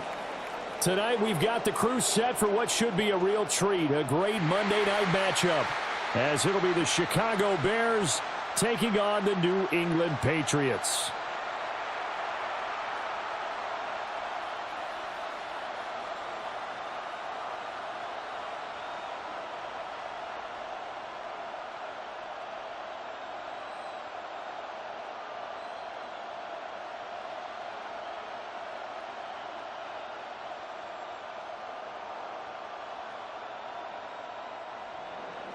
Set now to wrap up a busy week of football. Happy to have you with us. And, folks, we are underway on Monday Night Primetime.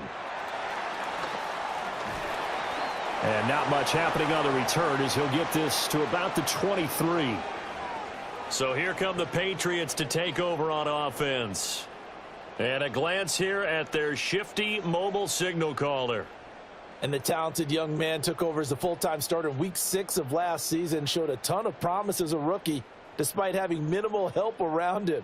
His talent and potential, vast. I expect him to have a huge second year in the NFL.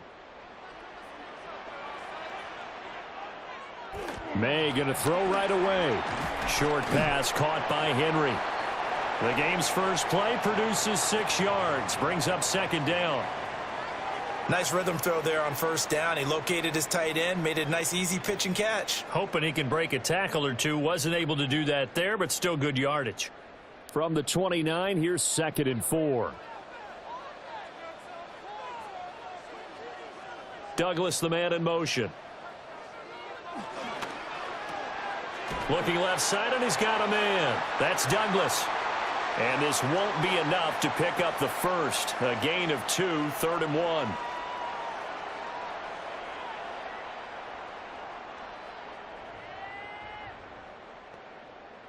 Just play number 3 here on the opening drive, and it's an early 3rd and 1. Now May on the sneak. And I don't think he got there. No, they stop him right where it all started. Only a yard on the sneak, not enough. And he's a few inches short for 4th down. Well, that wound up backfiring. Instead of handing it to your workhorse fullback or running back, they went quarterback sneak, and now they have to punt it away. So on 4th down, here's Bryce Behringer on to punt for the Patriots.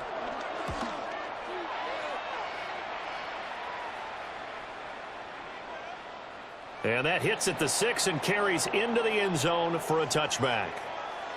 So here now the Bears offense for their first drive of the game. And a look at a guy, definitely got a little razzle-dazzle to him. Can do it with his arm or his legs. Their mobile QB. Had an up-and-down rookie season, but at times definitely showed exactly why he was so highly regarded coming out of college. Threw for 20 touchdowns as a rookie, but expects to take a massive leap with his new head coach, Ben Johnson, calling plays and designing the offense.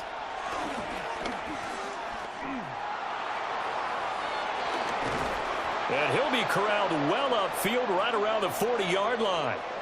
Just like that, a pickup of 20 on their first play from scrimmage.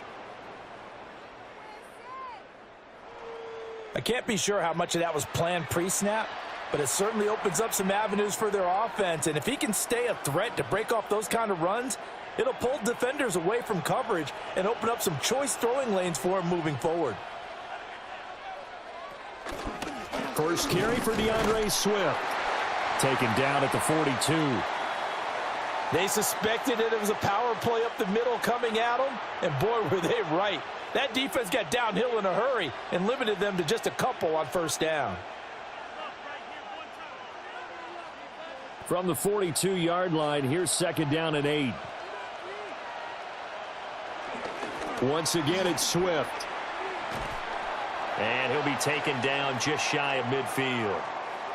Good work to pick up 7 yards there. That gets him into a 3rd and 1 situation. And that's the kind of run that gets everyone excited on offense. And, you know, oftentimes the guys who carry the ball are the ones in the huddle doing the chirping. Right now, I think it's the offensive line telling them, run it again. We are right there about to break a big one. steps away to his left. And he's corralled, but not before getting it inside the 35. Able to make something out of nothing there. 17 yards and a first down.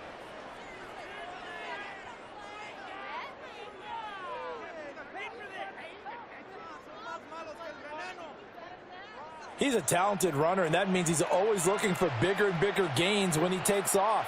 Certainly found some bonus yards there beyond the first down marker, and this early drive will continue with that extra jolt from his legs. To the air, Williams. That's complete. Romadunze. And brought down, but not before they're inside the 25. 12 more yards there and another first down. And this is exactly the kind of drive you're hoping for out of the gates. They're mixing the run and the pass well, keeping this defense off balance early. And they're on the march here with another first down.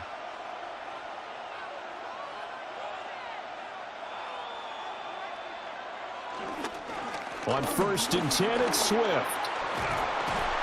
And he gets it inside the 10 to the 9. Back-to-back nice gains. That one for 14 yards and another first.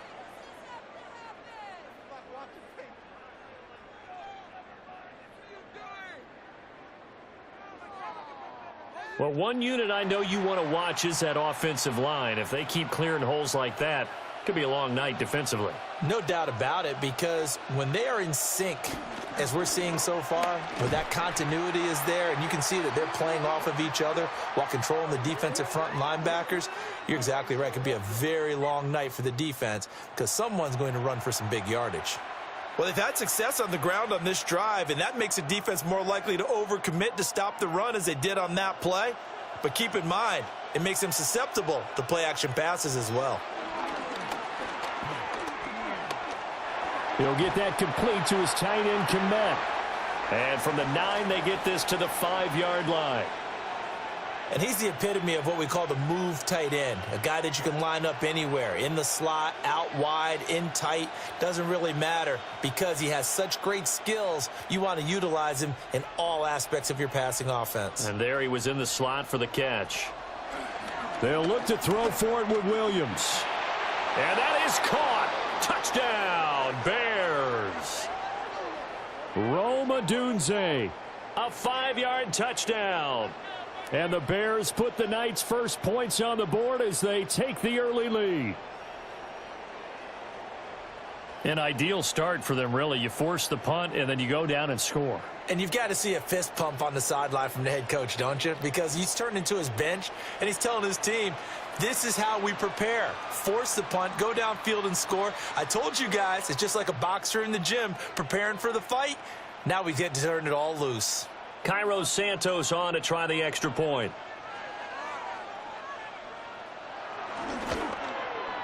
And he's got it to make it 7-0 in favor of the Bears. A good drive that time as they go 9 plays in all. And the end result is a Bears touchdown.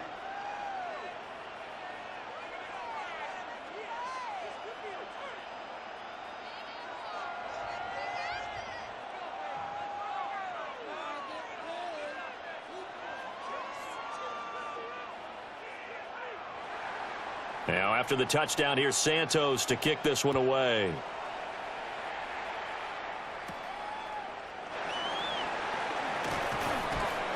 And he won't quite make it to the 25.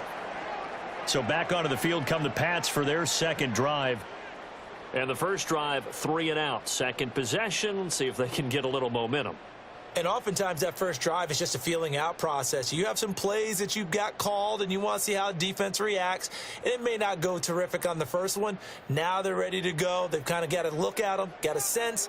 Let's see if they open things up a little bit. See if they open things up. Let's see what the defense does here, too, after a good stop. And not a whole lot of room to operate there on the first down run. He gets maybe 3. Yeah, I don't know if it's exactly a win-win, but if you're on offense, you'll take that kind of a run, all right? It was kind of stacked up, found a little bit of yardage, and frankly, they're pretty close to staying on schedule on offense. The playbook is still open for the coordinator. On second down, here's Gibson again. And he'll get a couple up to the 29. Just not a whole lot of room to operate there on that carry. No, not at all. They did a really nice job staying in their proper places and not allowing any lanes to open up. And the Bears in the nickel. No, wait, they're in the dime. 6 DBs out there on third. Could play an exotic coverage. Here's May. He's airing it out for Williams. And that's caught inside the 30.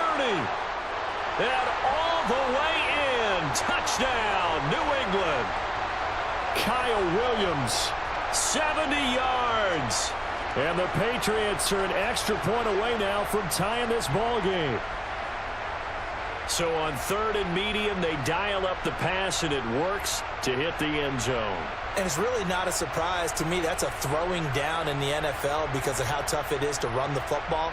But what offenses like to do is still show run formations to make them respect it and throw out of those. In this case, they took a nice shot at the end zone and made it pay off.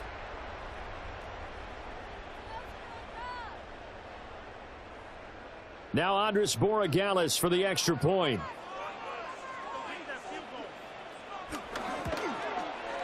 It's up and good. So these teams match touchdowns here in the first quarter, and we're tied 7-7. The drive there only spanning 3 plays.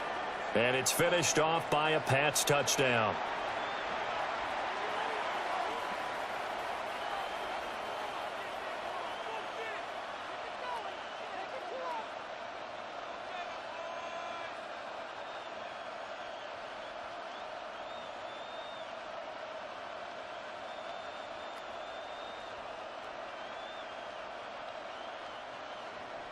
So all even at 7 now as they kick it away.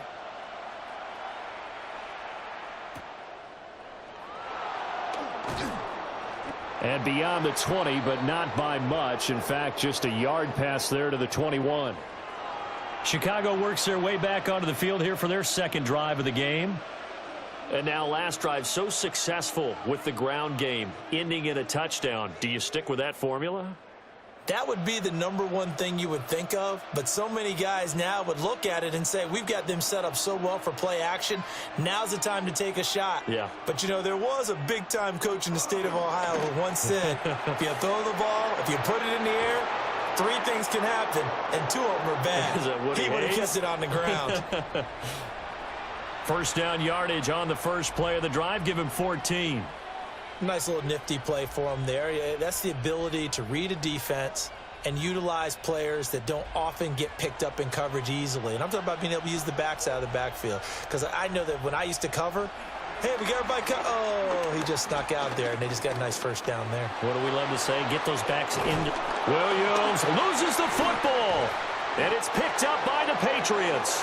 And his guys will set up shop at midfield at the 50-yard line.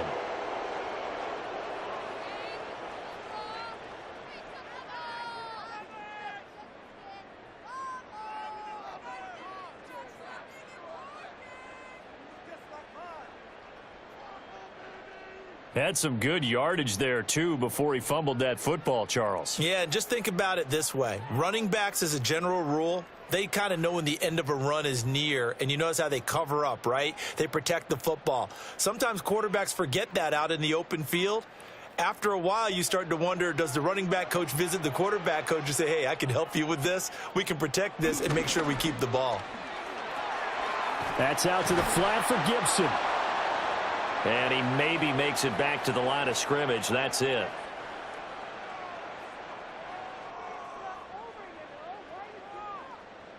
These two teams all tied after 1.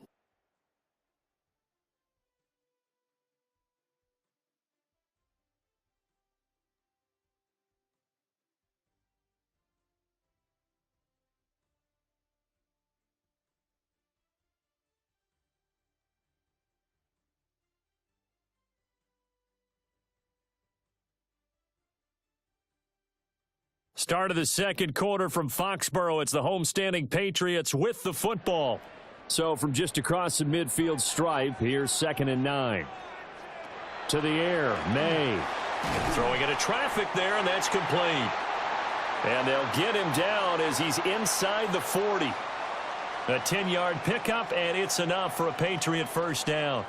Even against double coverage, he found enough of an opening for a noticeable gain. 2 guys on him, yet he finds a way to uncover downfield for the completion.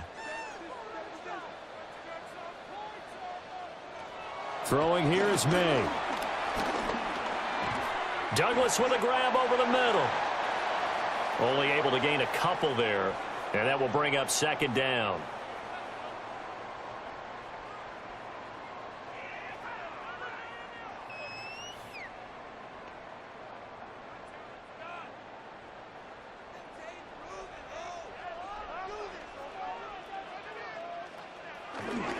A give up the middle to Gibson.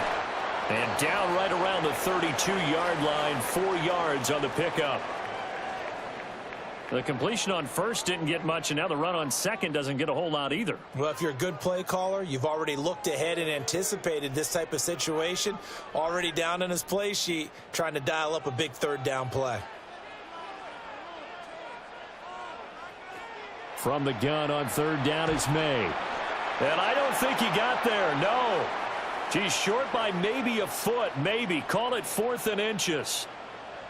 Well, it looks like they got what they wanted. They got the completion, but they weren't able to break any tackles or gain nearly enough yardage to pick up the first down. Now to be 4th and short. On 4th down, out comes Andres Borregales for the Patriot field goal. This one from 46 yards out. And this one looks good. It is good. Right down the pipe.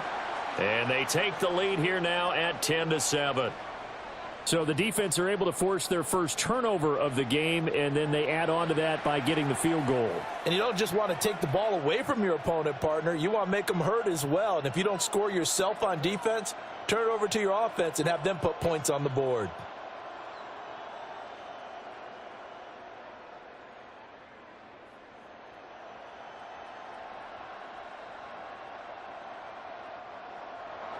After the made field goal, back out is Borregales to kick this one away.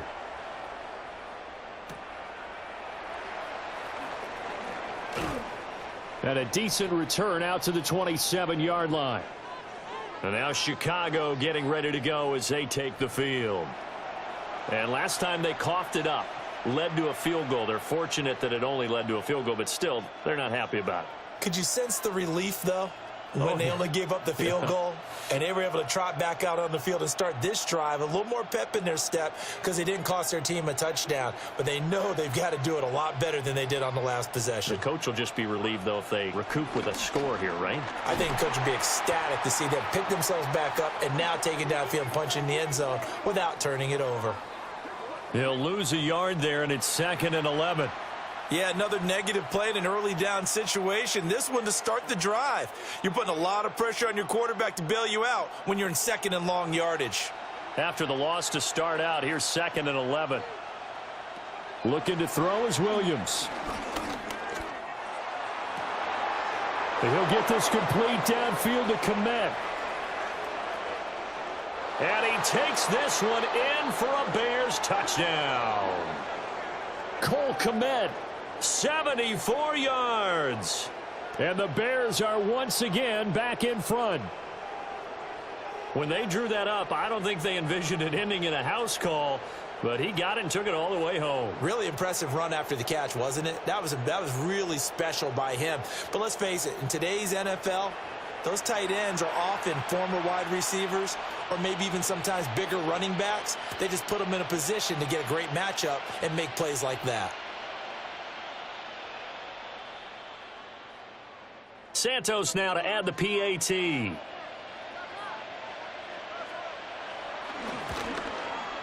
And that makes it 14-10. Pretty clean and simple there. Just 2 plays. The long pass resulting in the touchdown on play number 2.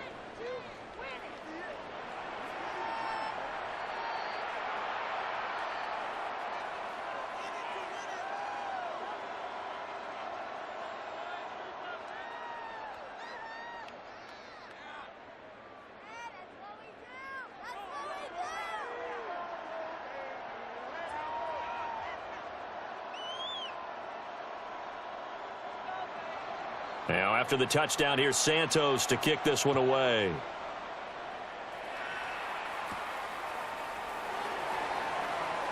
Dances by him. And a good return as he'll be stopped just shy of the 30-yard line. The Pats offense and their big play wideout getting ready to get back to work. And it may be time for this defense to start throwing a second defender his way, because whatever they've done, it has not worked in this first half.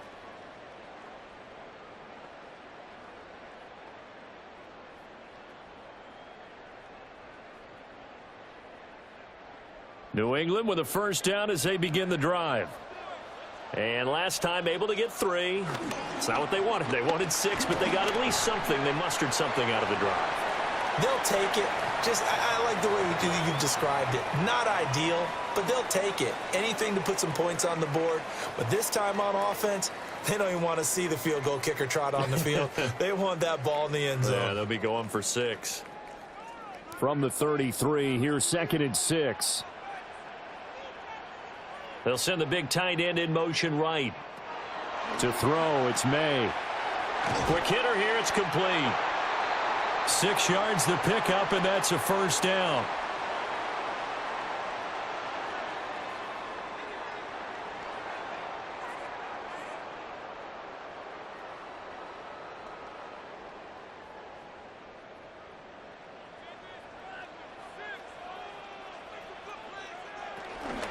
Straight ahead, Gibson.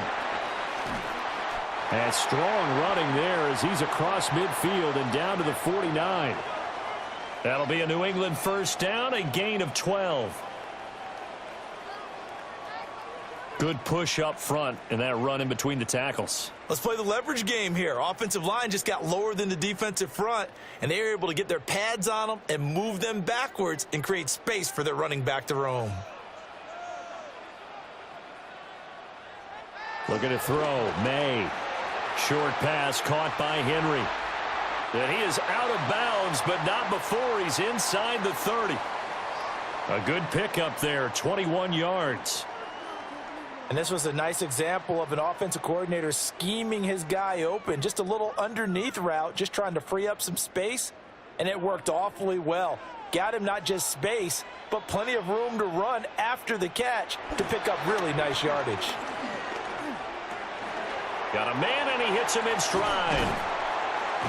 And they will eventually get him down, but he's inside the 5 all the way to the 3. 2 chunk plays in a row. The last one was over 20 yards, and so is this one.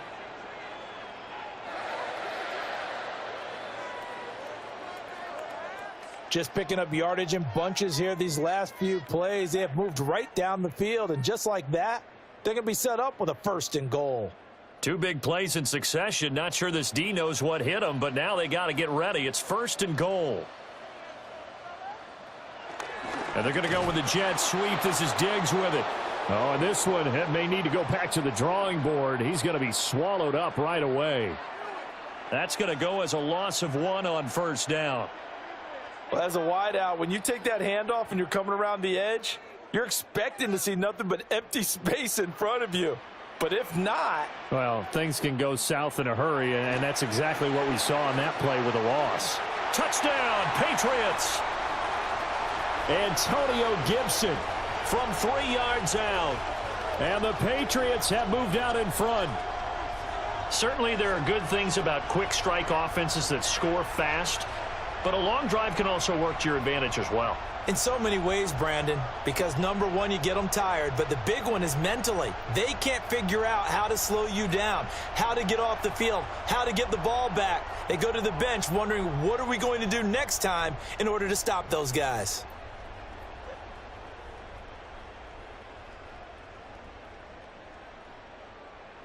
The extra point now for Borregales.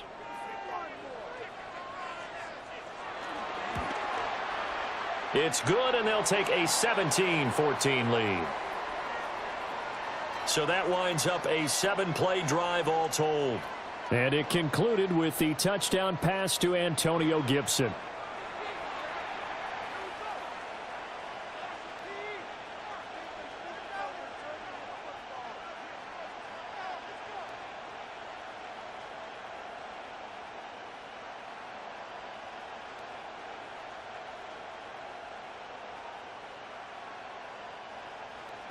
Following the touchdown, Borregales back out to send this one away.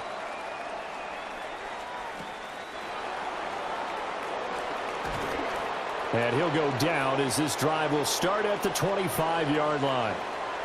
The Chicago offense set to get started.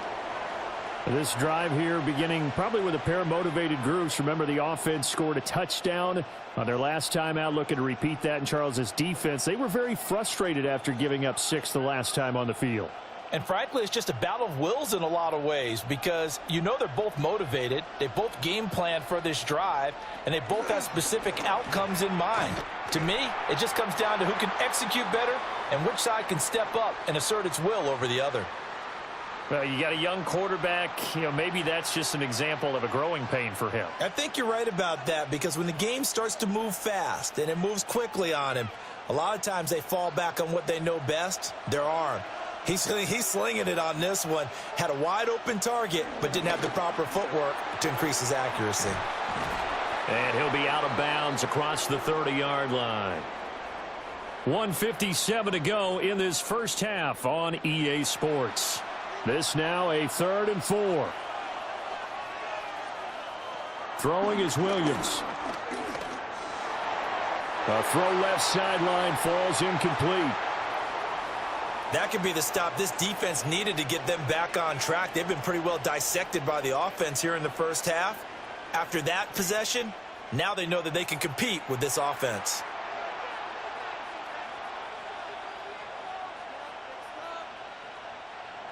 Here comes the Bears punter now. Back deep for New England is Marcus Jones.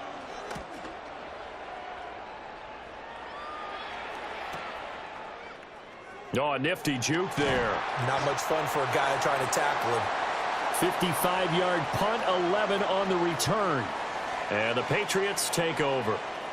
Their quarterback leading this offense back out. He already with a couple of touchdown throws in this first half as his guys start 1st and 10.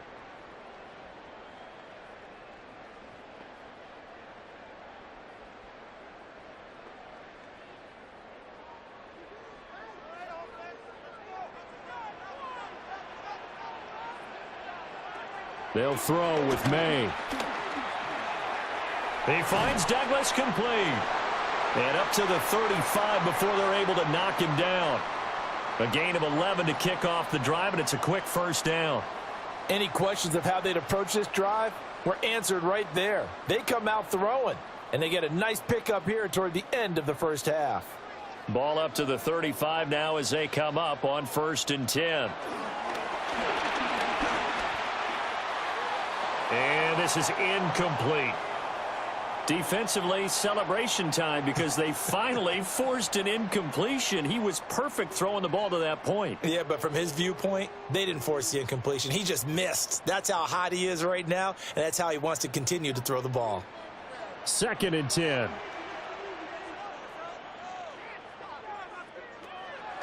Now back to throw.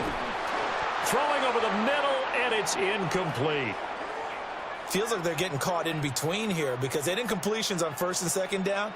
Now you got to worry a little bit about the clock because you prefer not to give them another shot here in the first half.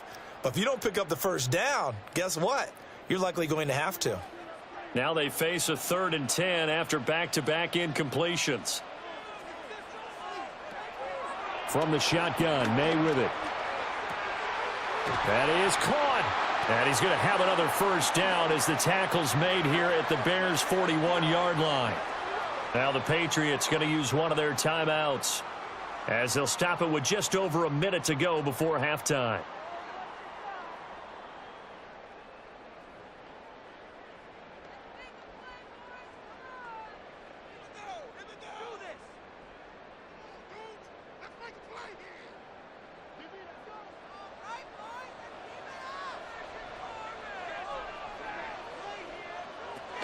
From the shotgun, it's May. And this is caught by Williams. And they're going to be set up down around the 15-yard line.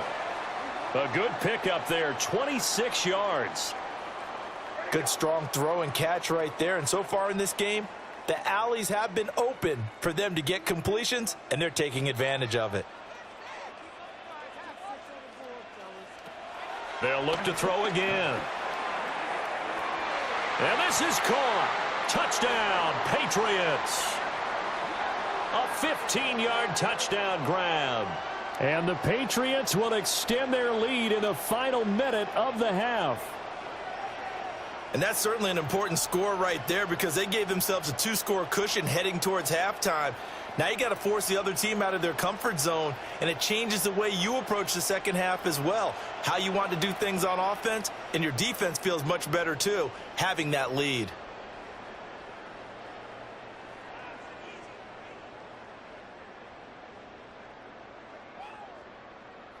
Borregales now for the extra point.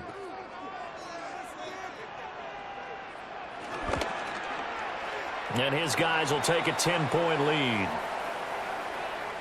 So the drive there took 6 plays. And it ends with a New England touchdown.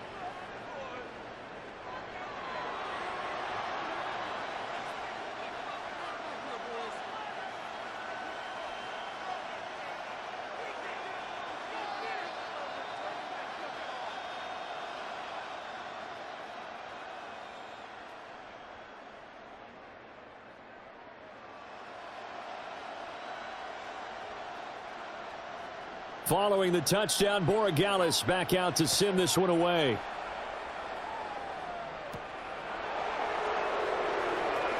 Ooh, the juke. And the tackle going to be made right there at the 25-yard line. And the Bears going to get one more possession in this first half. And with time quickly fading here in the second quarter, not sure how aggressively, offensively they want to play this. I think we'll find out just how much they trust their guys in this situation if they decide to take a shot.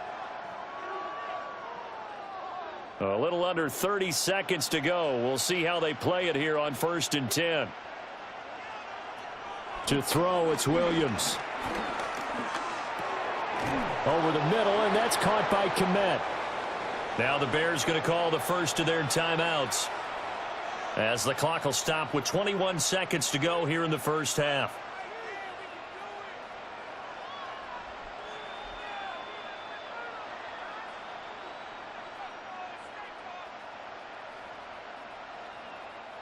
Line of scrimmage, the 37 on 1st and 10. Moore, the man in motion. To throw, Williams. It'll be a gain of 5. And it'll be 2nd down. Now another timeout called for by the offense. So that means they're down to 1 remaining here as we head toward halftime.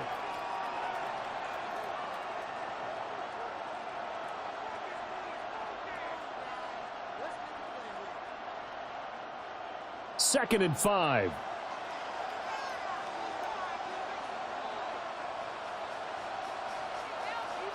From the shotgun, a throw for Williams. There's a short throw. It's caught by Kmet.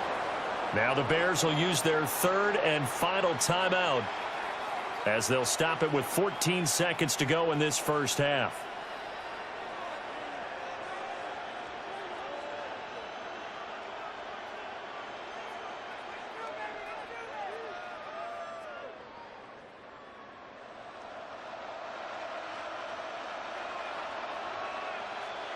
Here's Williams. And again back to Kmet. And they'll get him down as he's inside the 40. A good pickup, but it will come on what should be the final play in this first half. Halftime here on Monday Night Primetime. It is off to Orlando we go. Here is Scott Hansen with our halftime report. Scott. All right, Brandon, thanks much. Welcome in, everyone, to the Orlando studios. Scott Hansen with you for a quick halftime report. We'll let both sides catch their breath and get their orange wedges as we're going to get ready for the third quarter action. So let's go back out to the stadium as we rejoin our broadcast team, Brandon Godden and Charles Davis.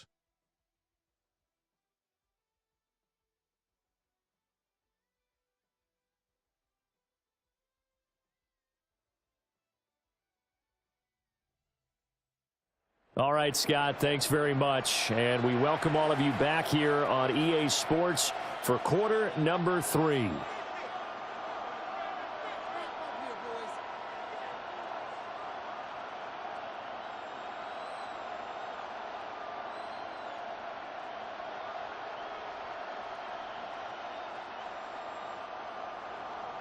The Bears going to see the football first, and they trail here as we get back underway to start this second half.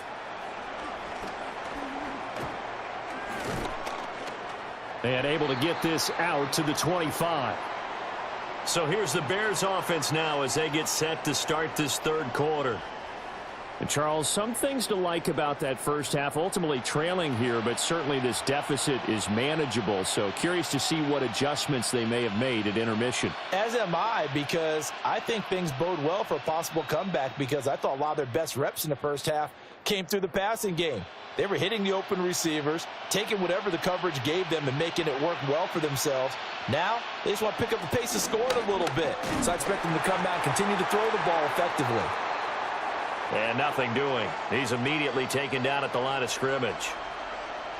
Just a yard on the first down carry, so it's 2nd and 9.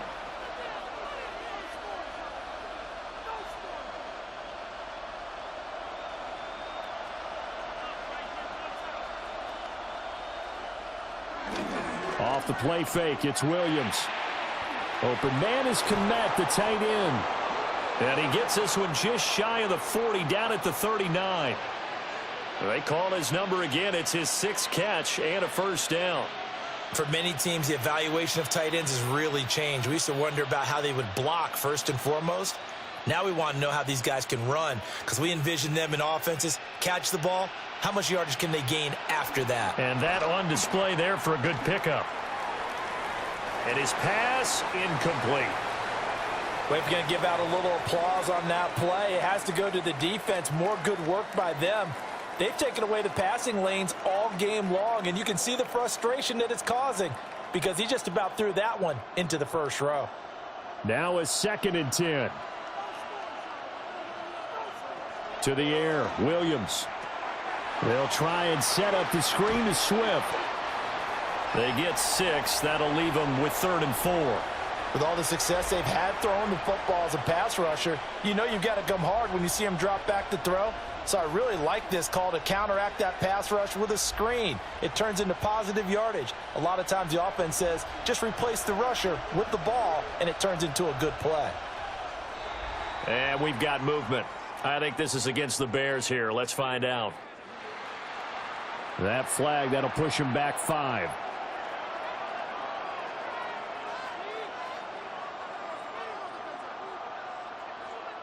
After the false start, sets up a 3rd and 9. They'll stick with the passing game as he looks to throw. That's complete to his rookie 2nd-round pick. And he will have the Bears first down as they're able to get the 3rd down conversion.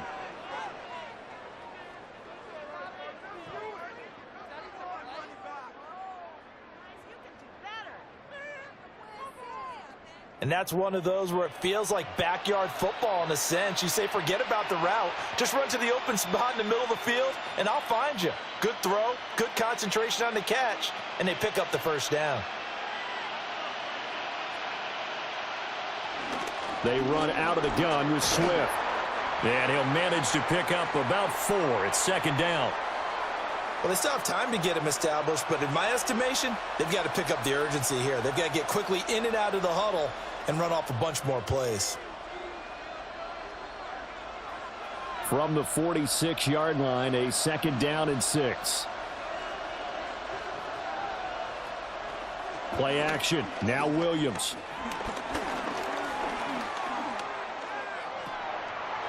He'll get that complete to his tight end, Kmet. And he's got another first down as the tackle's going to be made at the Patriots' 31-yard line. Kind of a dangerous throw there. He's off balance when he gets rid of it. But this is all about a quarterback knowing what he can get away with. And that time, it turns into a completion and a healthy gain as well. They'll go play action here with Williams. And there's a short throw. It's caught by Kmet. The result, only 4 yards there on the play. And it'll be 2nd down. I don't care what sport you're playing. Everyone likes to build up a little momentum, don't they? And look at this, back-to-back completions to the big target at tight end. That one not as profitable as the other, but still a decent gain. 2nd and 6. Over the middle and into the hands of his receiver Moore. 2 catches in the first half. Now he's got a third here, and it's good for a first. And that's a more than acceptable read right there because it's zone coverage, so timing is everything. This time he waits for his man to come open, puts it right on him, and they pick up a first down. So from inside the 20, here's 1st and 10 at the 18. Now they'll pitch it out here. And he is met at the line of scrimmage, and he goes down right there. Officially no gain on the play, and it's 2nd down. And that run was memorable for only one reason. There was absolutely no place to run with the football. No gaps, no creases, no gain. A 2nd and 10 now. 3rd quarter action from Foxborough. From the gun, here's Williams. Pass caught by Burden. 5 yards. Now it's 3rd and 5.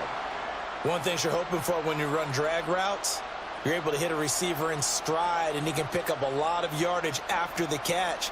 But in this situation, the defense was effective, able to stop him before he could get a good head of steam going. Looking to throw is Williams. He'll look middle here and get it to Odunze. And he's brought down short by a yard. It's a 3rd down gain of 4. If this were baseball, we'd call this small ball. Instead of pushing it downfield, they throw a short pass trying to pick up the first down, but the defense rallies to the football and stops him short, bringing up a 4th down. I guess they figure they got to start taking some chances. Here's a big one in this 3rd quarter as they'll go for it on 4th down. They'll try it now with Swift. And he has the first down before he's tackled at the 5. Just a gain of 3, but they'll certainly take it as they convert on 4th down. So he needed 1. He ended up getting 3. And I really like the way he ran that one, too. That's really intelligent running because oftentimes a running back can get too greedy. Try and hit the home run on a play where you just need a few yards. Touchdown, Bears! DJ Moore, a 5-yard touchdown. And the Bears are back within a score. Well, that's just how they drew it up, CD. His first read was there, got it to him quickly, and into the end zone. Absolutely excellent execution by all involved. And the coordinator, got to give him credit, found the perfect play call. Quarterback let it fly as soon as the target came free, and his guy made a nice catch. Just how you draw it up in practice and then execute it in the game. Now the point after try for Santos. It's up and good, and this now becomes a 24-21 ball game. That one was an extended drive, 14 plays all told. And it concludes with a touchdown reception by DJ Moore.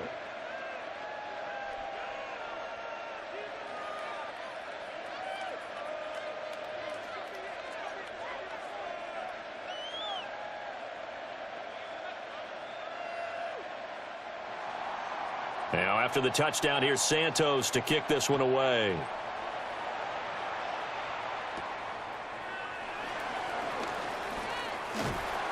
And able to take it past the 25 and up to the 28-yard line.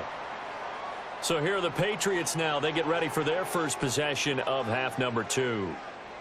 And maybe some renewed pressure on this unit following the touchdown a moment ago. It's back to a 1-score game. And because of that pressure, because it's now a 1-score game, they know this is where you need to slow the momentum change. Because otherwise, that could overrun your team. You've got to be careful right here. And Diggs has it. And they'll wind up getting this to the 37. Gain of 9. And his play caller does a nice job of giving him an easy throw to start this drive, and he takes advantage of it. The completion sets up a manageable 2nd down. So from the 37, here's 2nd and a yard. Gibson here running out of the gun. And running room scarce here. He's going to be stopped in his tracks at the line of scrimmage. He could muster only a yard there, and they'll be left with a 3rd and very short.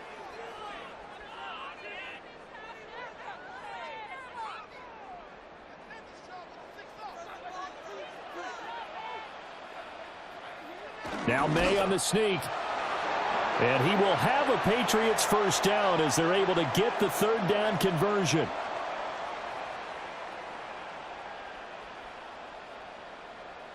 There may have been a little bit of an element of surprise there. 3rd and inches, and they go quarterback sneak. I still feel like this is a play that often is reserved for 4th down. So from the 39 now, they'll come up on a 1st and 10. On the draw, it's Gibson. And able to get this one all the way up to about the 46-yard line. A solid run on 1st down. Gain of 7 leaves them with a 2nd and 3. 1 quarter remains here as we wrap up the week on Monday Night Primetime. We'll return with more after this break. You're watching the NFL on EA Sports.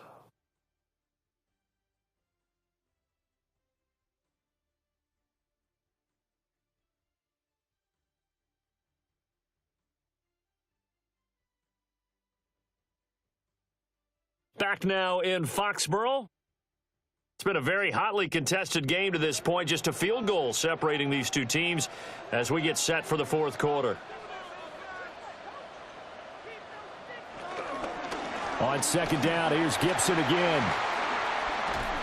And great blocking downfield as he's got this almost to the 35-yard line. 51 yards rushing now on 8 carries for him so far.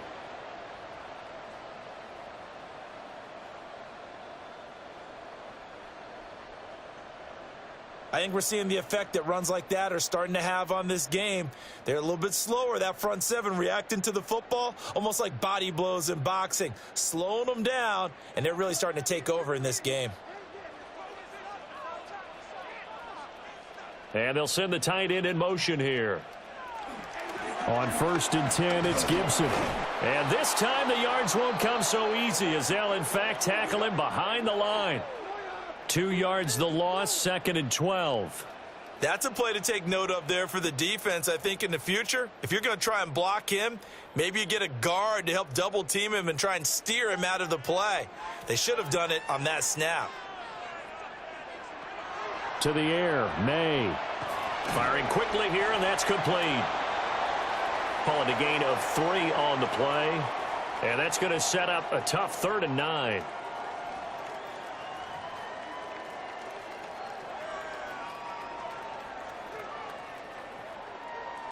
They'll come to the line here needing 9 yards to pick up the first.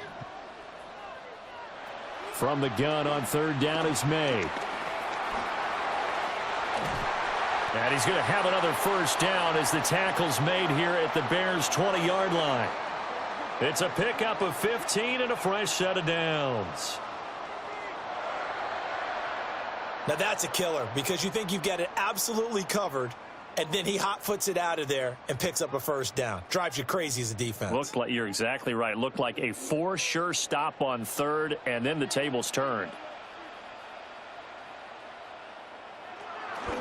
Shotgun handoff to Gibson. And they're knocking on the door now as a good run there going to take this to about the 10-yard line. They get 10 more there, and I believe that'll be enough for another first down. It will. Well, it is our business to analyze what we saw out there, and on that play, I saw a defense staying in base, not taking a chance, not blitzing in a situation when they absolutely need the football back. That's either a case of overthinking it or not thinking it through. If you do blitz, do you have to be careful about where you're coming from, or are you just coming from all angles? You have to be careful about where you're coming from, obviously, but at this stage, you have to take a few chances as well.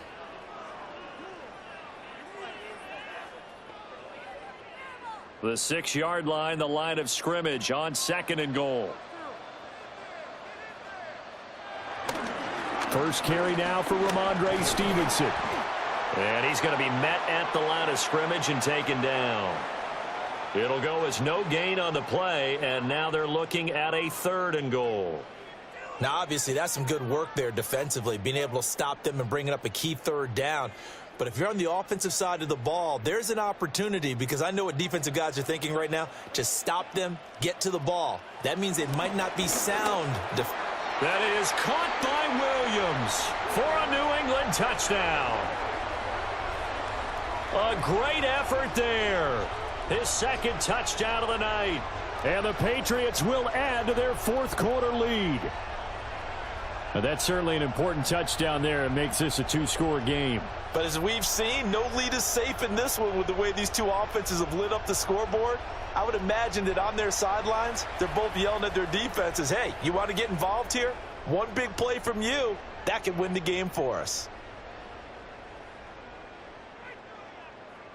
The extra point now for Borregales.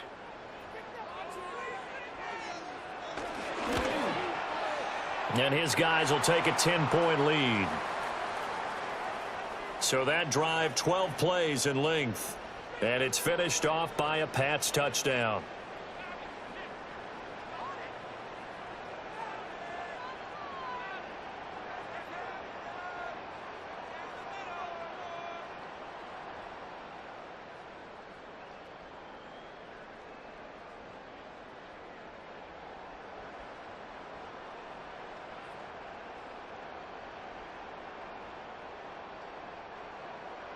Following the touchdown, Borregales back out to send this one away.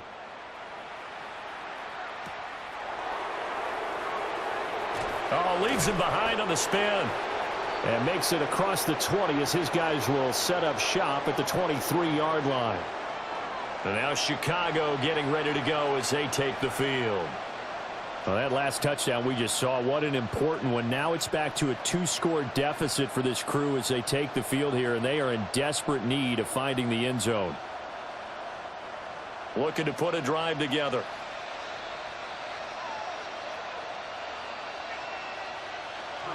On play action, here's Williams. And he goes down. It's a Patriots sack. K'Lavon Chaisson, the former first-rounder, in there to get the sack. We've seen him escape similar situations earlier in the game and get away from pretty good yardage. At that time, they get him down. Yeah, they've had enough evidence that he can get away and run for good yardage, haven't they? That time it felt like, okay, enough of this. Let's play it the right way and get him on the ground before he does any damage.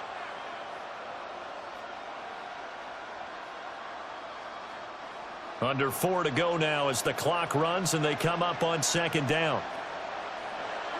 Throwing is Williams.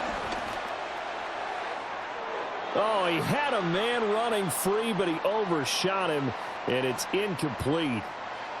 And that is every quarterback's worst nightmare. You had the perfect play call. The C's parted perfectly. You had your guy wide open. He could have run for days, but he overshoots him, and that's one he'll think about for the next month. Now on 3rd and long, they'll look to throw. And he is going to lose yardage here. They'll wind up losing 3 here on the play, and that's going to make it 4th down. Well, it looked like the defense, they were ready for that one. Really left him almost no room to work after catching the ball. He could throw every move in the book at him. They were there, and they tackle him for a loss. They'll go. Here's Williams. It got his man complete. The time to pull out the stops is now, and they convert there on 4th down. I'll tell you what, this is not for the faint of heart right here. 4th down, this is taking a big risk, but it's as good a play call as you can imagine. And the defense just not able to come up with the stop they needed. And this is not just a first down, but a big play as well. And that is incomplete. He couldn't hold on through the contact. Brings up 2nd down. He already came through for them on this drive. No surprise that they were hoping he could do it again. Here's 2nd and 10.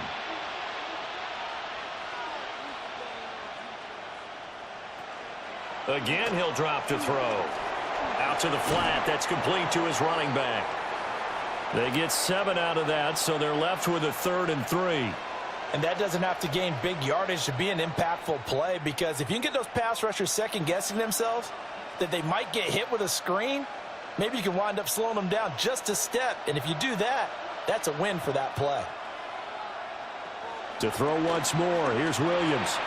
Able to find the open man. That's complete. And he will have the Bears first down as they convert on 3rd and 3 with a nice gain of 7 yards. And in a two-score game, obviously, every play, every third down, like we saw there, magnified. Big pickup. It was a huge pickup. What they really want, though, is to not even get to 3rd down. They've got to maximize time and conserve as much as possible.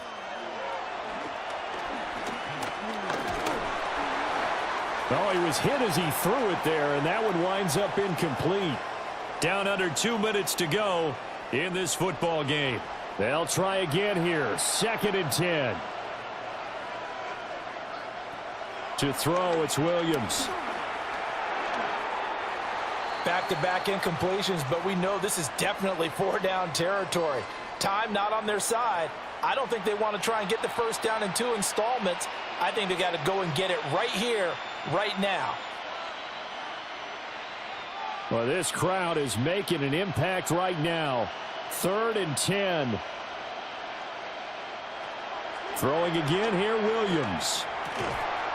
And he will not be able to hang on through the contact. It's incomplete. The coverage strong, and now it's 4th down. That means it's just one last chance left, and this has to be a first down or a touchdown, or this game's over.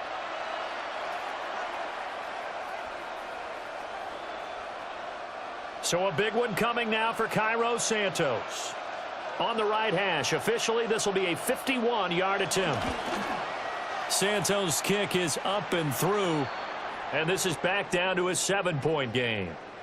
So they hadn't called on him at all until this point, but he comes through here and buries one from long range. Yeah, that's awfully impressive because usually kickers like to get that first one out of their system in the first quarter, sort of get them into the flow of the game, but to come in this late and knock it down from long distance, give him a lot of credit.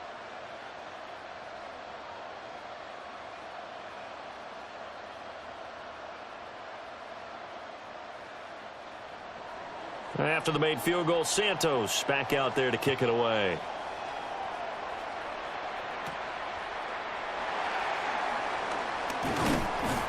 And he's up across the 25 and down at the 28.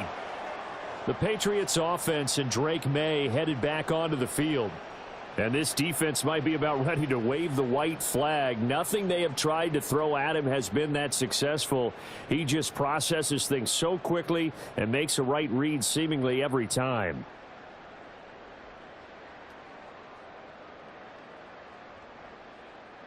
The Pats at the line, ready to go. And this game not quite over yet. And we'll likely see them take all 3 timeouts defensively, so they can't just kneel this one out. They're going to have to try to run a few plays. You're exactly right. They've got to get a first down and make them use up all their timeouts in order to feel like they have this one in hand.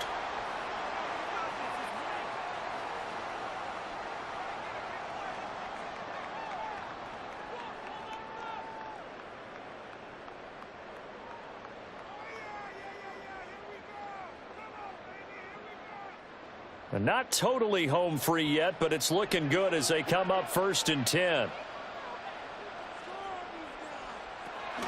On first down, right back to Gibson. And he's going to take this ahead for right around 3 yards, but no more than that. 2nd down. Now a second timeout called for by the defense, as they'll get it with just over 90 seconds to go in the ball game.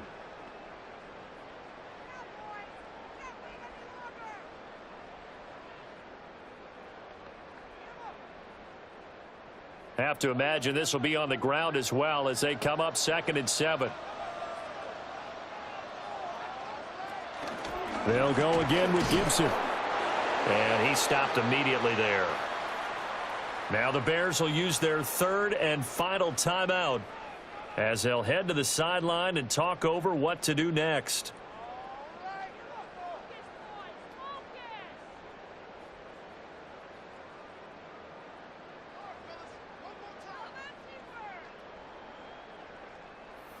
The Bears bring out an extra defender in the secondary now for 3rd down. Up the middle, here's Stevenson. And he'll get this down only to about the 46. Well, this was just simply excellent defense. On this third down, they had to be alert for the possibility of a pass, but that didn't stop them at all from understanding what was going on when they decided to run the football, and they just swarmed and stuffed them for almost no gain. The Patriots send out their punter as he'll punt it away for the second time. And no return here. Where will they spot it? They say just outside the 20-yard line. So now the Bears down by 7. A little under 50 seconds to go. How will this thing pan out? We'll watch as they come up on first down.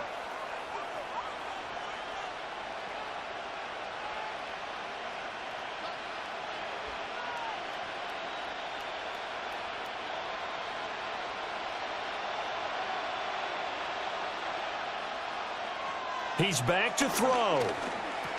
Gets this to Moore. And they're able to get this one across the 35. All right, let's just put it on the table real quick here. This is 2-minute drill. You got to know they're looking for their number 1 receiver. Yeah, you think they'd be ready for that? That time they weren't. This offense cannot stop the clock now. No timeouts remaining as they come up here first down. A pass complete to Adunze. And he'll be taken down as that'll net him only about a gain of 9. As long as you go through your proper reads and progressions, the drag route can be one of those old reliable plays because usually it's good for a good chunk of yardage as we just saw there. And those guys like it, right? They can get the ball with a full head of steam. Especially against man coverage, because man coverage, they're typically running away from someone and not worried about traffic coming out on the other end. And a fun, close ball game comes to an end. On that last play, Charles, they were on the wrong side of midfield. They needed something near a miracle, and they couldn't get it done. Yeah, the effort, that was good. Very good, in fact. They were just a little too far out to get a decent look at the end zone for that last opportunity. Couldn't get it done, but a nice game overall. So that'll do it for my partner, Charles Davis, and the best darn crew in the industry. I'm Brandon Gaudin. This has been a presentation of the NFL on EA Sports. The Patriots winners here at home as we say so long from Foxborough.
With its distinctive swimming pools in the upper deck, there's a look inside Everbank Stadium here in Duval County, Florida. Tonight, we've got the crew set for what should be a real treat, a great Monday night matchup, as it'll be the Tampa Bay Buccaneers taking on their in-state rivals to the north, the Jacksonville Jaguars.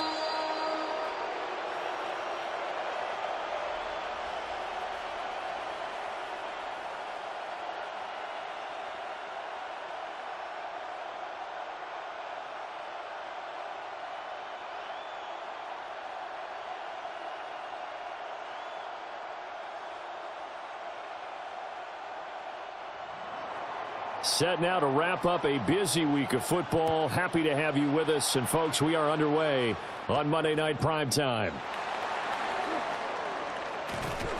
And it's a pretty good return here as he'll get this up to the 29. So here's the first drive now for the Jags. They're led by the #1 overall pick in the 2021 draft, Trevor Lawrence. And we've seen the flashes throughout his 4 years in the league, but he's coming off an injury-riddled season where he only played 10 games. Has to eliminate the costly turnovers at 52 in 4 seasons, and he's hoping the new coach Liam Cohen can unlock his untapped potential, and it has to happen right now.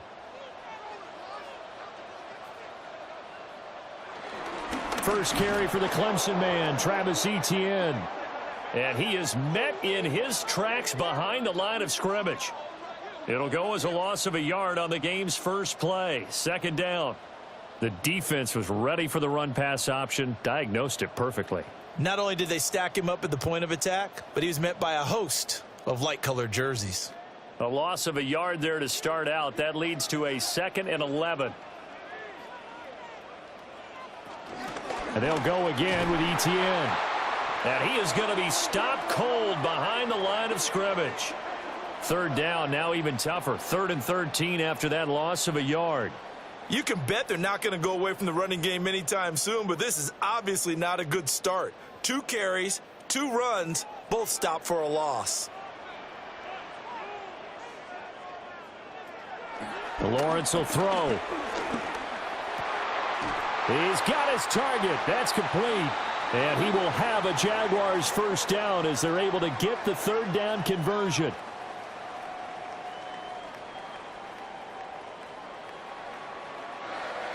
That's a play that may get lost in the grand scheme of things, but one thing's for sure. You certainly don't want to go 3 and out to start the game. So that's a nice job of finding the right play call and coming up with a first down. They go play action with Lawrence. He's got Thomas yet again complete. And he's got this down to the 35. They go right back to him for 20 and a first.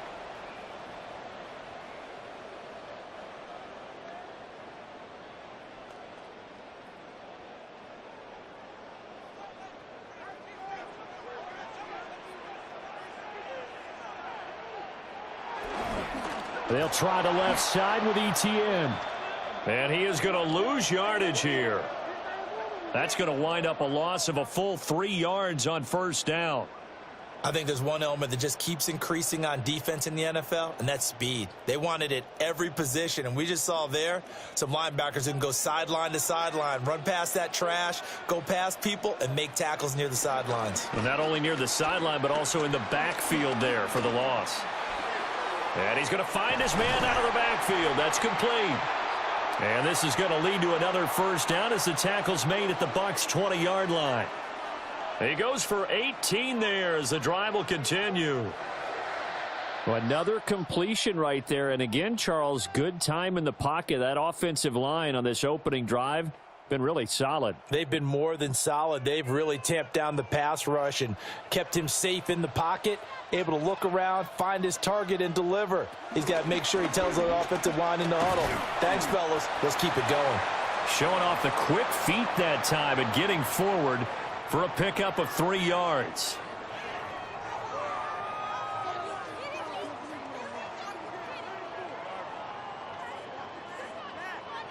So from the 17, here's 2nd and 7.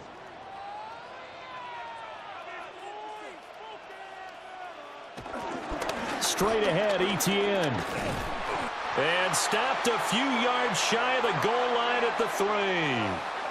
Sets him up nicely. 1st and goal. It was a pickup of 14. They talked with us about setting the tone early in this football game, and this opening drive has been a tone setter so far. And how about the discipline on this drive as well? Everyone doing their job, everyone knitting it all together and creating that last explosive run to set up 1st and goal. He'll get this out to the flat for ETN. So nothing doing there, and it'll bring up a 2nd and goal. And they're getting him involved early. You feel like they saw something on tape, or they just have a sense with him because he's had a good week of practice or something in that area that they want him involved. Just as you said, they want him to touch it either in the running game or the passing game, but they must like the matchups they're getting. Now receiver in motion left.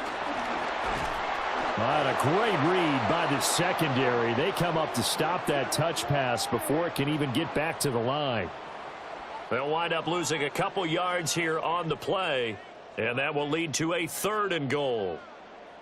This defense not fooled one bit on that touch pass. And this has become one of those kind of in vogue plays, you know, kind of like the shuffle pass was a few years ago.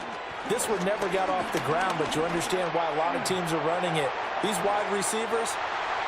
Trevor Lawrence taking it in from 4 yards out. And the Jaguars will claim the early lead as they're on the board first here tonight.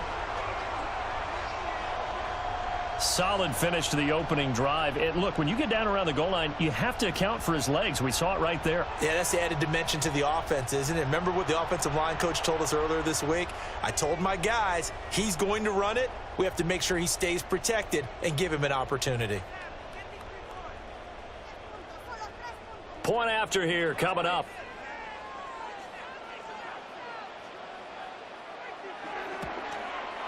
And this is up and good. The score now 7-0 Jaguars.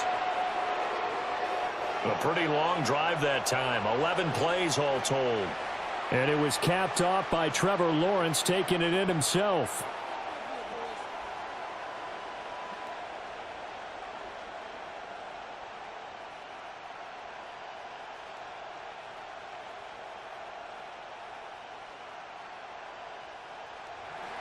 The kickoff unit is out on the field, and they will send this one away.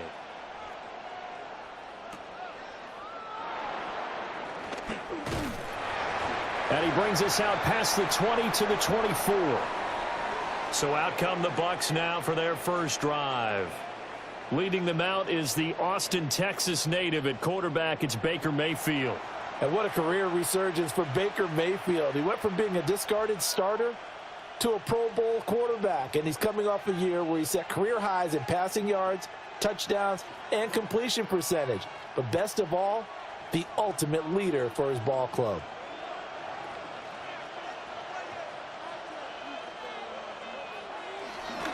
They'll start on the ground with Irving. And he'll take this ahead for about 4. 2nd down coming up. That's a really nice, tough run inside, and they gained 5 yards on it. And to be frank about it, most offenses don't expect to get 5 yards on a play call like that. So when they do, they go back to their huddle with a little pep in their steps. They're starting to think that they're starting to dominate the line of scrimmage. Mayfield down. And there's a short one taken in by Otten. And he's out of bounds, able to take this one up to the 35. 7 yards there and a 1st down. And the tight end is certainly a position built to move the chains because they can control space underneath. If they've got good hands, then, of course, they're a dynamic target. But one other thing is they're right in the sight lines of a quarterback on just about every play, and that makes it easier for the quarterback to pick him out and deliver. Finding Otten once more. And he'll be corralled out across midfield down to the 45. That's good for a 1st down, his 2nd catch of the opening drive.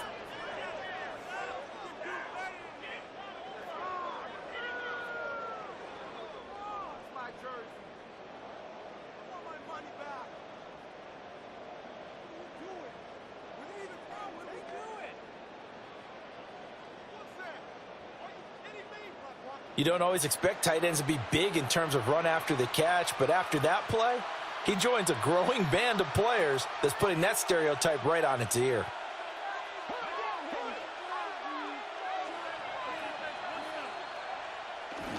On 1st and 10, here's Irving. And he is met in his tracks behind the line of scrimmage. Officially, it's a 1-yard loss. That's going to bring up 2nd and 11. I thought he did a nice job there setting an edge and making sure nothing could get to the outside. But he decided that wasn't enough for him. Worked his way back inside and made the tackle on the ball carrier. Here's Mayfield. And incomplete. Nowadays, quarterbacks don't mind throwing into coverage because of the confidence they have in their receivers to come down with the ball. But sometimes you have to be careful you don't get too confident and throw an interception. An incomplete pass on that last play, and that means they'll need to come up with something here on 3rd down. Now Mayfield. Looking for Godwin, and he's got him complete. And he can only manage to take the football to the 40, and that is well shy of the 1st down marker. Brandon, a good idea there on 3rd down. Run a little clear out and hope you can get your receiver the ball coming across the formation. Nice design, but well played defensively, and they stop him well short. Dixon, the punter, is on as he sends it away. Yeah, he was looking for the checkup bounce, didn't get it. That scoots all the way into the end zone now for a touchback.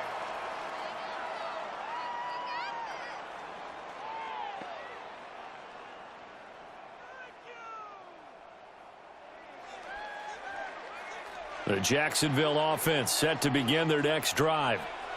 They've got a 7-0 lead in the football as well as they start out 1st and 10. And nothing doing. He's immediately taken down at the line of scrimmage. He'll lose a yard there, and it's 2nd and 11. After 7-0 on EA Sports.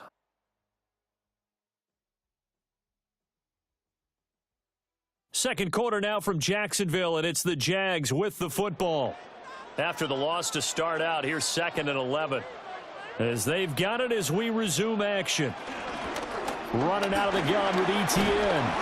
Stopped at the 24-yard line after a gain of 5. On a 2nd and long, it's really nice to see an offense that has enough confidence to run the football in that situation. I think that goes back to their practice and game planning. They've seen things that they've seen on tape and in previous games that led them to believe that even in a long-distance situation, they can still run the football and gain enough yardage to put themselves in a good spot on 3rd down. Yeah, this pass broken up.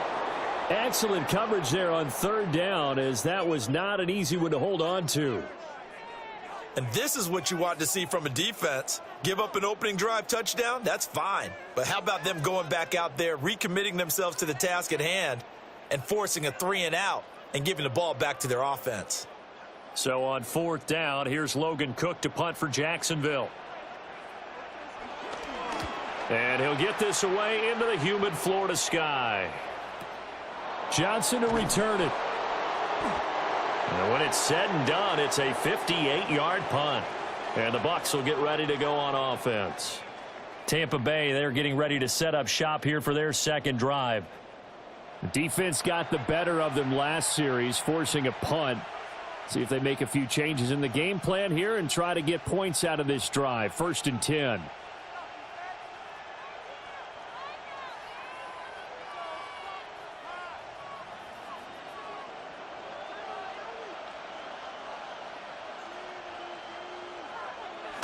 Play action now. Here's Mayfield. And that's going to be incomplete. Too tough to hold on to that one. It's 2nd down.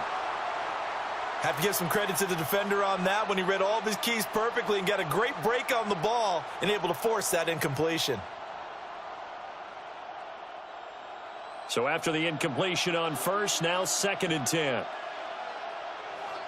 To throw, Mayfield. Now they go screen. It's complete. 5 yards. Now it's 3rd and 5.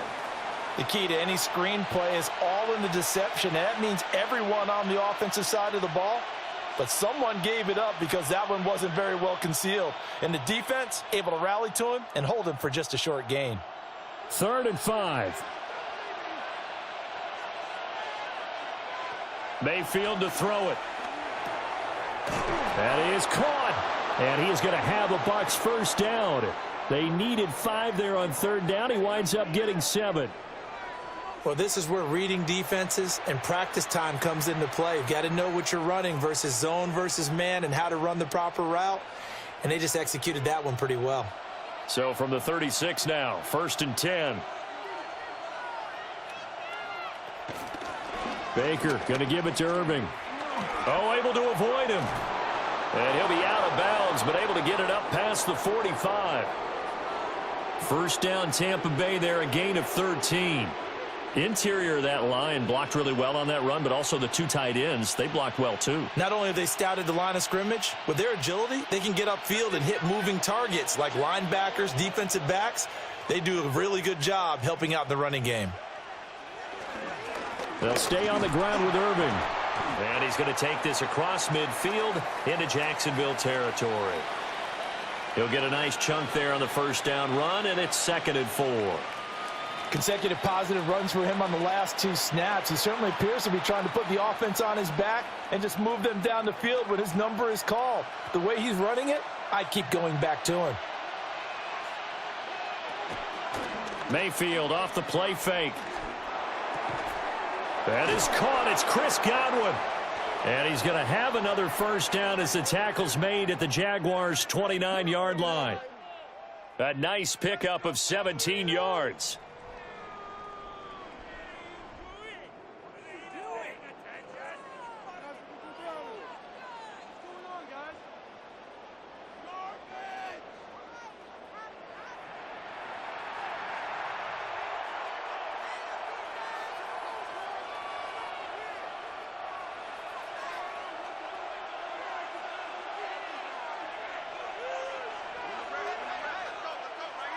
Throwing, Mayfield.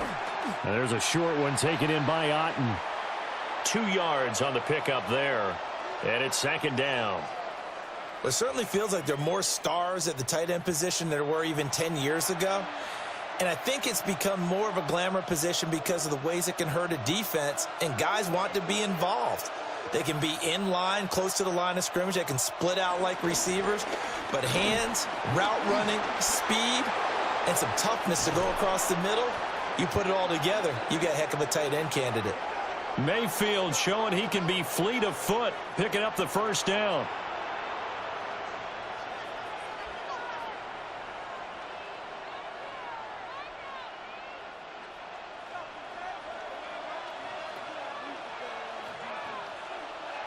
Now they'll bring one of their tight ends in motion right.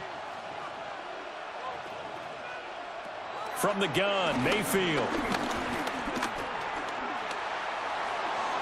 And this is going to be incomplete. I'm really liking what I'm seeing from this defense because their coverage has been playing at a shutdown level so far. Even backed up late, they're forcing incompletions and fighting to keep them out of the end zone as the 1st half winds down. Line of scrimmage, again the 4-yard line, 2nd and goal. Mayfield looks to throw, and he's got it. And in for the Buccaneers touchdown. Mike Evans from 3 yards out. And the Bucs are an extra point away from evening this one up. There was no going through the progressions on that touchdown pass. Yeah, nor was it necessary. His receiver won that route early, presented himself. No reason to wait. Go ahead and put it on him and score a touchdown.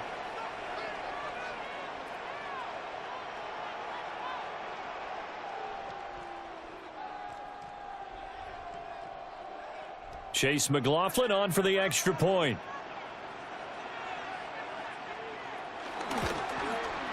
It's up and good, and we're tied at 7 here in quarter number 2. So that one a pretty time-consuming 10-play drive. And it's Mike Evans who caps it with a touchdown reception.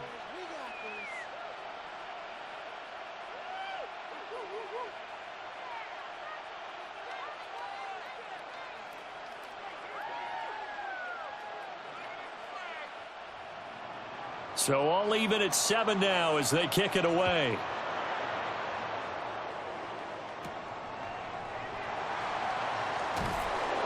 And he returns this to the 22. Jaguars offense ready to set up shop here again. The last series for him, a little disappointing, forced a punt. And now they'll try to do better here and come away with some points as they begin this drive. 1st and 10.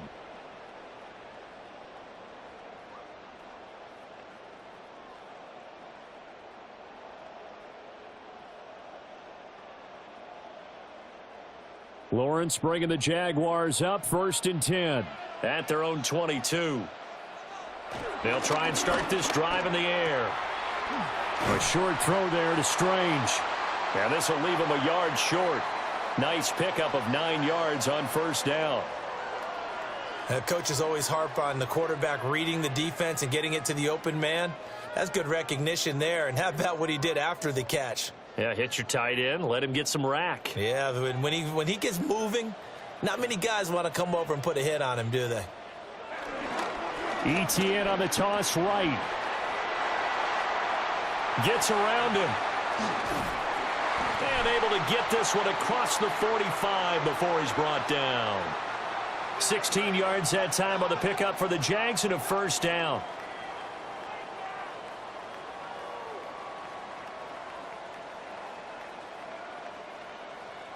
Successful toss play to the right there. It's interesting. Teams seem to run the toss a lot more to the right than to the left. It's usually a little more natural. Right-handed quarterback, typically your power side running the ball is to the right side with your guard and your tackle. In college football, they used to call it student body right because you had everyone on that side, including a fullback leading. In the pros, they don't call it that, but it's still the same result. Back-to-back nice plays. 12 yards that time and a 1st down.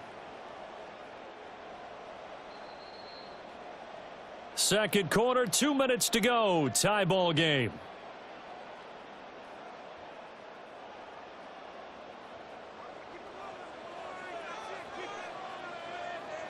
Lawrence. This ball caught by Strange. And they're going to be set up down around the 15-yard line. A good pickup there, 26 yards.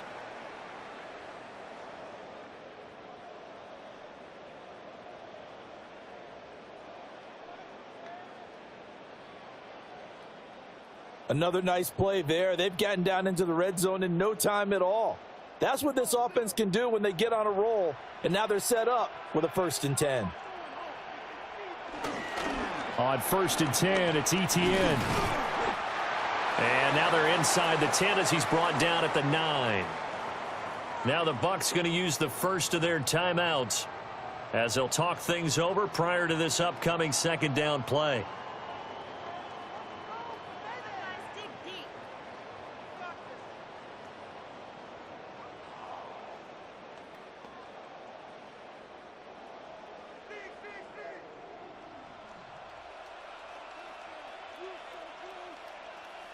In motion left comes Brown.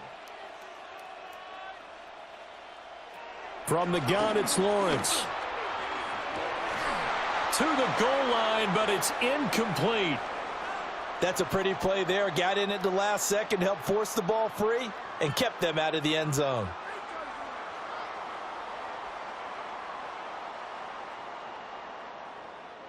Here's the 7th play of this drive. This is 3rd and 4. Now Lawrence. Pass taken in by his big tight end. The Bucs going to go ahead and use the 2nd of their timeouts. So as they talk it over, we step aside.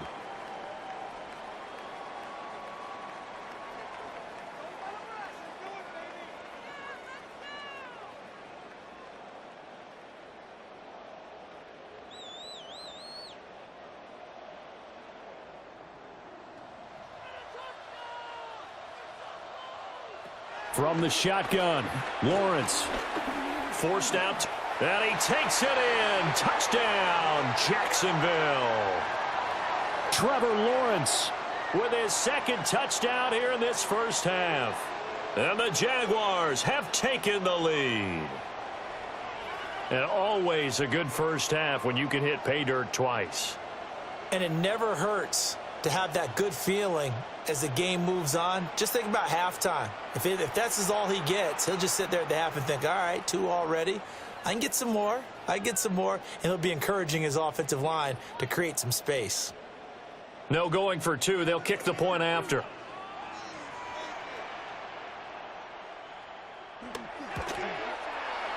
Extra point right down the middle. And that makes the score 14-7. So that drive takes him down the field in 8 plays. And it was capped off by Trevor Lawrence taking it in himself.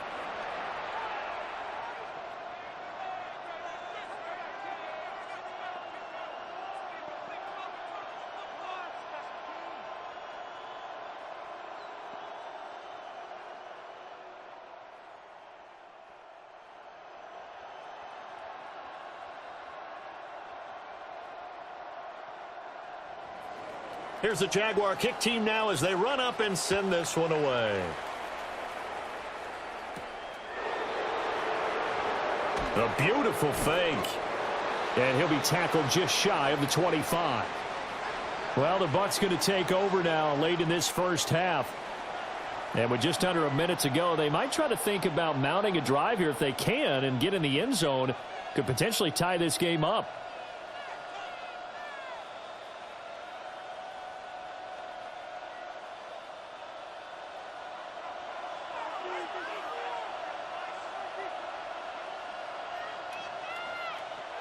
From the shotgun, it's Mayfield.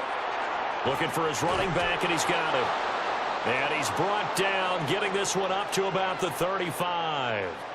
The drive starting with a first down, 11 yards on that pickup.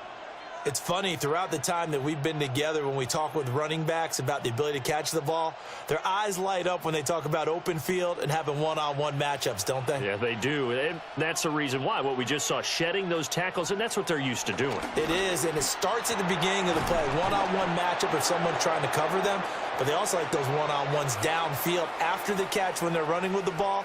They think they're going to win those too. Well, there wasn't much of a window there. Charles had to deal with a couple of defenders, but able to find his big tight end. And, partner, we know double coverage is a challenge for any player to try to defeat. But maybe it's a little easier if you're one of those big tight ends because you have a size advantage on just about anyone trying to cover you, and you use your body to create some space. Mayfield. And there's a short one taken in by Otten. And the result here, a pickup of 8. Leaves him with 2 to go on second down.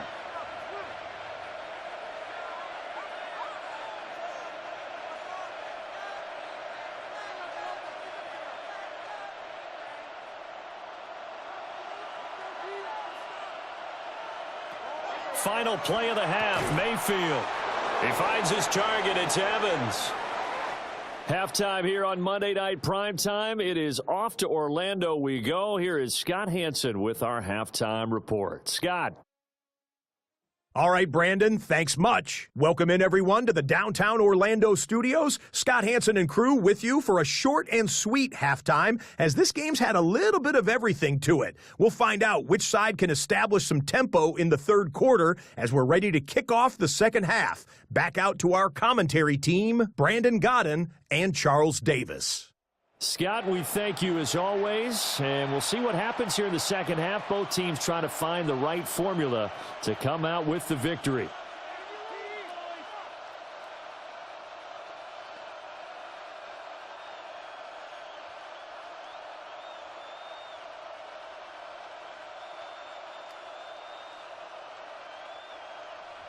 A one-touchdown ball game, 14-7 our scores. We get back at it on EA Sports. And able to get this across the 20, but not much further as he's dropped it to 23-yard line. The Bucs offense set to begin this third quarter. And they're still very much in this game, although they do trail. What's the game plan, Charles, for the second half? It might be a little counterintuitive because most people will think losing equals passing the ball more, but I'd establish the running game. They kind of went away from it in the first half. I think if they get back in balance, it'll help them when they put the ball back in the air. On the ground, it's Irving to start the drive. And this one goes nowhere. Losing yardage back at the 22. That is Josh Hines-Allen getting in there to bring him down. Well, we saw a lot of negative plays that resulted in plenty of lost yardage in the first half, and that trend is continuing here. First play of the drive goes the wrong way. Here's 2nd and 12. Looking to throw. It's just a gain of a couple there on the scramble, and now it's 3rd down. Oh, partner, just a second earlier, and they might have had him because they certainly thought they were going to close in and drop him behind the line of scrimmage, but he had just enough time to dodge the pressure, and he ends up getting yardage before being stopped. A 3rd down now. Those last 2 plays indicative of how things have gone for them. Just nowhere to go on the ground and struggling to put up points. He's going to wind up and air it out. And it's knocked away and incomplete. I'm sure this isn't a novel thought, but maybe run some simpler routes instead of trying to get it all back in one shot. Defense certainly appears to be ready for him. Try and get it back little by little instead of in big chunks. Here's Riley Dixon now as he'll kick it away for the 2nd time.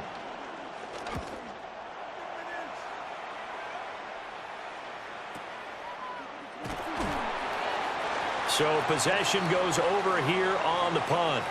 And the Jaguars go on offense, 1st down and 10. Now we take a glance at the offense as they work their way back out for their first possession of the 2nd half.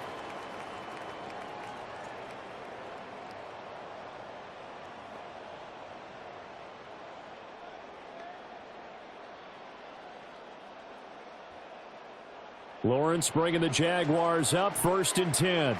At their own 21. They'll come out throwing here to start the drive. So give him 2 yards there on the completion, and it'll be 2nd down.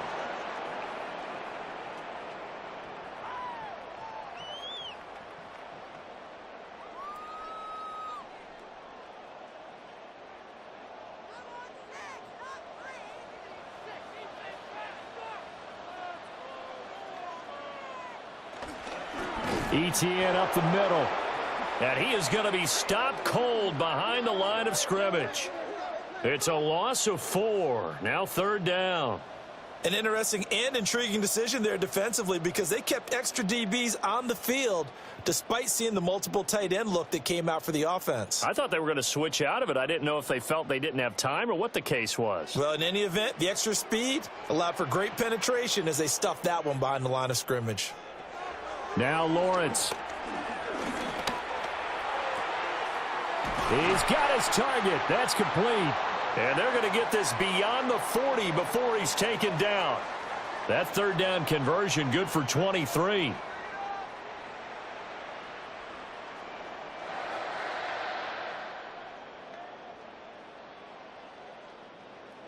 Quarterbacks love slant routes because the receivers are breaking right into their line of vision, and receivers love them as well because they're getting the ball on the move and able to catch it and try and get upfield and gain additional yardage. A shotgun snap and a give to ETN. And he's able to get across midfield and down into Buccaneer territory. 44 yards rushing for him now in the ball game. On any explosive run, you can almost feel the ground shaking, and that's from the offensive linemen creating space for their runners. I had an old coach tell me before, they always told his runners, run around the offensive line in pregame. Get used to the ground shaking so you don't trip and fall when it happens in a game.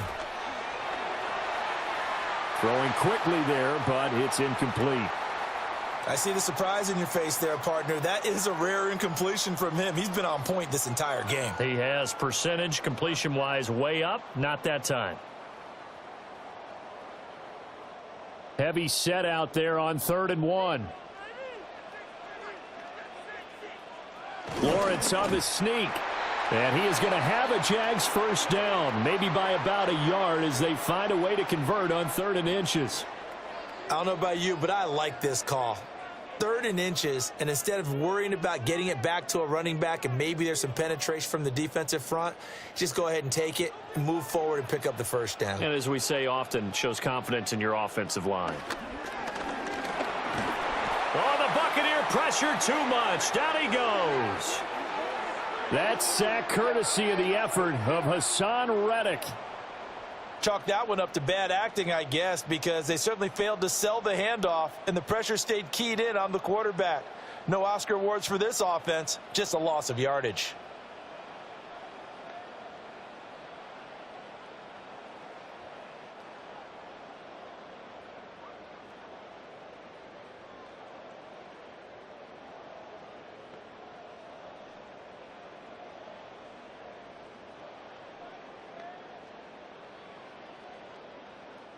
Got to imagine the pass rush will be equally intense here on second down following the sack. It's 2nd and 18. Out of the gun, it's Lawrence. A short throw there to Strange. They'll wind up getting 10 back as that sets them up for 3rd down. A nice chunk play from the tight end position, and it illustrates the cohesiveness that he and his quarterback have. Both saw the extra defender doubling him up, and they still combined for the completion and big gain. And now on 3rd down, they'll need to get it to the 36 to pick up the first. Looking to throw, Lawrence. And that nearly the pick that they needed. He couldn't pull it in, though, and it's 4th down. Boy, that ball's just hanging up there, waiting to be intercepted. That looked doomed from the start, but they took the deep shot anyway, and fortunately, it winds up incomplete.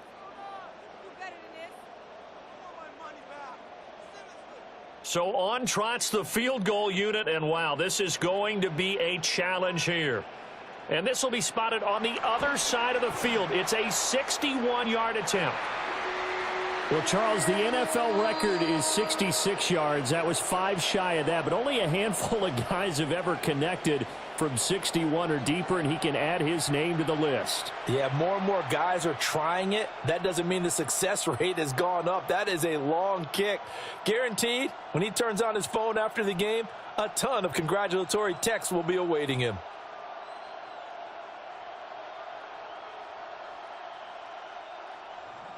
The kickoff team on the field now as they will send this one away.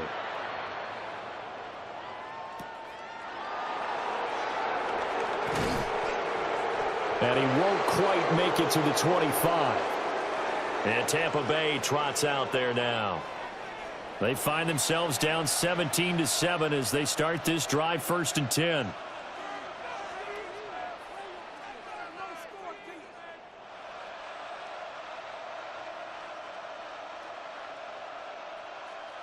Looking to put a drive together.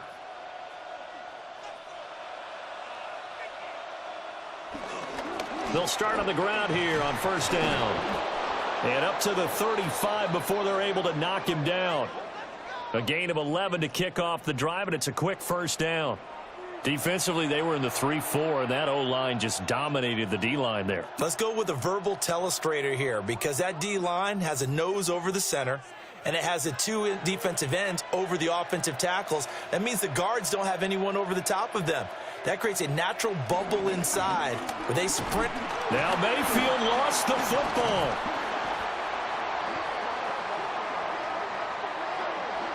Fortunate to get that football back, because trailing here in the second half, last thing they needed was to lose the possession. And the word I think of here is opportunity, because it could have been lost there, their chance to score points.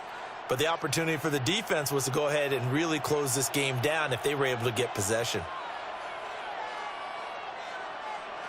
Mayfield now. He'll find his rookie wideout from Ohio State here. And he'll be stopped right at midfield.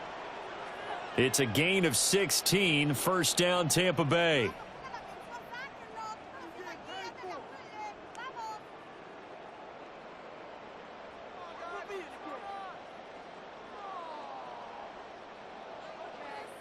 And that's one of the better plays we've seen this offense put together so far. They haven't been able to get on track much at all. But listen, they're only down a couple of scores with the rest of this quarter and the entire 4th remaining. So, stranger things have happened.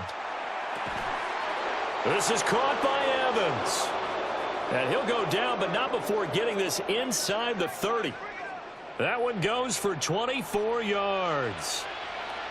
Couple of 1st downs right in succession, and this is an offense that could really use a good drive, and they're off to a fast start here. Under a minute to go in this 3rd quarter as they come up 1st and 10. Now a give, Irving running right. And he'll lose yardage here, going down back at the 28. And that tackle by Trayvon Walker. Nice play. He blows that up behind the line of scrimmage. I like the strategy. Extra tight ends, extra beef. They want to run the football, but that means they probably want to run it inside. If you get strung out on the perimeter, you're in peril. Yeah, we saw the result, negative yardage. And he's going to be taken down back around the 35-yard line. A well-designed corner blitz that gets him for a loss of 8 yards. All about the offense so far this drive, putting something sustained together. But the defense, they responded on that play. Second and manageable became 3rd and long. The drive marching to the end zone is one play from stalling out.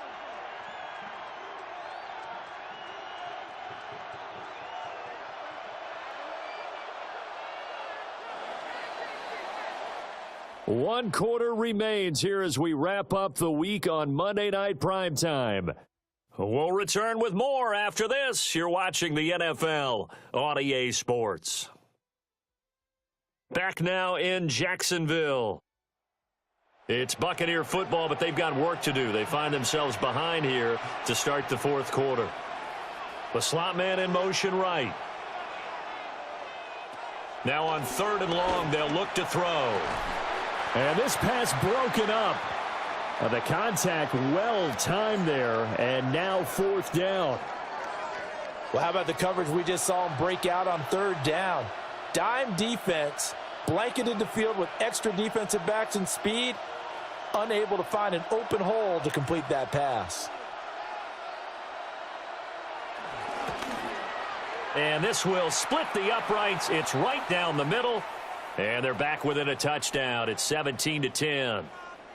All right, so they needed 2 scores to get back in the game. The field goal there, maybe not exactly what they wanted, but the necessary first step. There's still time remaining, and there's enough time to get it done. They've got to get at the least a 3-and-out here to get the ball back, preferably a takeaway.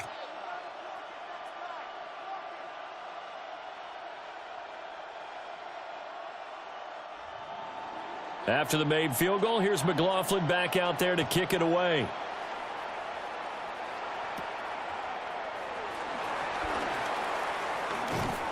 And they'll start this drive just across the 30. Pretty nice work on the return.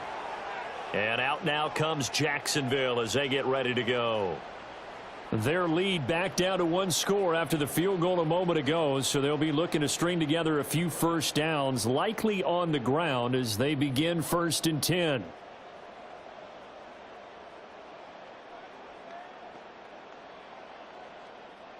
Looking to put a drive together.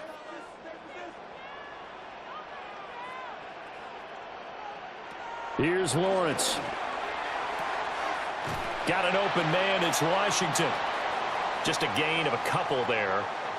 And that'll bring up 2nd down.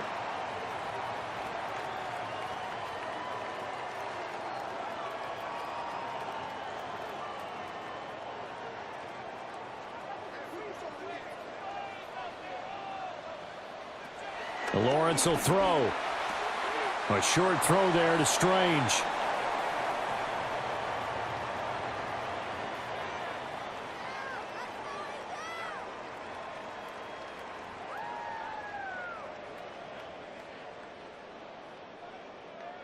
The offense on 3rd down tonight, they've been very good, 5 for 7 thus far.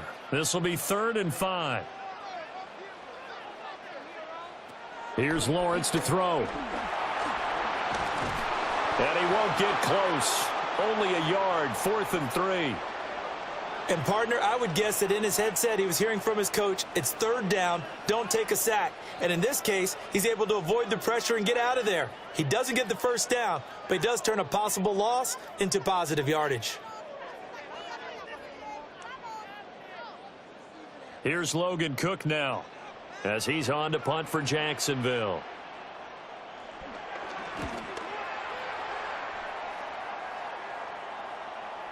And this is going to hit the goal line and continue on into the end zone for a touchback. So out come the Bucs now. And after the field goal last time, we'll see what they can get here. At least they got points out of the last drive, Charles. I never met an offensive coach that didn't want to drive to end with a kick. Most of them wanted to end with a PAT, right? In this case, a field goal, they'll take it. Way better than the alternative, which is a punt. Yeah, but you met fan bases that wanted that, that weren't happy with that field goal. I haven't met a fan base yet that wants to drive to end with a kick, other than the extra point. That's it. And there's a short one taken in by Otten. And he's got it past the 30 before he's hit and dropped. The drive starting with a first down, 11 yards on that pickup. I got the sense that the defense created a little momentum for them there, didn't they? Did their job, forced the punt. Now, nice start to the drive. Offense has to do their part. Yeah, they certainly do, but what a great start for them. They got to go thank the guys on D. A run up the middle with Irving. And he slips up past the 45 before being tackled. It's a gain of 16, first down Tampa Bay. They held him in check in the first half, but that's his longest carry of the game right there. So would this be the definition of fresh legs since he didn't get much done in the first half? Now he has a great opportunity. He's taking full advantage of it. The drive continues as they search for a tying touchdown. Here's 1st and 10. Mayfield to throw it. Left side here, that's complete to Godwin. And he's into the end zone for a Tampa Bay touchdown. Chris Godwin. 53 yards. And the Bucs are an extra point away from tying this game here in the 4th. But not only, Charles, did he beat double coverage to make the catch, and then as soon as he did, locked his gaze upfield and made sure to reach the end zone. Go grab your dictionary, partner. Look up determination, and his picture is going to pop right up. How about him getting through multiple defenders, finding his way through coverage, and making sure he got to the end zone? That's a big-time play right there. Don't forget the extra point. It's up and good. And we are tied here in the 4th quarter.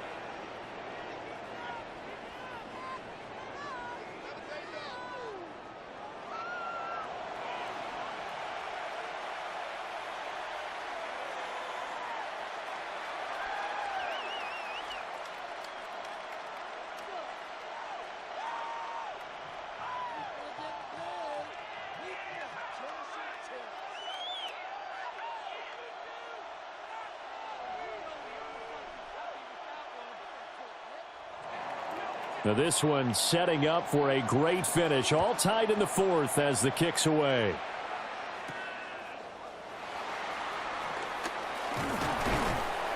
And he'll take it up past the 25 to the 26-yard line. Jacksonville set to go again offensively.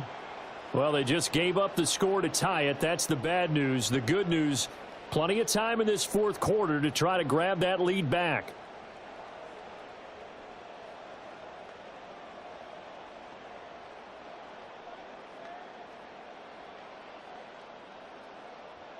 Lawrence bringing the Jaguars up, 1st and 10.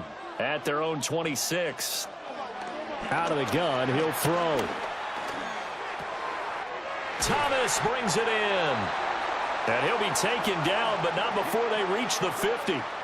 Call that a very strong gain of 24.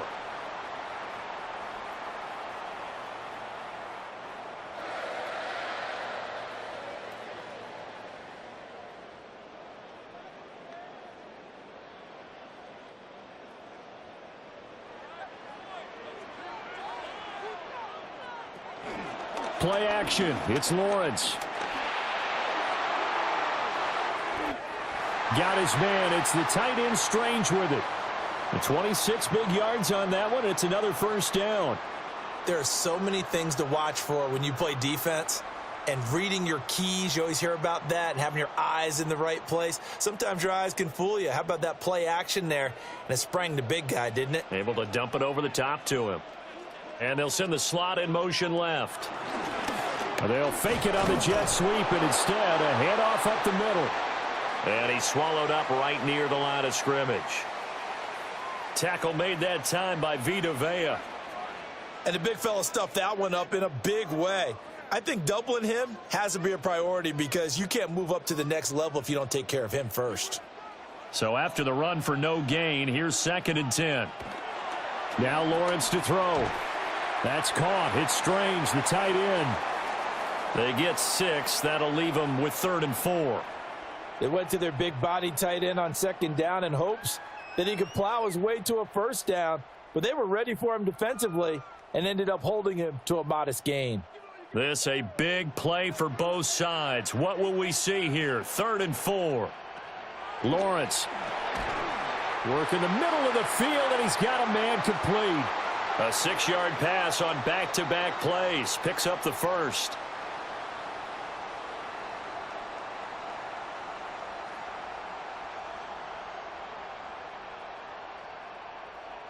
Well, they've had a great, impressive drive going here, and that pickup ensures the drive continues. And not only do you continue the drive, which is demoralizing for the guys on the defensive side of the ball right now, but you make your own defense happy. They're able to get a little more rest over on the sidelines while this one continues downfield. And this play goes nowhere, losing yardage back to the 15. But despite the completion, they're going to wind up losing 3 there. Second down. Well, Brandon, we could see that play developing, and they were hoping that he was going to be able to put a move on the first guy and turn it into a big play. But no such luck. The speed on defense continues to get better and better in the NFL. Pretty nice example there of those guys being able to run from their assignments and finish off that play. And now they're inside the 10 as he's brought down at the 9. That will go as a pickup of 7 on the 7th play of the drive.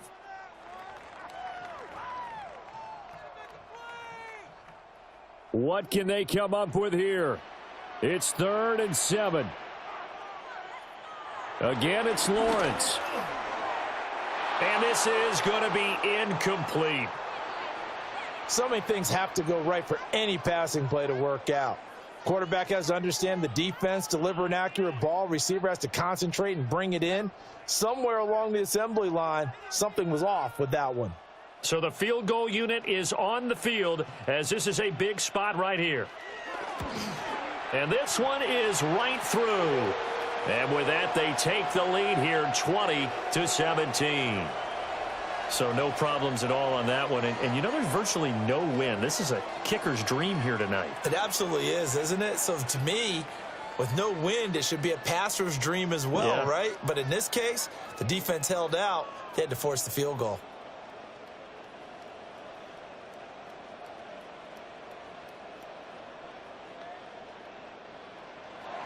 Out is the kickoff unit as they run up and send this one away.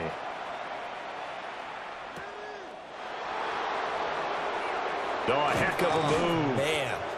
And out a little across the 25 to the 27. The Buccaneers offense and Baker Mayfield set to take over once more. And he has been masterful so far in leading this offense. He's kept the mistakes to a minimum. He's been on point with his passes, and he's generally been one step ahead of this defense all game long.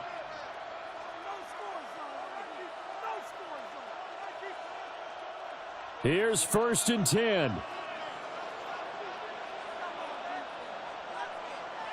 Now Mayfield. Open man is Ibuka. And he's going to have a first down on a gain of about 10, and that'll take us to the 2-minute warning. 3 points separating these two sides with 2 minutes left to go in the 4th. Plenty of time. All 3 timeouts still remain. Here's 1st and 10 now. Oh, it's a screen pass. That's complete. Not in a position where they absolutely have to rush right now, but they definitely have to pick up the tempo a bit.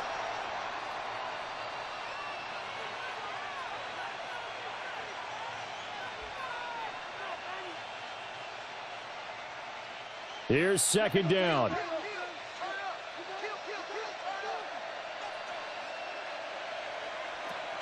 A shotgun handoff here to Irving. And he'll get it out to midfield. Looks like, yeah, they'll spot it right at midfield at the 50. Now you're right on the edge of field goal range. You've still got time, but get up to the line of scrimmage and get set.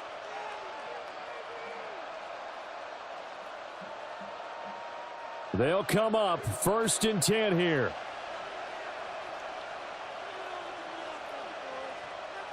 Mayfield. Over the middle, he finds Godwin, complete. Now the Bucs going to use the first of their timeouts as they get the stoppage with just over a minute to go in the game.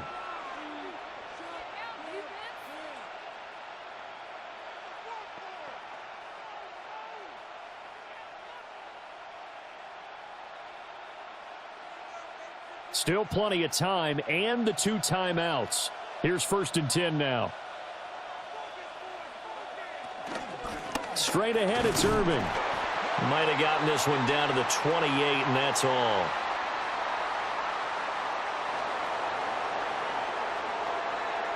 And that one was relatively easy to see. I noticed that from up here. Yeah, it doesn't take a whole lot, does it? Sometimes you get multiples. What I always love on these offsides is when each side points at the other. Hey, you did it. No, you did it. They deciphered that one correctly.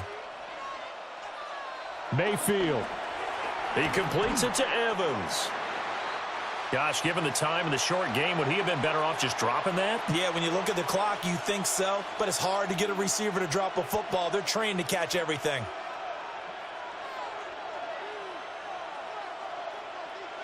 Here's 2nd and a yard. Mayfield to throw. Looking for Godwin, and he's got him complete. The Bucs going to go ahead and use the 2nd of their timeouts, as they'll stop it with a little over 30 ticks to go in the football game.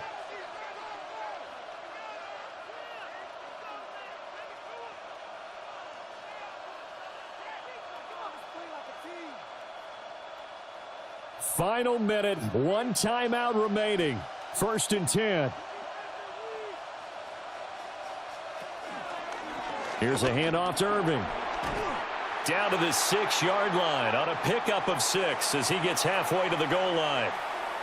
The Bucs forced to use their 3rd and final timeout as they get it with 26 seconds to go in the football game.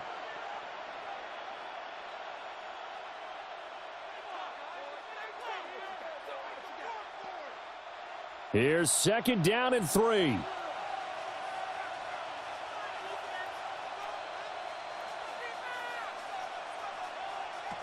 Now Mayfield. Looking middle, and he's got Ibuka.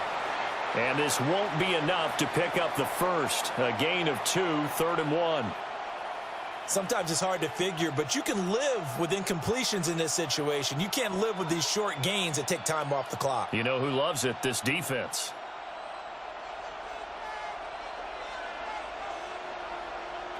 One last shot for Mayfield here. And this is going to be caught. It's caught, and they've won the football game.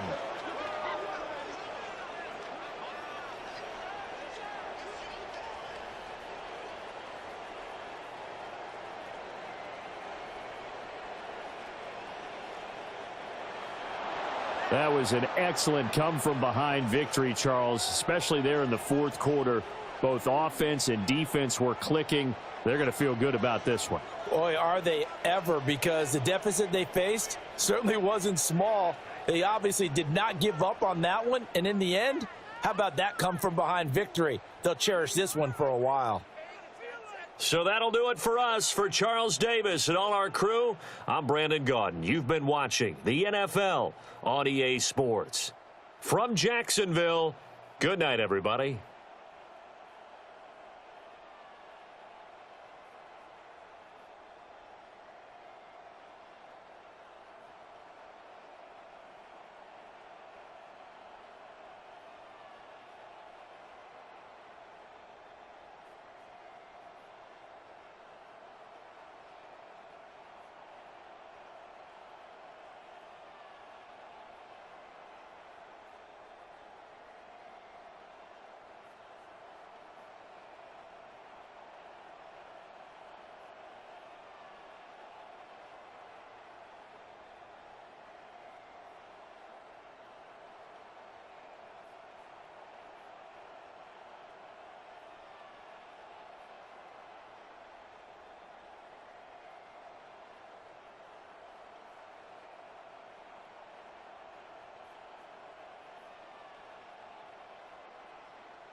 Set now to wrap up a busy week of football. Happy to have you with us. And, folks, we are underway on Monday Night Primetime.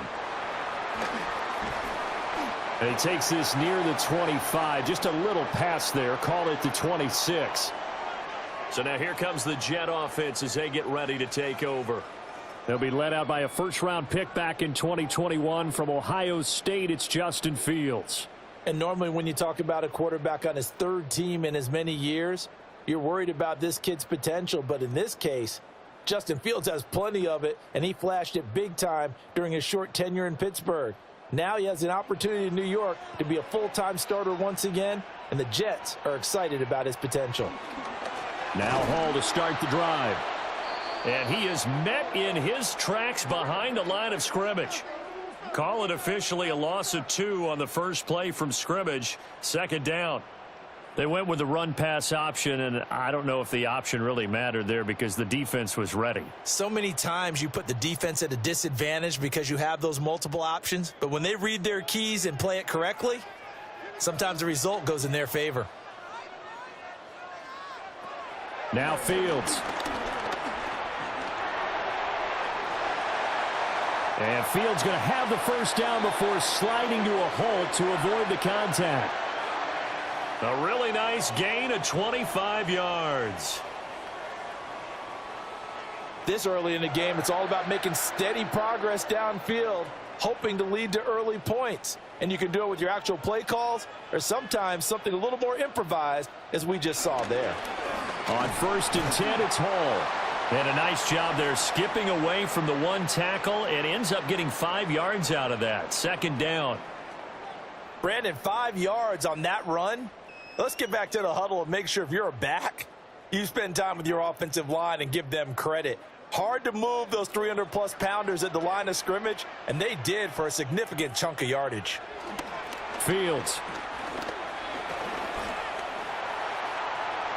And he will slide to a stop. He does have the first down. Fields, such an athletic quarterback, gets him the first. Fast, slow, it doesn't matter. If you give a quarterback enough room to escape, he can hit you for a big gain. You've got to give him a little more focus moving forward.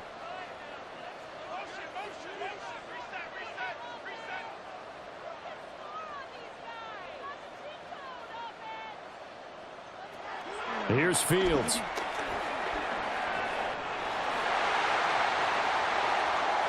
And he's going to take it in for a Jets touchdown. Just a spectacular run by the always dynamic Justin Fields.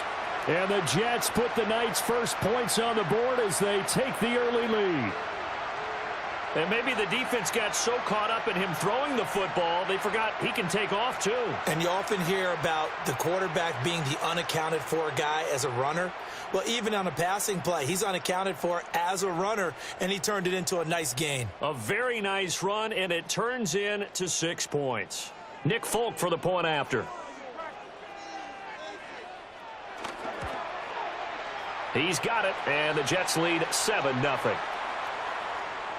So that drive spanned 5 plays. And it was all capped off by the Justin Fields touchdown run. He took it in himself.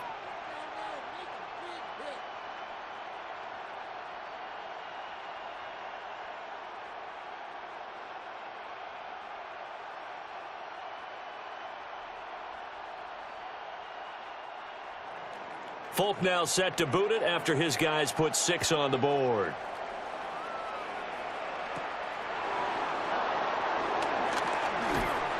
And up to about the 26-yard line, just across the 25. Time for Dak Prescott and the Dallas offense to go to work. Prescott, of course, the former 4th-round pick in 2016 out of Mississippi State. And he's coming off of an injury-shortened season where he only played in 8 games, but he's hoping to get back to an all-pro level that he played at a year before. Now, with new weapons in town, he and his team believe they can go deep in the playoffs and have a major impact. Looking to throw. Prescott. Oh, and that is incomplete. Well, that was his first target of the game, and it's going to take at least one more target to get him on the board. Took a nice substantial hit to jar that catch loose from him. Incomplete pass. After the incomplete pass, here now is 2nd and 10. On play action, Prescott. Now a quick throw there, but it's going to be incomplete. This defense has passed its first 2 tests by forcing back-to-back incompletions. They know that there's probably another throw coming on 3rd down. Let's see if they decide to force the issue by sending people on a blitz. So back-to-back incompletions, and that has them staring at a 3rd and 10. Prescott. He's got his target. That's complete. And he will have a Cowboys first down as they're able to get the 3rd down conversion.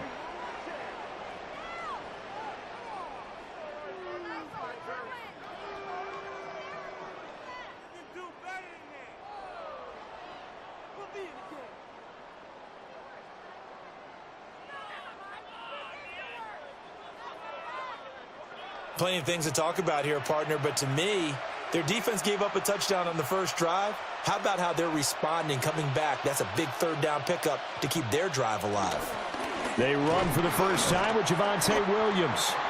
And not much there at all. Maybe a yard up to the 43.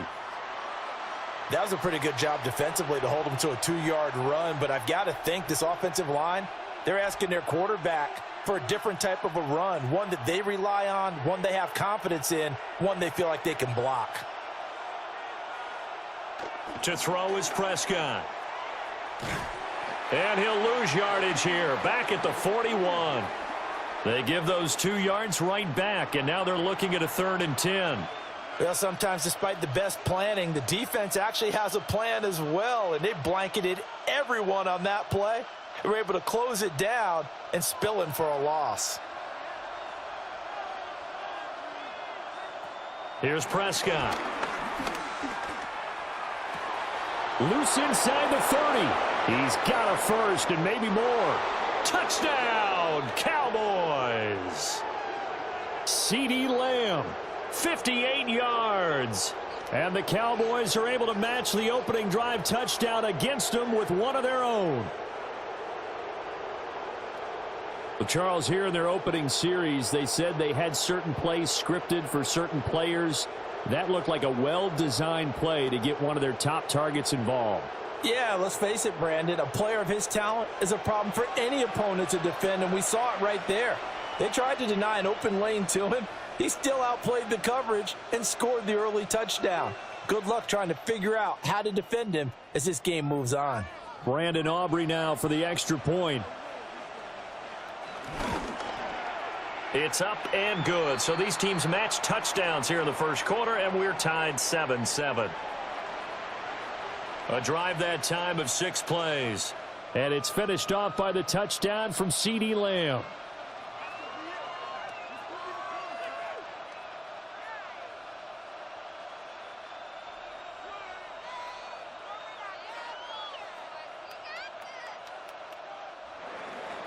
Each team's had it. Each team has scored. 7-7 here as the kick's away.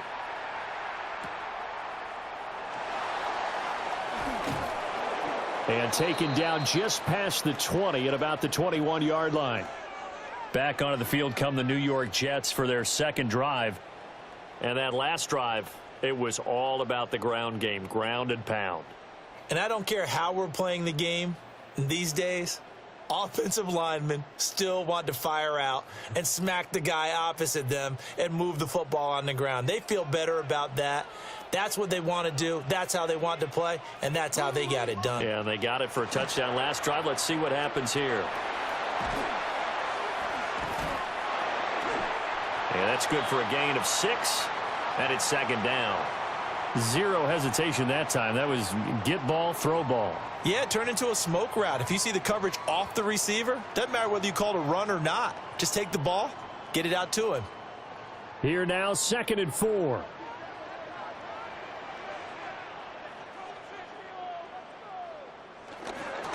Here's Hall again. And he gets this one just shy of the 40. They'll mark him down at the 39. Give him 12 yards there, and the Jets have a first. Usually we see runs like this as the defense breaks down later in the game, but this guy is setting the tone early, running through all types of tackles and put the defense back on its heels. So from the 39 now, they'll come up on a 1st and 10. Back to throw. Fields. Pass complete. He's got Lazard on the out route. And he'll be out of bounds up near the 45 at the 44. It'll go as a gain of 4. And that's going to bring up 2nd down.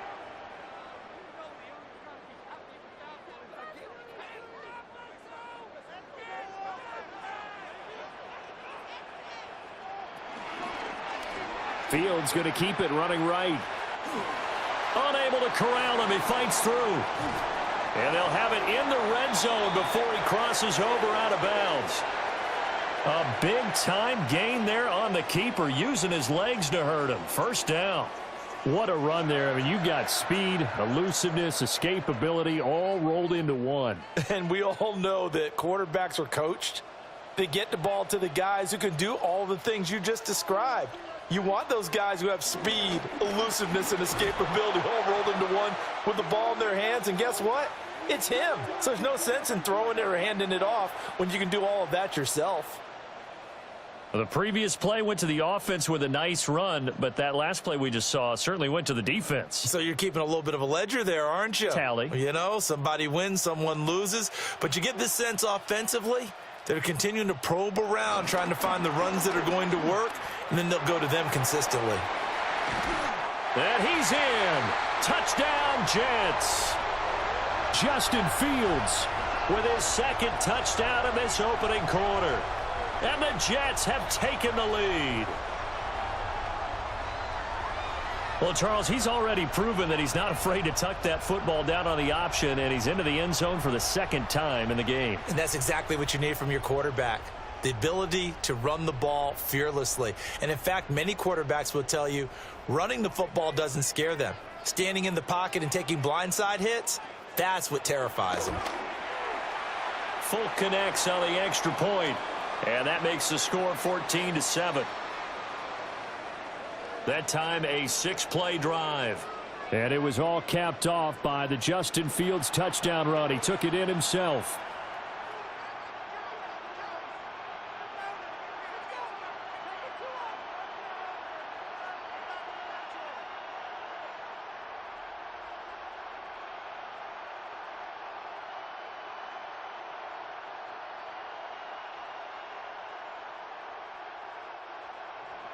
Folk now set to boot it after his guys put 6 on the board.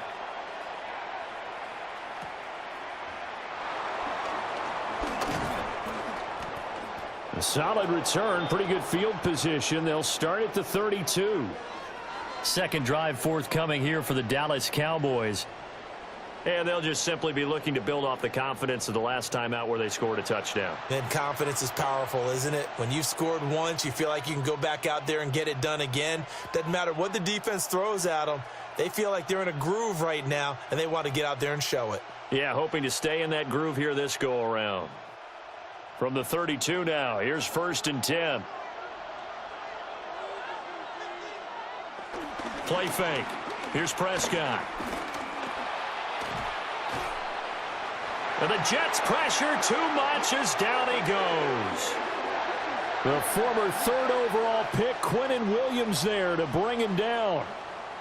Well, that's an excellent way to get the pass rush activated. The first sack of the game for them comes on the first play of the drive, and it makes it very tough for the opponent to pick up a 1st down now, playing behind the sticks.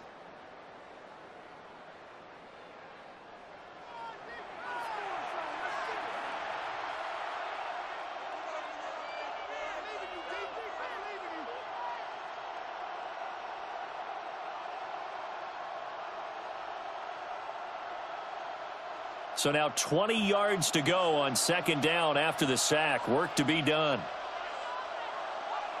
Prescott to throw it. Looking for Pickens. He's got him on the out route. And he'll get this up past the 25 before he's out of bounds.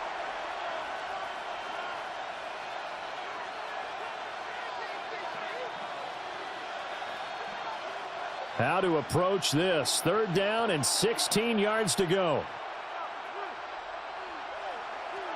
Prescott down. And this pass broken up.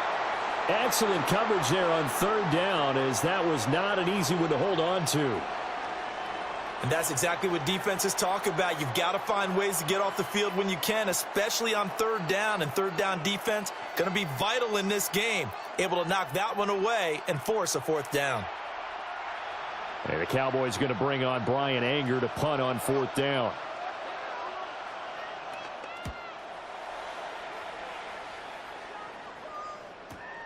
Here's Williams to return. 13 yards the tally on the return there. And the Jets will take over.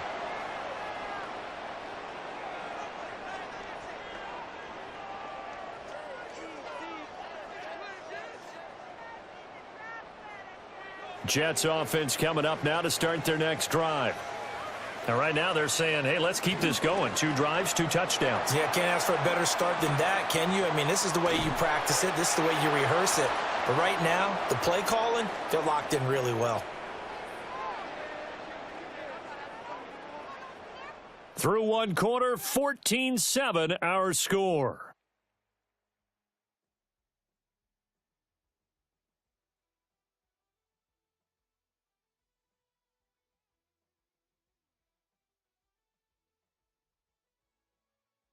Second quarter now from MetLife Stadium. The Jets with the football here, as they're looking at a 2nd down and 9 to go.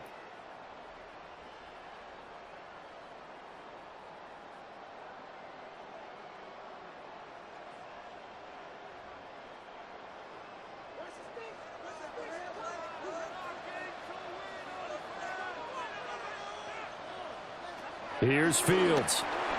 He completes that to Garrett Wilson. A gain of 8 there on the play. And it'll leave him with 3rd and a full yard to go.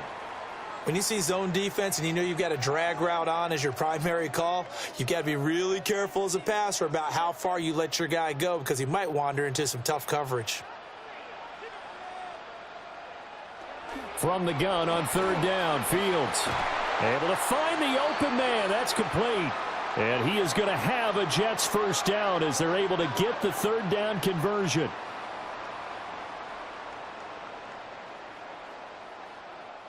And they're on 3rd and short. They just tried to spread the field. It worked. And I think that the spreading of the field, the extra receivers, has really become the next in the evolutionary chain in the NFL. Go all the way back in that situation, you're handing it to the fullback, right? As we evolve, maybe you pitched it to your tailback. Now you spread the field, and you have your choices of where to throw it and complete it for a 1st down. 17 more yards on that one as they keep the drive rolling. Absolutely love the run right there. This guy's known for his quickness, but also for his speed, and he's able to get to the 2nd level almost before you blink if you give him any type of blocking. Always talk about slot receivers, and they're usually known as quicker than fast. In this case, we've got a guy who's quick and fast, and he used it to great advantage. Nothing doing. Barely able to muster a yard to hit the 35. That felt like a trap, because it looked to me like the opposing front was on that play from the get-go. They had everyone crashing the ball carrier before he even made the line, and they hold him to just a yard. Now 2nd and 9. Now it's Fields. And he can't find anywhere to go with it, and he goes down. Multiple players combined for their team's 1st sack of the game. That time, finally, a measure of revenge as they get him down behind the line. It almost felt like relief, didn't it? Because with the success he's had throughout this game, you'd almost expect him to get free and pick up 10 to 15 every time he takes off. Not in that case. That has to feel good for the defense. 7th play of this drive coming up, but a long way to go on 3rd down. To throw is Fields. Over the middle and complete to Wilson. And he's going to have another 1st down here as the tackle's made at the Cowboys' 26. The Jet passing game in rhythm. They've got another first. I think it all came together there. In-breaking route, drove it with excellent pace. Money throw right there to move the sticks.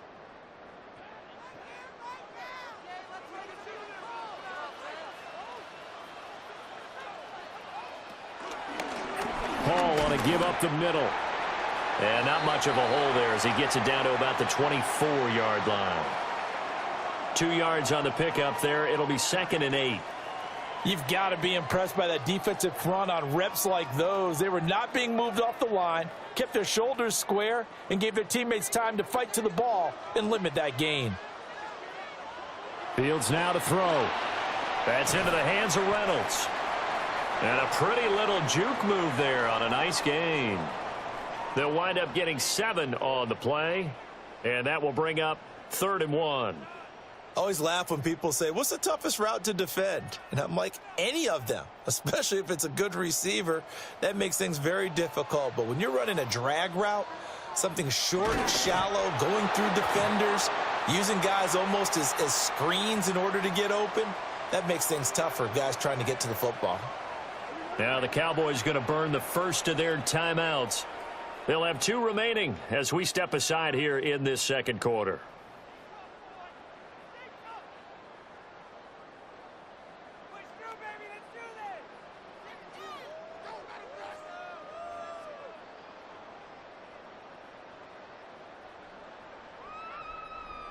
So on comes a field goal unit for the Jets. Here's Nick Folk. This will be a 34-yard attempt. Folk's kick is good. And they will move up by 10 now, 17-7. So it was 4th down and 1 in the red zone, but they elect to take just the 3. And I'm a little bit surprised that that's exactly what they decided to do. I kind of thought that they would go for it in that situation. But sometimes I'm sure you just think to yourself, take the 3 points, put them in your pocket, and move on.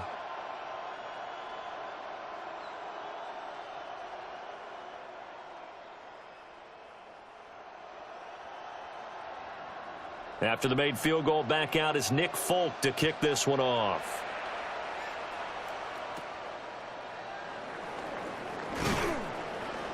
And he'll take it up past the 25 to the 26-yard line. And now Dallas gets set to take the field. They trail by 10, 17-7 as they come up on a 1st and 10.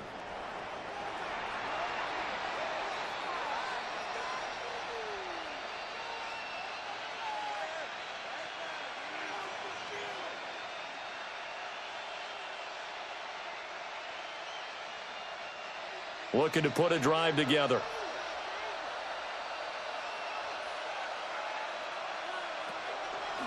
He'll hand this to Williams to start things out. And not a whole lot there, maybe a yard to the 27. Defenses always talk about earning the right to rush the passer on 3rd down. And you know what offenses want? Win 1st down so they can set things up for themselves better. And that wasn't helpful there. Not a big impact on 1st down. Still 9 yards to go on 2nd down from the 27.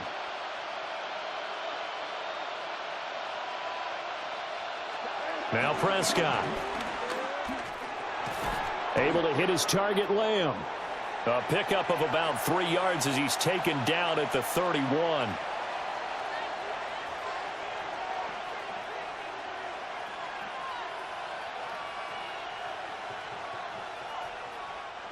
The Cowboys on 3rd down. They've been okay, 2 for 3 thus far. This will be 3rd and 5. Here's Prescott. Work in the middle of the field, and he's got a man complete. His first catch of the game, good for 11 and a 1st down.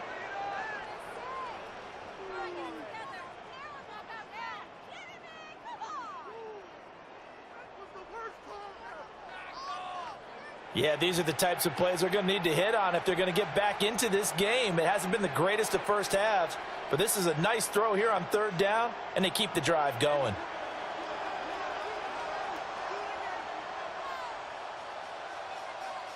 Throwing, Prescott.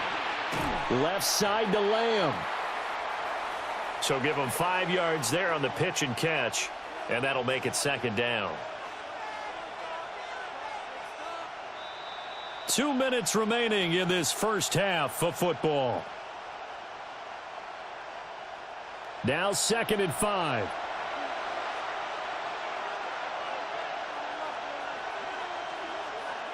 Now Prescott. Fires a slant, completes it to Holbury. And that's going to be another first down as the tackle made at the Jets' 43. That'll be a pickup of 10 as they try to recover from this 10-point deficit. 1st and 10, and they've got 3 tight ends out there. A jumbo package look. They try the left side here with Williams. And the running lane's non-existent in this first half as they'll stop him behind the line. Officially, it's a 1-yard loss. That's going to bring up 2nd and 11. I have a feeling they'll stay committed to running the football, especially on the early downs. They just haven't had a whole lot of success just yet. Looking at a 2nd and 11 now after the loss. Now a shotgun snap as they'll look to throw.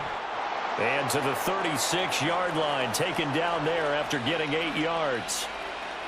It's a game of matchups, and that's why you take your receivers and move them around a bunch, especially your best guys.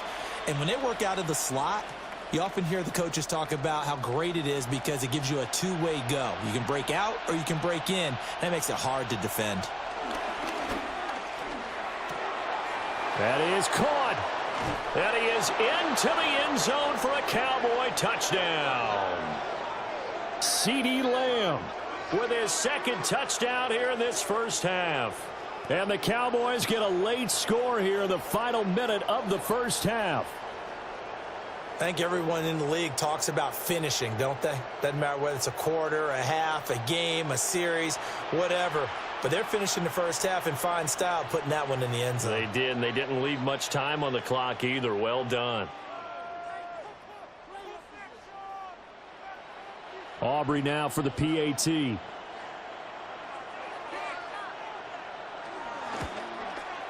And this is up and good to make it a 17-14 game.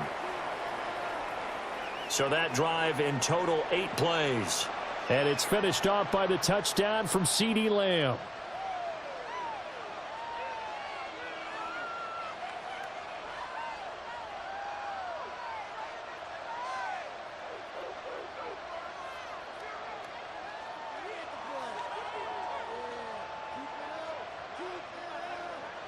So after the touchdown, Aubrey now to kick this one away.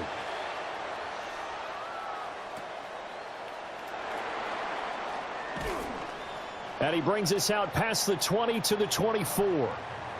The Jets offense and quarterback Justin Fields heading back out there. And this defense has got to be searching for answers right now. It's been his ability to make plays on the ground here in this first half that's really giving him fits.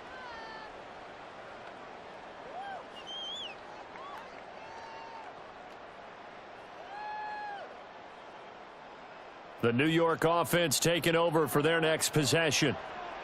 And they may just be content to take this 3-point lead and head into the locker room. Here's a quick throw out to Wilson. The Jets are going to use the first of their timeouts as the clock will stop with 33 seconds to go in the first half.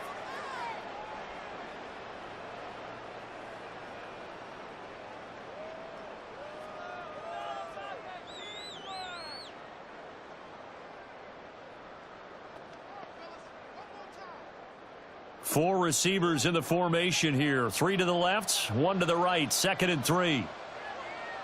A shotgun snap, Fields. And he will slide to a stop. He does have the first down. Now the Jets going to use the second of their 3 timeouts. So as they talk it over, we step aside.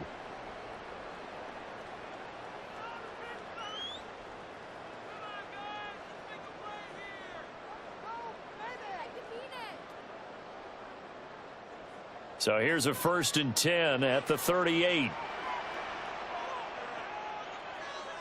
Now Fields. There's a short one. It's caught by Taylor. And he slips up past the 45 before being tackled. The Jets going to go ahead and use their final timeout as the clock will stop with 21 seconds to go here in the first half.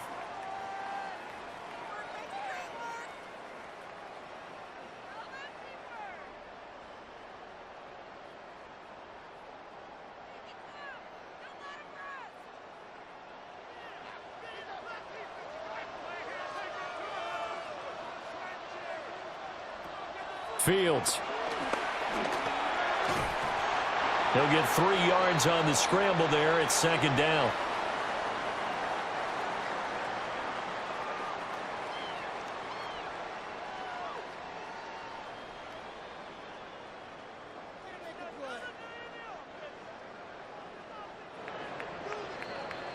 Halftime here on Monday Night Primetime. It is off to Orlando we go. Here is Scott Hansen with our halftime report. Scott.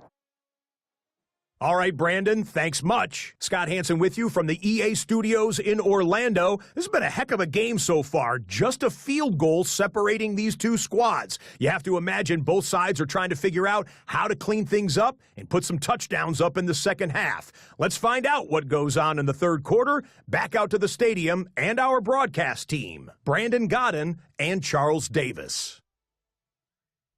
Okay, Scott, thanks a bunch. And we'll see which team's adjustments are going to pay dividends here as we are just about ready for the start of the second half.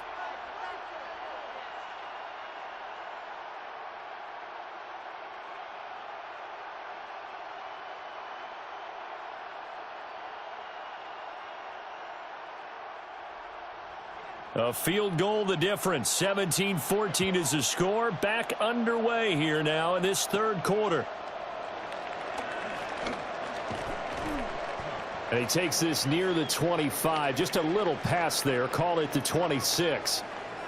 Out comes CeeDee Lamb and the rest of the Dallas offense. And I know that they've double-teamed him a couple times, but not a ton. Whatever they're doing isn't working. He's up over 100 yards. We'll see how they adjust. And when they do that, they weaken their defense in other places as well. And how many times have we done games where we've seen a guy have a big game like this, but it's usually not by himself, is it? Right. Usually it opens it up for other people to have big games as well. So Prescott and the Cowboys now with a 1st and 10 at their own 26. Here's Williams to start the drive. And he is going to be stopped cold behind the line of scrimmage. 2 yards the loss, 2nd and 12. I see a shake of the head as he gets up, and you've got to imagine he's thinking, guys, you got to help me out. He's hoping his team can read his thoughts because he definitely needs some assistance. So the opening play of the drive goes backwards. Now they'll come up on 2nd and 12.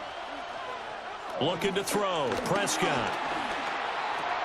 A short one there taken in by Ferguson. So just 3 yards on the completion there. And that's going to set up a tough 3rd and 9.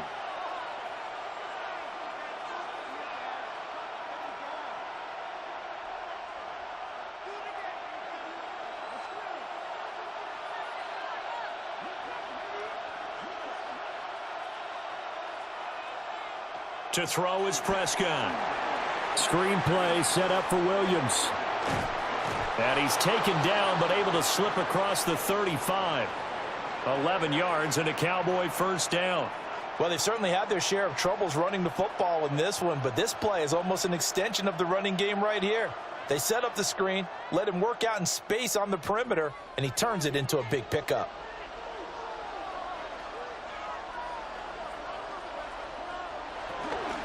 Now a 1st down carry. It's Williams. And he's going to get a solid gain of 9 before being brought down. 2nd and right at a yard. You know what really fires up offensive linemen? When the guy that is carrying the ball behind them can create his own space and break a tackle along the way.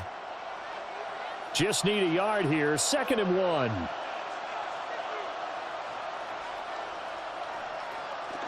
They'll stay on the ground with Williams.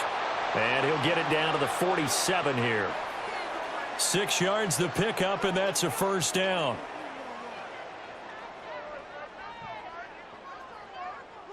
Running lanes were at a premium in the first half, but he's able to find some room there, and he's hoping that that's a precursor of a big second half.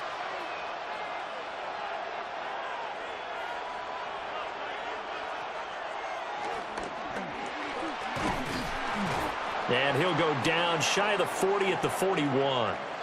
6 yards there on the keeper. It's 2nd down.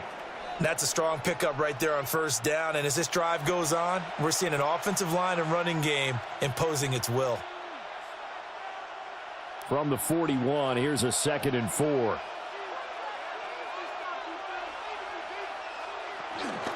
Now a give up the middle to Williams. And little room to maneuver there. He gets it down to about the 39.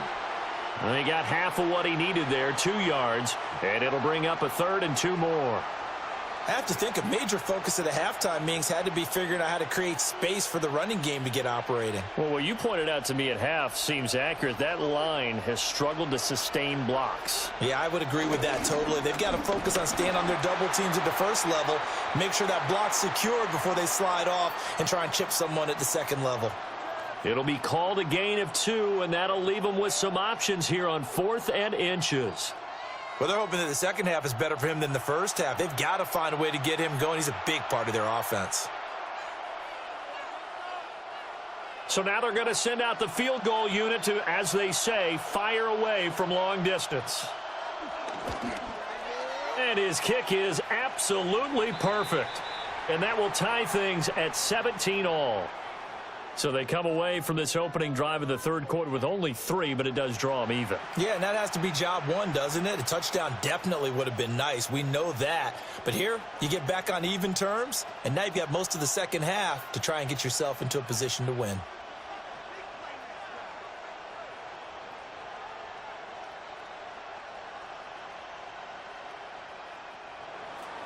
So all square here in this 3rd quarter as the kick's away.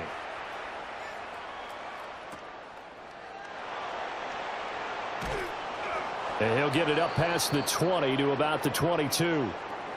So here's the Jets offense now as they get ready for their first possession of the second half.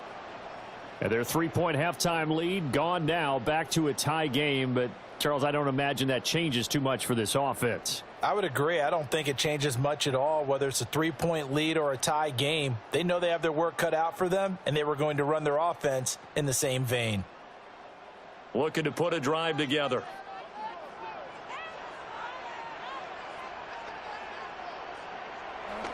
One play action. Fields.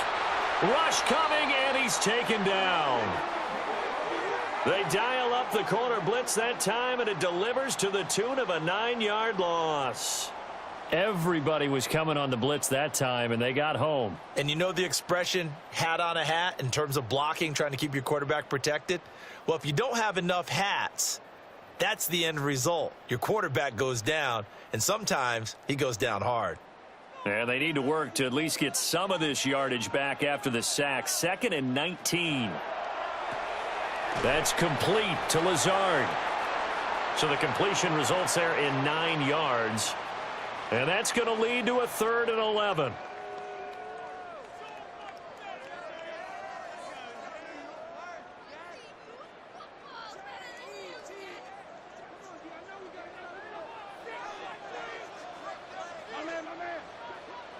From the gun, here's Fields.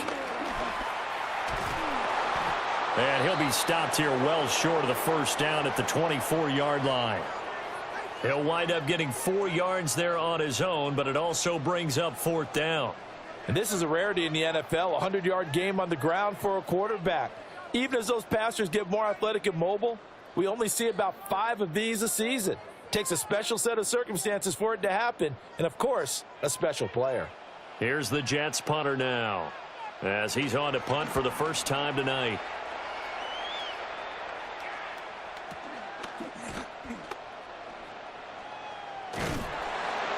That's going to go in the books as a 55-yard punt. Well done. And the Cowboys will take over the football with a 1st and 10. Dallas offense set for this next drive.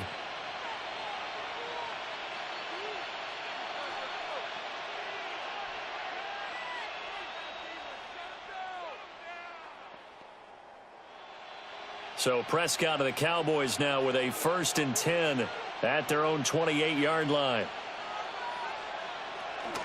They start the drive on the ground. It's Williams. And brought down, but not before reaching the 45-yard line. That play going for 16 yards to start the drive. 1st down. Sometimes it's hard to believe, but there are times this game is about patience, isn't it?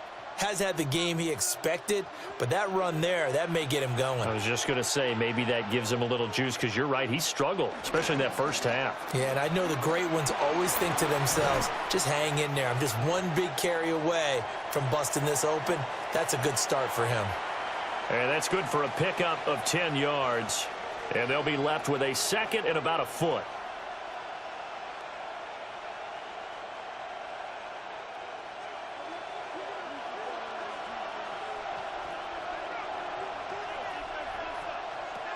Prescott to throw it. And he will slide to a stop. He does have the first down. That one goes for 13 yards, and it moves the sticks. Facing second and short, that gives you a chance to go for a bigger play through the air. But I think he said to himself, why not just handle this one? Got all the yards he needed and then some, and made that snap a huge success. Prescott. It's caught on the right side. Williams. Only able to gain a couple there, and that will bring up second down. I know it was a gain, but you have to sense probably a little bit of disappointment there, because when it's out there in open space, I think they expect to get more out of a play, don't you? Especially when you're getting it to your guy out of the backfield. You're expecting him to be able to create something, be a little more shifty. Yeah, no doubt about it. Good open field tackling held it to an okay game. And he doesn't quite make it, taking it within an eyelash. Dropped at the 1.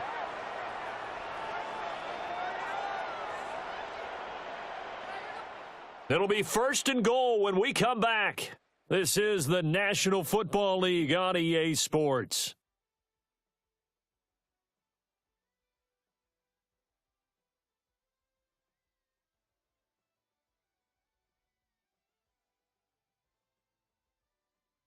Back now here at MetLife Stadium.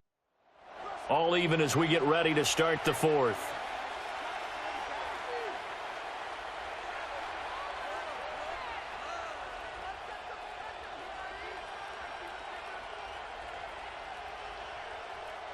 A field goal could get them the lead, but it might not be enough here as they come up on first and goal. Williams looking for a signal, but none forthcoming. They stopped him shy of the goal line. Call it no gain, and it's going to be second and goal. They're right there at the 1. No gain, but don't let that stop you. Line back up and keep going at them. If I'm them, I'm thinking about going at it 4 straight times. Now it's a bootleg with Prescott. Flush to his right. And he'll be brought down right on the edge of the goal line at about the 1-yard line. All that gets him is just a yard, and now it's third down. The plan was clearly to challenge them by sending a blitz on second down, but even the extra guys couldn't catch him in the backfield, though. He doesn't scramble for it first, but he does get the last laugh by evading the blitz and get... And he'll get in. Touchdown, Cowboys. The sneak successful from a yard out. And the Cowboys have broken our tie and have taken a fourth-quarter lead. So what a comeback here. They looked like they might be down and out not too long ago, but they have rallied back to take a fourth-quarter lead.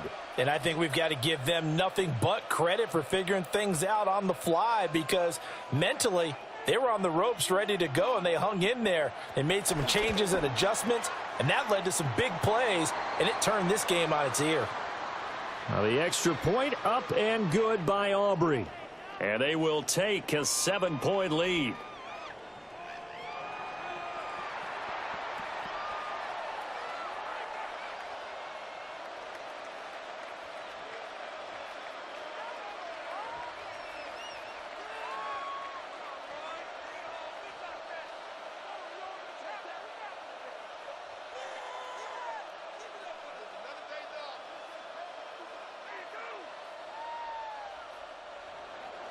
So after the touchdown, Aubrey now to kick this one away.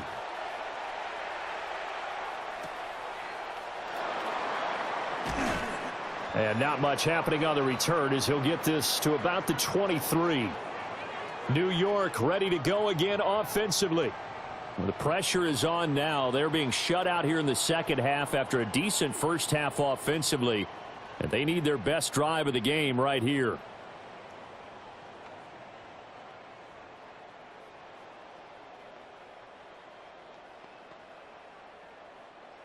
Looking to put a drive together.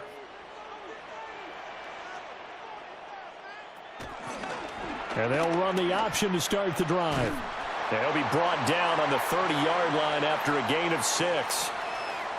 A little do-it-yourself run right there, and a nice gain. And I like that he knew that that was about all he was going to get. So he did a nice job of protecting himself, took care of the football, took what the defense gave him. If they continue to allow him to do that, they'll find their way taking what they can all the way to the end zone. In motion right is Wilson.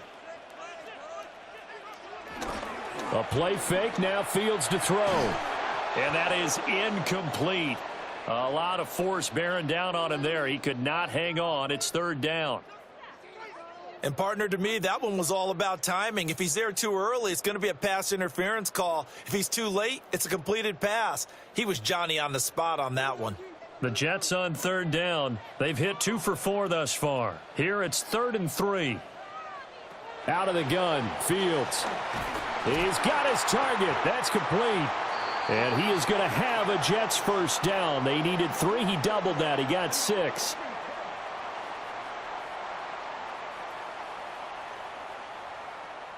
Well, you can absolutely feel the thought process there. They just gave up the touchdown. So in the huddle, they're telling each other, you don't want to give it back now on a 3-and-out.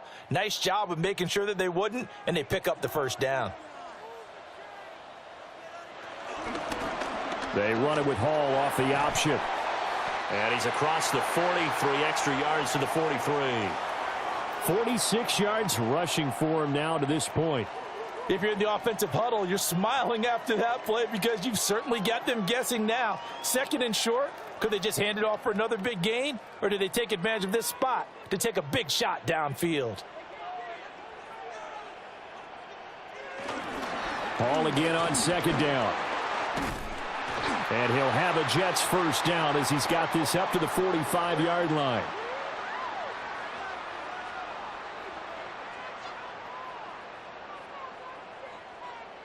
We often give credit to the O-line there. 2 tight end formation. Those tight ends block pretty well also. Yeah, and that's one of the most dynamic positions in football now. The tight ends who can block at the line of scrimmage at the point of attack, and they can also get downfield and catch the football.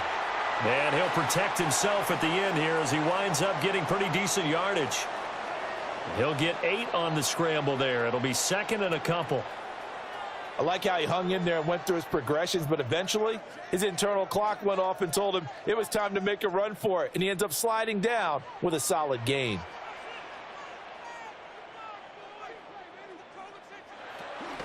On the counter, it's Hall. And he is met in his tracks behind the line of scrimmage. He'll wind up losing 3, and now it's 3rd down. We all have habits. We can be somewhat predictable, and you know me pretty well on 2nd down and short. What I like to say? Play action. Yeah, without a doubt. I thought that was a great spot to call it. Instead, didn't go their way, did it? Now, defense sold out for the run. Worked out well. Able to find the open man. That's complete. And he's going to have another first down here as the tackle's made at the Cowboys' 17-yard line. That 3rd down conversion good for 23.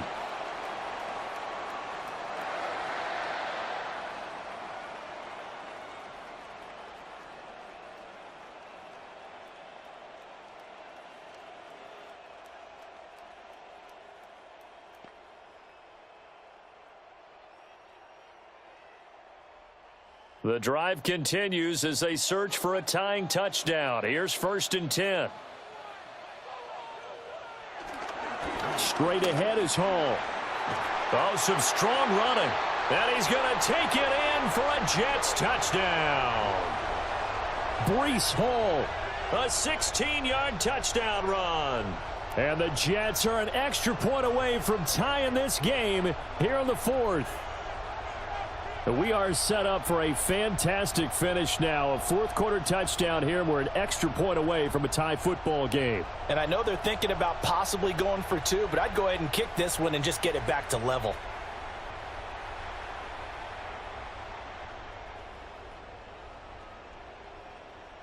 On for the extra point is Folk.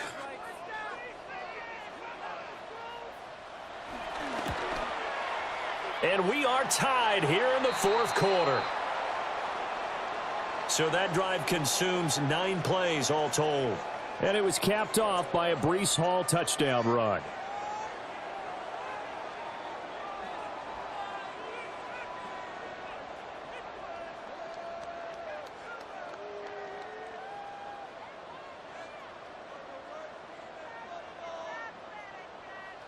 Now this one setting up for a great finish. All tied in the fourth as the kick's away.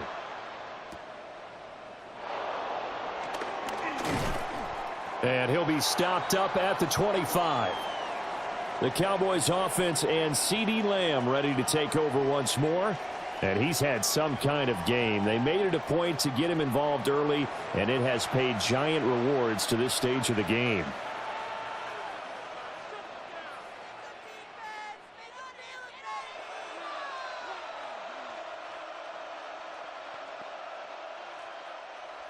The Dallas offense here set to begin the drive.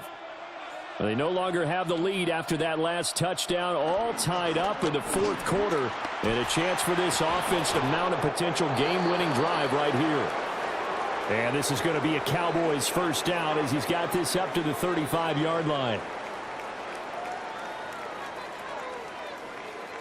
For a lot of guys playing this game, there's no better feeling than running right through a tackle. He's able to lower his center of gravity and churn his legs for a really nice pickup.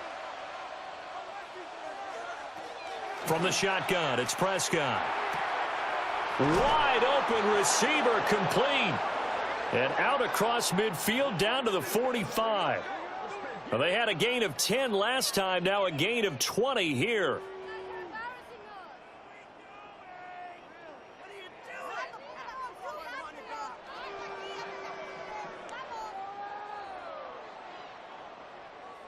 Nice job there of utilizing his big target, and he didn't overthink it. Understands the catch radius, understands that he knows how to use his body to keep defenders away from the ball, and puts it right out there for the nice pickup.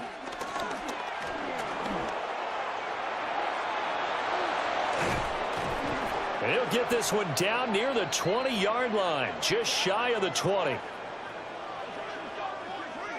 Getting down to the good stuff, all tied with 2 minutes remaining on EA Sports.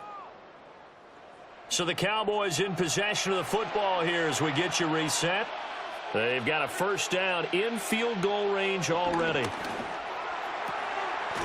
Oh, he's got a man wide open, complete. He has been terrific today, hasn't he? Yeah, absolutely. Running flawless 2-minute drill right here. This has been quarterbacking 101 with a flourish.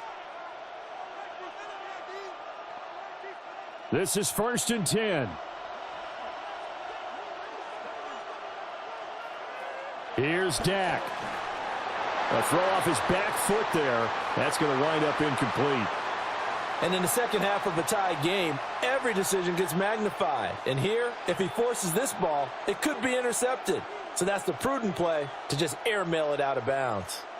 Once more from the 11, 2nd and 10. Now Dak. Pickens on the slant. The Jets are going to use the first of their timeouts, as it'll come with an even 90 seconds remaining on the clock. I think a lot of people ask the same question all the time. Why do we see so many slants in the red zone? Well, the windows are tighter. Everything's more condensed. It has to be quicker, and you've got to deliver the ball on time. Your biggest worry, ball gets tipped in the air, because if that happens, then it's fair game for the defense. Now Prescott. Touchdown, Cowboys! George Pickens from 4 yards out. And the Cowboys answer back with a touchdown of their own to break our tie and take the lead here in the fourth.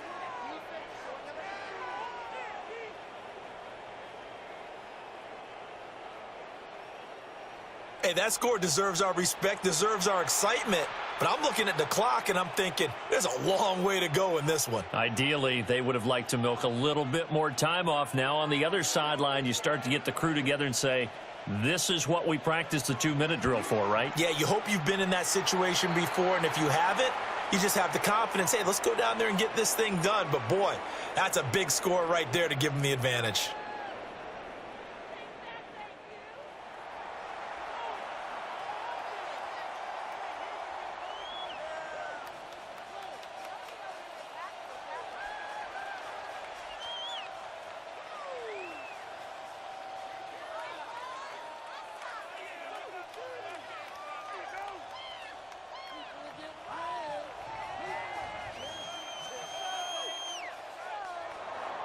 So after the touchdown, Aubrey now to kick this one away.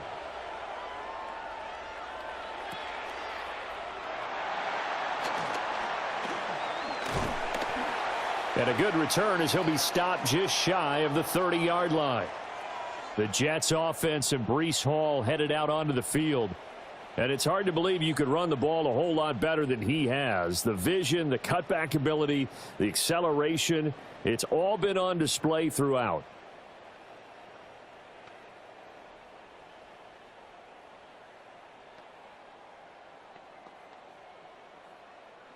Here's first down.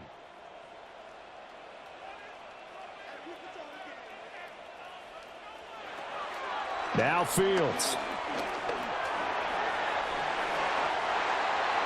Now the Jets going to use the second of their 3 timeouts, as they'll get a chance to talk it over after picking up the first down.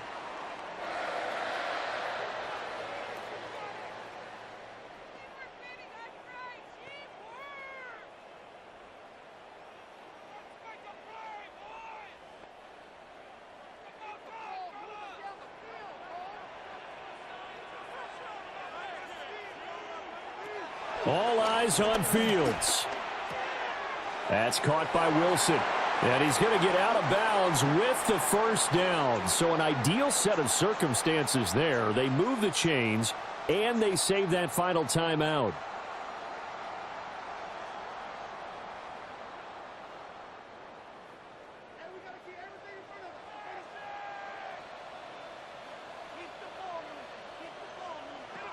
Back to throw. Fields. Throw left side complete. That's Hall. Partner, you've got about 20 coaches on your payroll, but there's 60,000 of them in the stands. I don't think any of them like that play. And the later we go, it's starting to sound like 100,000 in here. Another try, 2nd and 10 now. Here's Fields. He's going to let this go. Back of the end zone. And it's caught.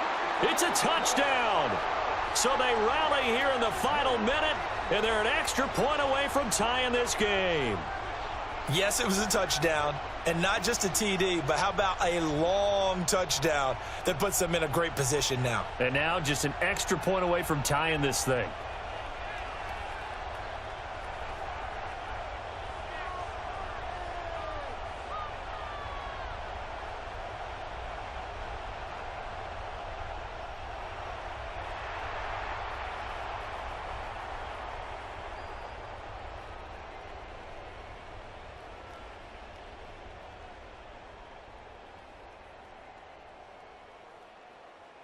Now Folk for the extra point.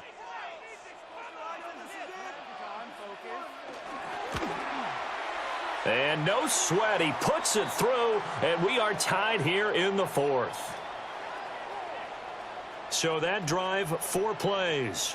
And the touchdown and PAT mean we are tied here in the final minute of play.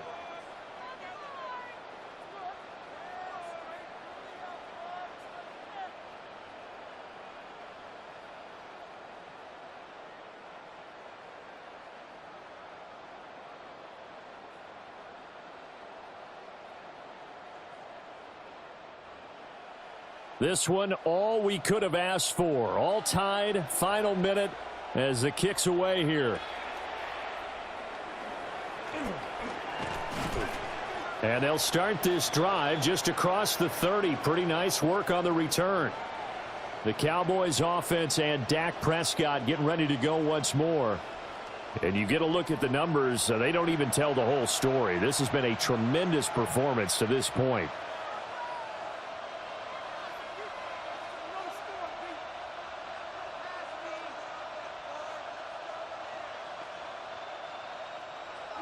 About set for this next drive by the Cowboys offense.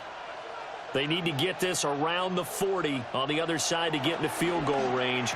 Look at the clock, a decent amount of time here in a tie game. What do? No panic situation at all. They've got to get a couple of chunk plays, pick up nice bits of yardage. Target the sidelines? Target the sidelines because you want to get out of bounds and make sure that clock stops. Because if the clock stays running, that makes things that much tougher for you. It can always bleed out on you. Here comes second down and 5. To throw, Prescott. That's complete to Lamb. And here come the whistles and a timeout with 7 seconds left. And Lamb going to have a Cowboys first down as he's up past the 45-yard line.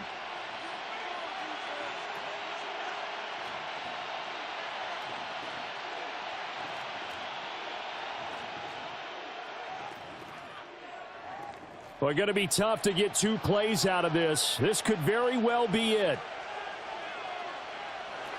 Prescott. This throw left side is caught by Tolbert. And now they're going to get the timeout. A huge play has him in field goal range with a chance to win.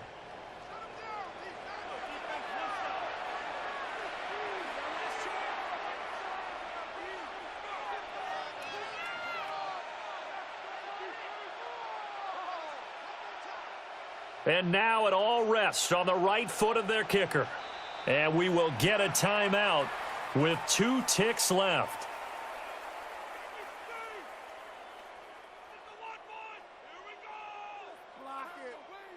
So on is their kicker, and it's down to this. This to put an end to a wild Monday night. And he got it. The kick is gone, and a fantastic finish here on a Monday night. And it'll be a good time in Big D tonight. The Cowboys have won it.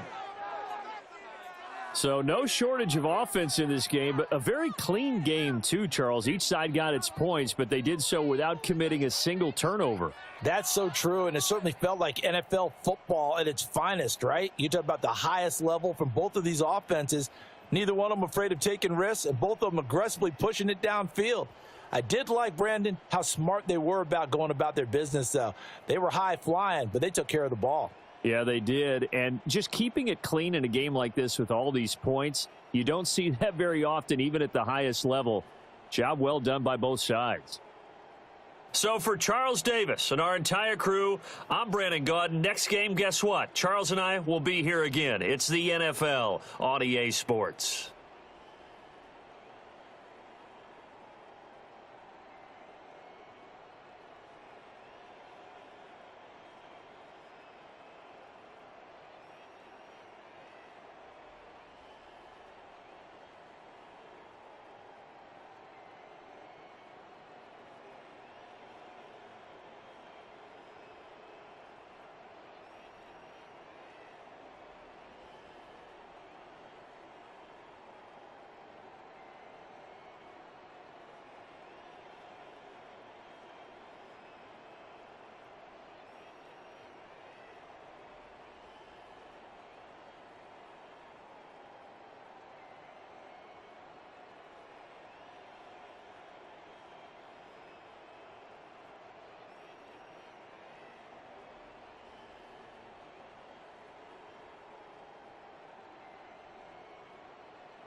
Set now to wrap up a busy week of football. Happy to have you with us. And, folks, we are underway on Monday Night Primetime.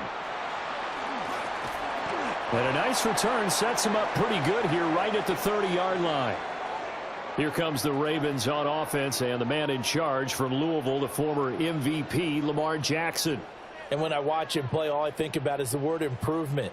Every season in the league, he finds a way to get better and has become just as dynamic with his arm as he has with his legs. 41 touchdowns, just 4 interceptions in 2024. His big goal now, getting his team to a Super Bowl. Plenty of success during the regular season. Now they want to win at playoff time. That's complete. It's Zay Flowers with it. And they get him down, but not before he takes it across the 40-yard line. 11 yards there on the first play from scrimmage. That's a good start to the ball game. Maybe a little bit of a tone setter offensively. They come out throwing right away, and it's an early completion and a quick first down. Now it's Jackson. That ball caught. It's Mark Andrews, the tight end. That one good for 13 and a Raven first down. Well, the first drive here and the first time that we've called the big tight end's name, but I can assure you this, Charles, it won't be the last. No, it won't, because when he gets going, now it opens up opportunities on the perimeter because that'll draw the defense towards him in the middle of the field. Now your wide receivers will get involved as this game goes on. They go play action with Jackson. This one complete to his fullback out of the backfield. It'll go down as a gain of 6, and it'll be second down. Good, sure hands there from a guy not accustomed to catching a whole lot of passes. But how about the way he was able to pull that one in and pick up good yardage? Ball on the 39. Here's the second down and 4. Jackson will throw again. A short throw caught by Andrews. And that'll wind up moving the chains again as the tackle's going to be made at the Seahawks' 27-yard line. That's good for a first down, his second catch of the opening drive.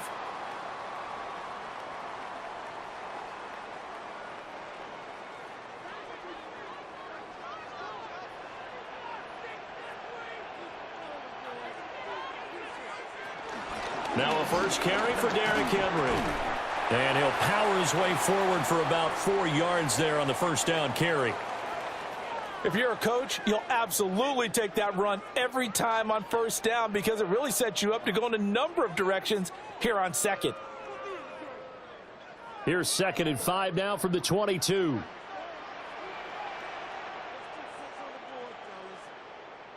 In motion left, Flowers. And he'll get it here on the touch pass. Oh, and this one may need to go back to the drawing board. He's going to be swallowed up right away. They'll say no gain on the play there, and now it'll be third down. That's a nice job there defensively, being able to diagnose that little touch pass. They saw it coming, converged on him before he could get much out of it. Here's Jackson. And he can't get rid of it. He's taken down. It'll be a sack and a loss of 3, but more importantly, it brings up fourth down. We always talk about how teams are so competitively matched and you just want to make those plays that give you an advantage. How about right here? The difference between letting them score a touchdown versus holding them to a field goal, that's absolutely huge with the play he just made. And you know he hated taking the loss there on third down.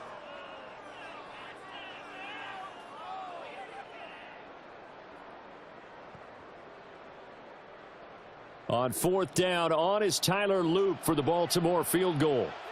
And this one a 41-yard attempt. And his kick is good. And the Ravens strike first at 3-zip. So the opening drive does yield points, maybe not the 7 they wanted, but they'll take the 3. Accumulating first downs does not go up on the scoreboard, but it does go into the DNA of a team that's trying to establish itself to start a game. That has to feel pretty good for them. They'll take the 3. Yeah, they had 3 first downs and 3 points.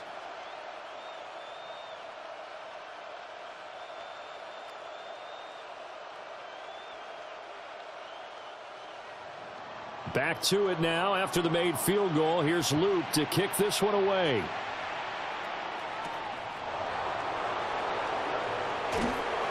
And up to about the 26-yard line, just across the 25. So here come the Seahawks now for their first drive. As we take a peek at Sam Darnold, the former USC Trojan and third pick in the 2018 draft. And I know that last year in 2024, New York Jets fans were watching him and saying, that's the guy we thought we were going to get. But he found his groove in Minnesota, finished in the top 5 in passing yards and touchdowns last year.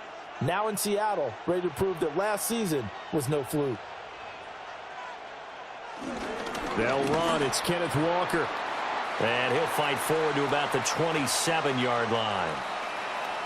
Just a yard on the pickup there, and it'll bring up a 2nd and 9. Oh, there's plenty of traffic waiting for him up the middle. But give him credit, he tried barreling through anyway. They're fortunate to get a yard out of that one. They work now on 2nd and 9. To throw is Darnold. He finds Smith and Jigba. A pickup of about 3 yards as he's taken down at the 31. I think defensively you're okay with that. You're in the first quarter. He's going to get some catches, but they rallied to him quickly. And that's what you count on, and I like what you just said. First quarter, can you do it all game long? They catch it, you tackle them, they go down on the spot. Because when you're able to do that and you don't give up big chunks of yardage after the catch, now you put the offense in a position where every series they have to work hard to pick up first downs, and you tend to stall them out when you do that. Really good effort. He does it himself, picks up 15, also picks up the first down.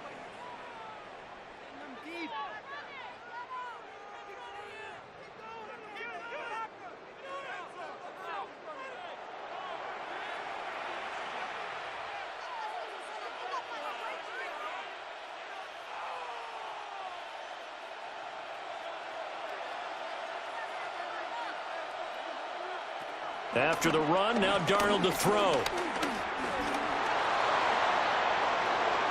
And this turns into a nice gain with a slide at the end. The end result, 21 yards.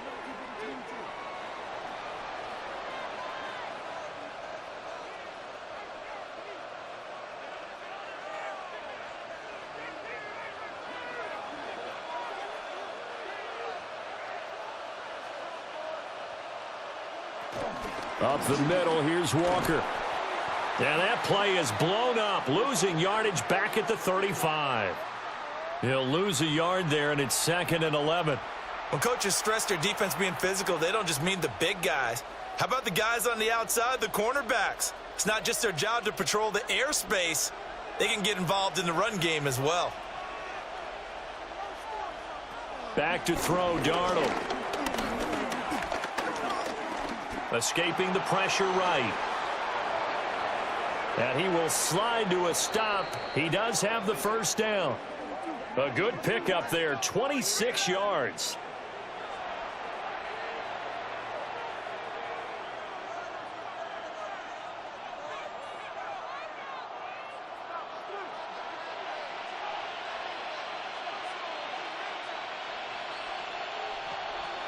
Now Darnold. And he's got it. Caught in the end zone for the Seahawk touchdown.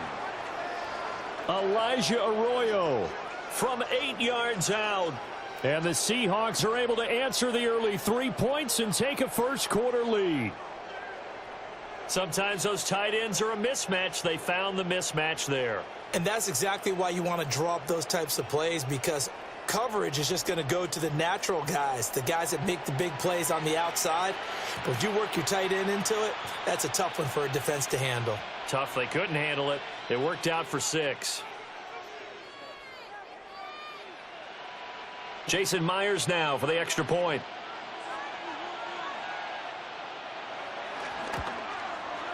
He's got it. They'll see that opening drive field goal and raise it a touchdown, and that makes it 7-3.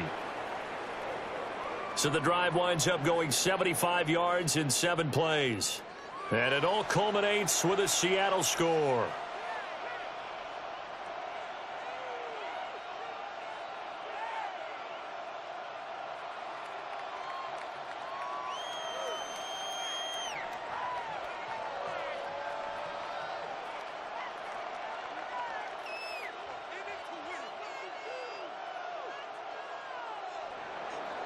And after the touchdown, here's Myers to boot it away.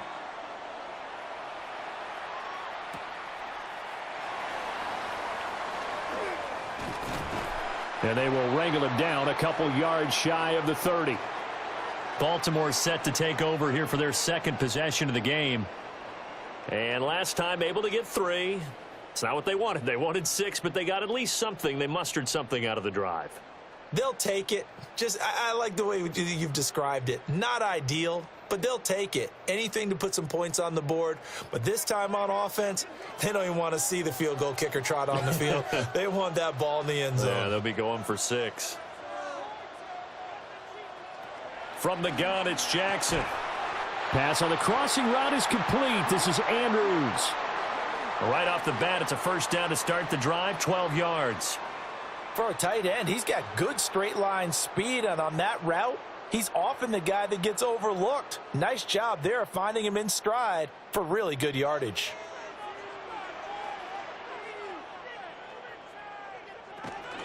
A first down carry for Henry. And he'll do a nice job here just to fight his way back to the line of scrimmage. Reek Woolen in on the stop. Defensively, though, they had a chance there to hit him for a loss. Couldn't get it done. Looked like someone was able to knife into the backfield, but he wasn't able to get him down. But his compatriots, they were able to grab him at the line of scrimmage and not let him get any further downfield. After 1, 7-3 the score on EA Sports. Second quarter now from Baltimore. It's the Ravens in possession. 2nd and 10. As they've got it as we resume action.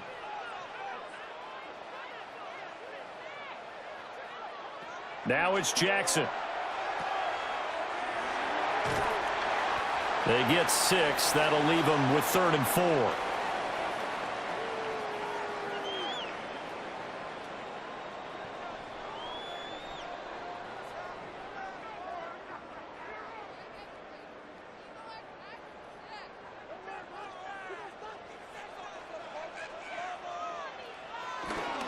Inside handoff, Henry. And he's got the first down yardage as he takes it down to the 49. Able to get what they need to keep the drive going with a 6-yard pickup on 3rd down. On 3rd down, that's a good job of situational football and understanding where the first down marker was and getting there.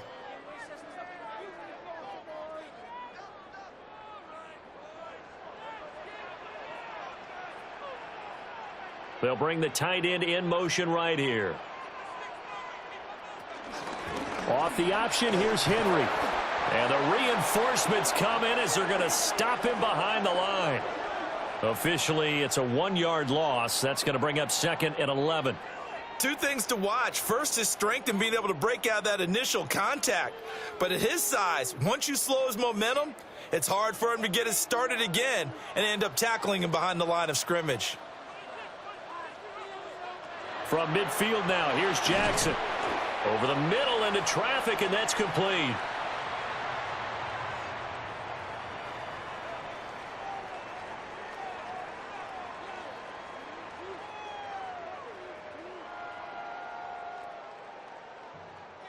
And they'll need the 39 here for a first. This is 3rd down.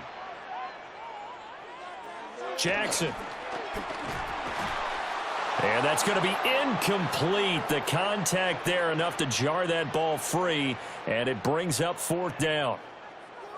Like what I see so far out of this defense because they've been showing their best coverages on 3rd down. So far, only allowed 1 conversion on a handful of attempts.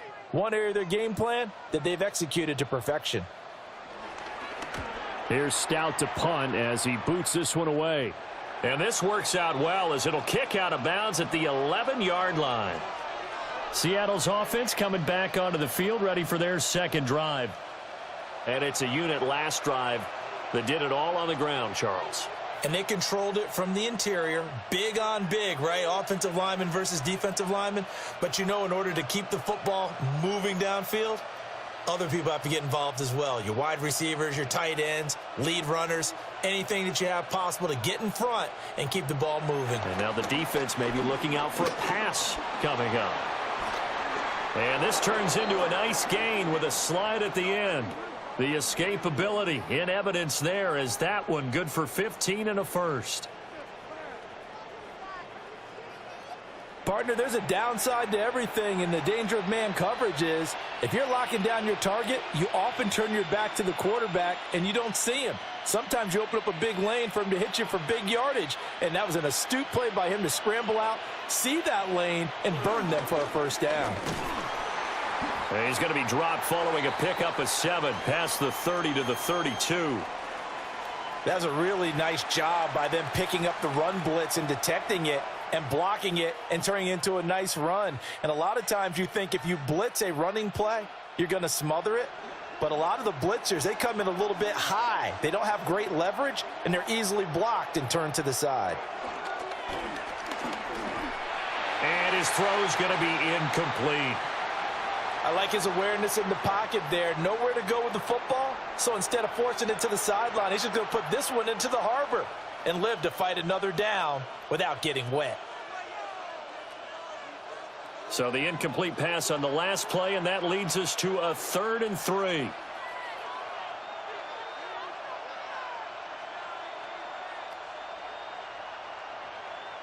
Darnold from the gun.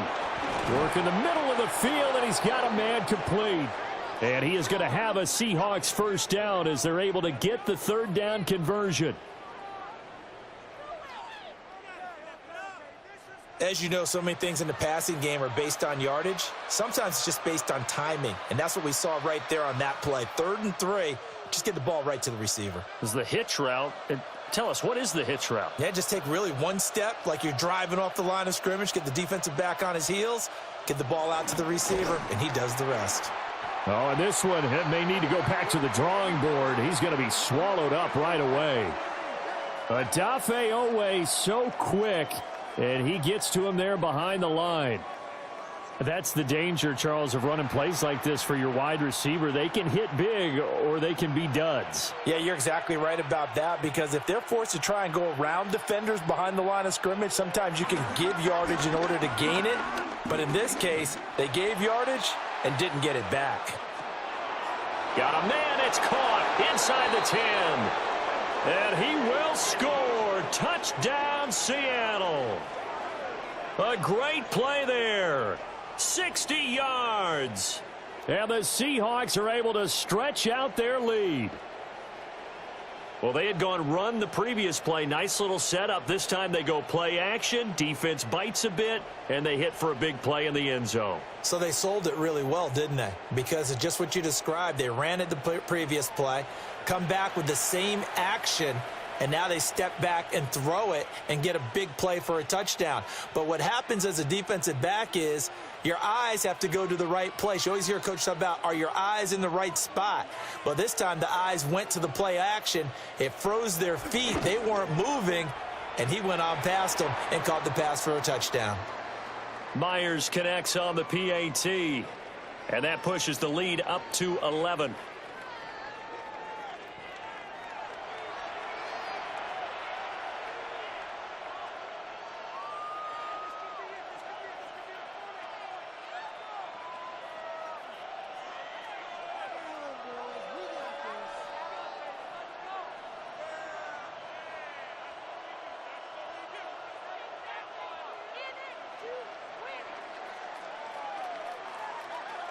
And after the touchdown, here's Myers to boot it away.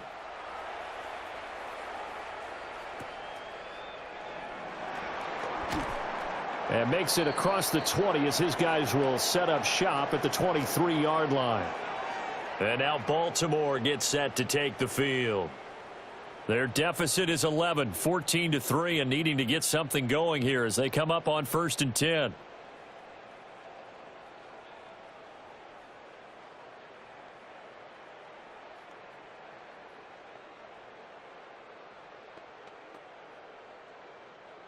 Looking to put a drive together. They'll bring the tight end in motion right. They'll start on the ground. It's Derrick Henry. Nowhere to go that time. Might have gotten a yard up to the 25. I think if they want to start getting back into this game, it behooves them to get better on first down. Yeah, certainly not what they were looking for there out of the opening play of this drive. From the 25, here's second down and 8. From the gun, Jackson. He's got it complete. Derrick Henry. And they're able to get this one across the 35. That one good for 13 and a Raven first down. Well, this hasn't really been a first half to remember on either side of the ball, but I think this kind of makes this an important drive. You'd love to get this back to a one-score game if you can, and that's good work there to get some yardage here and pick up the first down. And they run the option here on 1st and 10.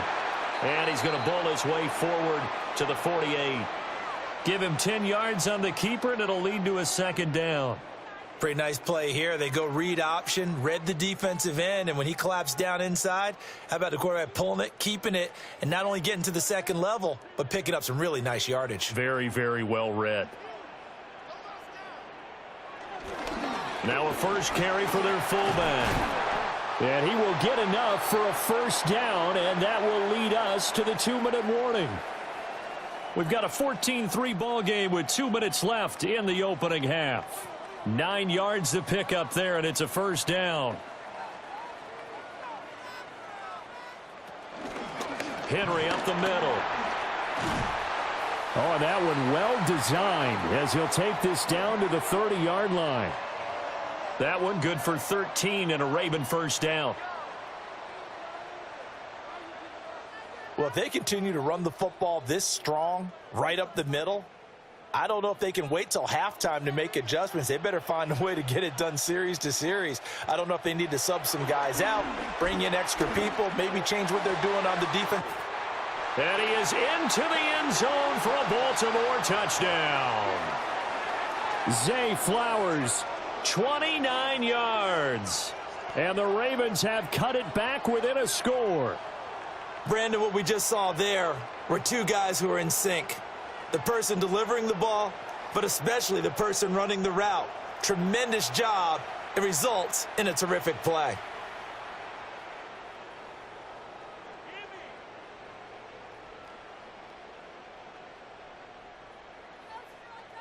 Tyler Loop now for the extra point.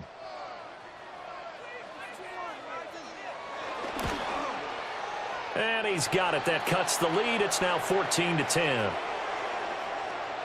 So the drive there took 6 plays. And it's capped off with a Ravens touchdown.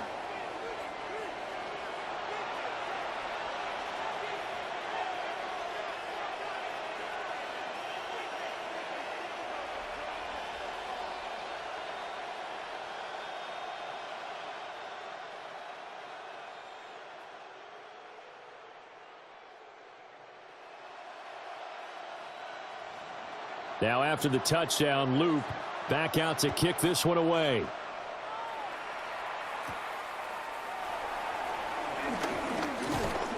And they'll start this drive just across the 30. Pretty nice work on the return. The Seahawks offense has Sam Darnold headed back out there.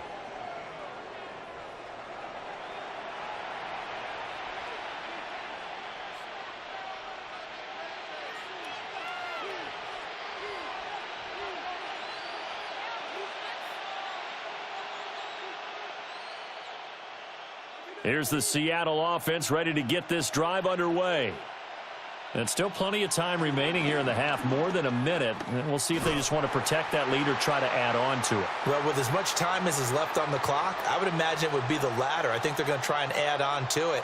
So what they're going to tell the team is very simply, if you can get out of bounds after making a play downfield, terrific. If you can't, everyone hustle to the line of scrimmage, either run another play or clock it and start over again. Darnold. And an incomplete pass. That'll stop the clock here with just under a minute to play in half number 1. Well, they'll certainly be on the tablets going over that one for sure. Clearly, they were expecting something else out of the defense and couldn't adjust to make that completion happen. They had the incomplete pass on second down. Now they need a big play here, 3rd and 10. Oh, he had him. He was open, but he couldn't get it to him. It's incomplete. Finally, his defense makes a stand. They'd given up touchdowns on their first 2 drives, but here they said, we've got to put a stop to that. Good coverage there to force a punting situation and a 4th down. On 4th down, ready to punt, Michael Dixon.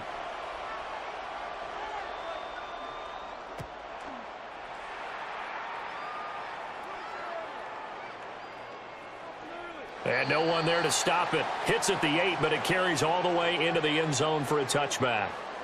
The Raven offense going to take over late in this first half. And with them trailing, there is still enough time to try to string a few plays together, maybe get into field goal range.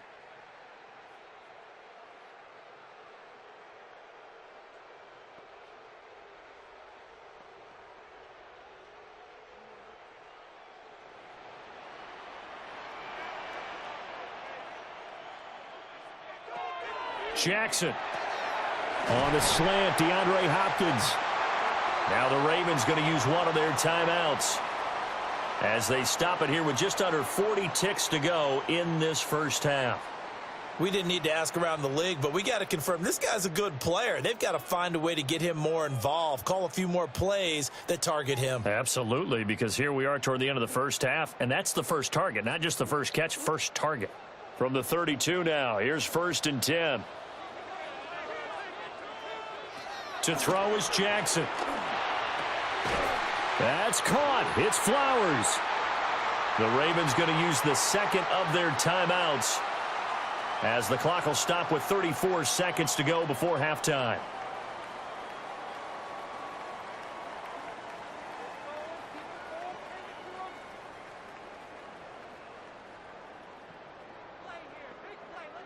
Back-to-back good plays have them on the move on 1st down.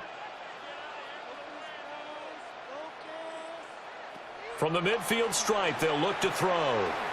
They set up the screen for Henry. And he's tackled a yard short of the marker. Good gain of 9 on 1st down. Ravens going to use their 3rd and final timeout. So as they talk it over, we step aside.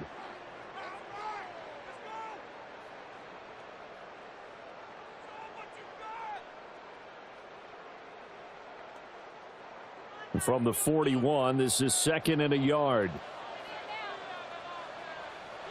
Again, Jackson. That's complete. It's Rashad Bateman. And that'll wind up moving the chains again as the tackle's going to be made at the Seahawks 28. Jackson to Bateman there. 1st down, Ravens.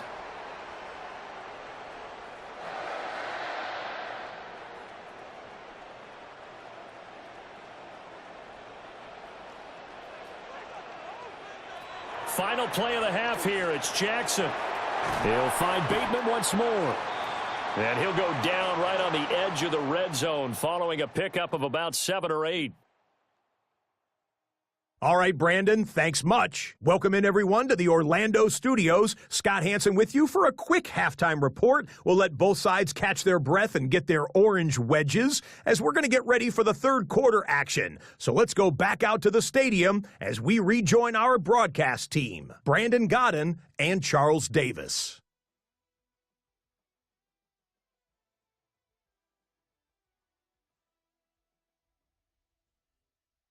Okay, Scott, thank you. And this one's still anybody's game. We'll see who can come out with a hot hand in this second half as we are about to get underway.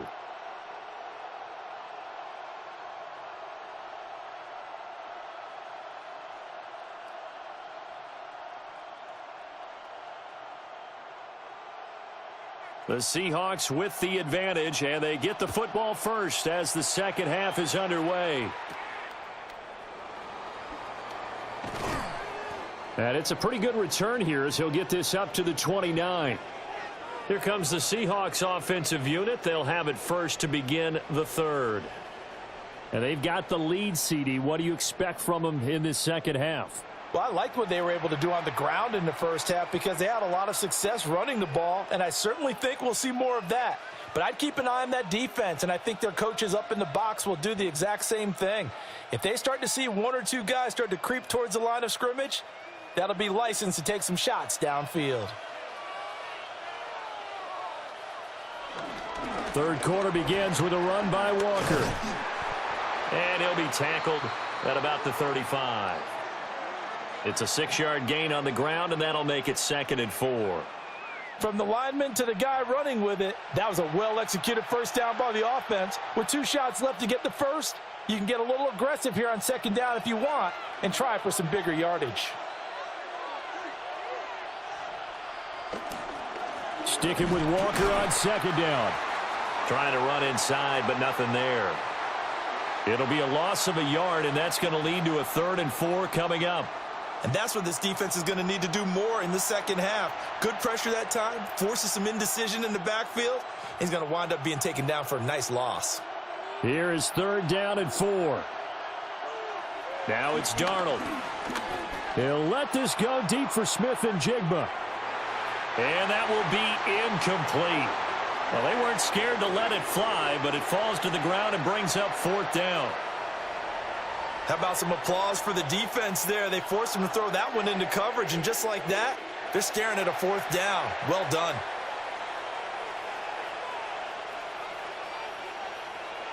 Now here's Michael Dixon as he's on to punt for Seattle.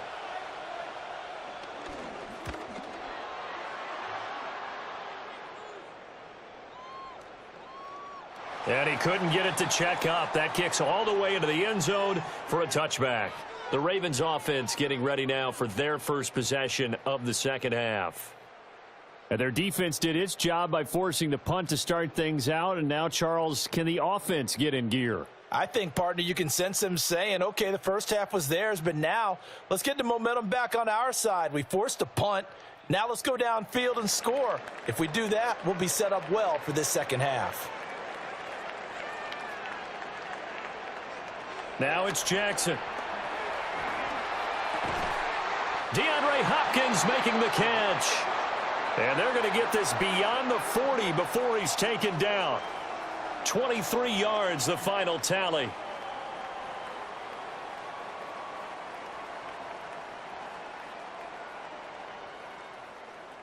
Certainly no settling into the drive there. They came right out on the first play and attacked the middle of the field for a big gainer and a first down. Henry out of the pistol. Running right through him. They'll get this up to the 47 and brought down there. And that was a quality play to start a new set of downs. That was simply an offensive line winning the battle up front and winning in a big way and giving their guy in the backfield a nice lane to hit. 2nd down and 6 now.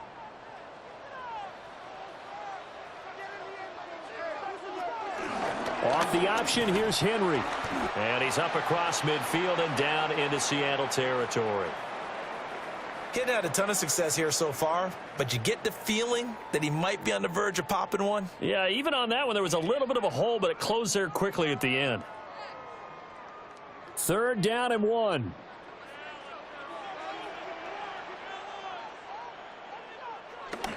Tenth carry now for Derrick Henry. And he will have a Ravens first down by a couple of yards as they're able to convert there on 3rd and 1.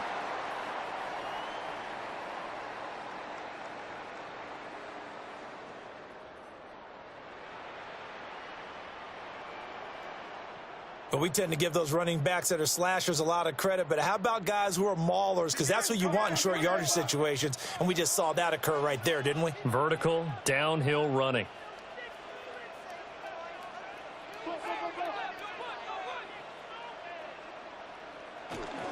Again, it's Henry. Credit him with a 1-yard gain there to make it 2nd and 9. Well, sometimes you just have to give credit to the defense. Great job there at the point of attack, holding up. They won their battles at the line of scrimmage, left him no space to try and run. A really nice job swarming to the ball carrier. 2nd and 9 from the 44.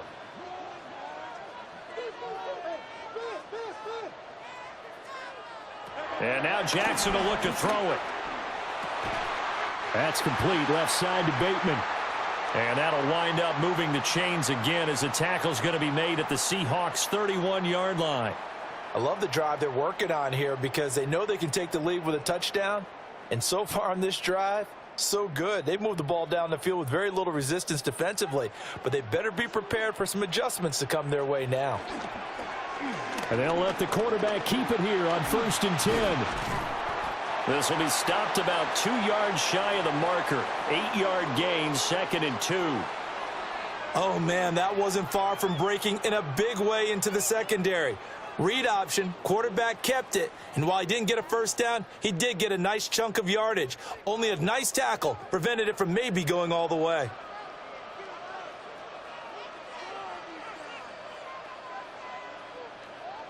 Here's Jackson. Throw caught by Flowers. Give him 10 yards there as this offense is on a roll. This drive continues to plunge forward. And the throw and the catch were just fine, but against zone coverage when you run a drag route, what you're hoping for is he makes the catch and makes someone miss, and they don't there. Very difficult route to run when everyone has their eyes back towards the quarterback and they're able to see the route develop. Throw right side, going to be taken in by Henry. And this play gets blown up. They'll lose yardage. Back at the 17. Not what they had in mind there. That's going to go as a loss of 4. Really good defensive effort. They were all over that little swing pass out to the right side, but for lost yardage. Terrific read, better execution, and done with a lot of enthusiasm, wasn't it? Absolutely. They saw it all the way, ran to the football, and caused a nice play for lost yardage. Now Jackson. Right back to Henry, and Henry's got it again. And now they're inside the 10 as he's brought down at the 9. It'll be a pickup of 8 on the screen, and it sets up a 3rd down. That's a nice design there, but sometimes, though, you get so many blockers out ahead of you, they kind of slow you down and force you to adjust. You always appreciate guys trying to help you, but maybe one less there could have turned this into a bigger gain. He's got his target. That's complete. And the Ravens are going to have 1st and goal as they try to finish off this drive with 6 points.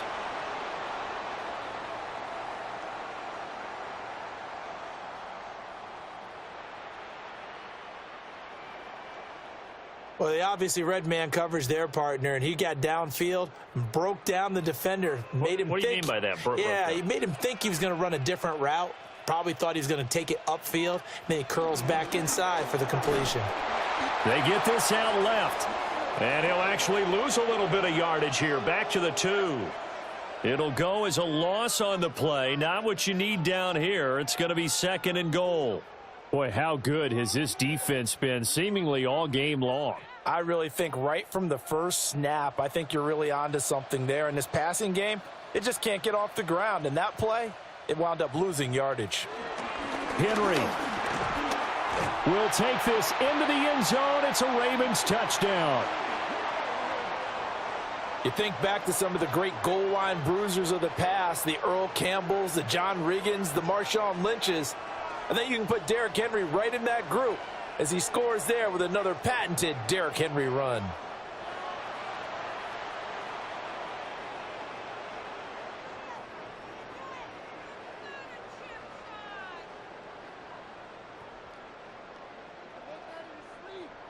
On his loop for the extra point.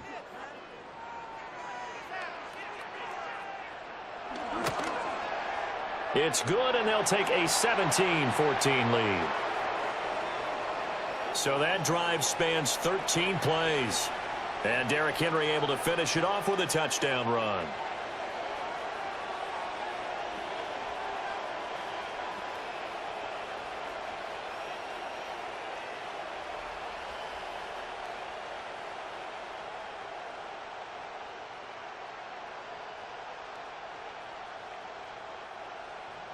Now after the touchdown, Loop back out to kick this one away.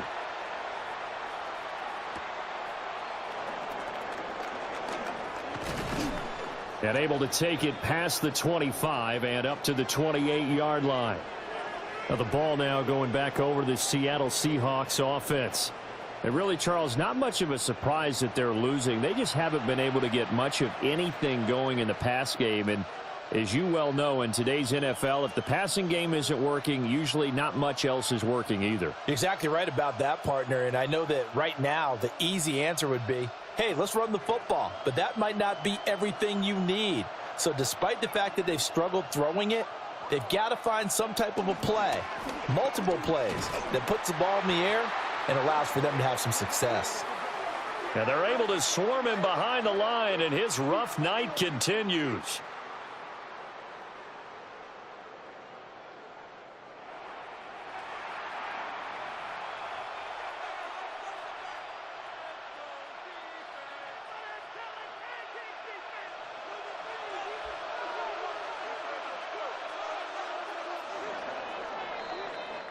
One quarter remains here as we wrap up the week on Monday Night Primetime. You are watching the NFL on EA Sports. Back now in Baltimore. Behind the chains, 2nd and 13. It's been a very hotly contested game to this point. Just a field goal separating these two teams as we get set for the fourth quarter. And he will lose yardage and be backed up to the 24. 3rd and 15 coming up after that loss of 2. I thought that wasn't a bad time to call the screen.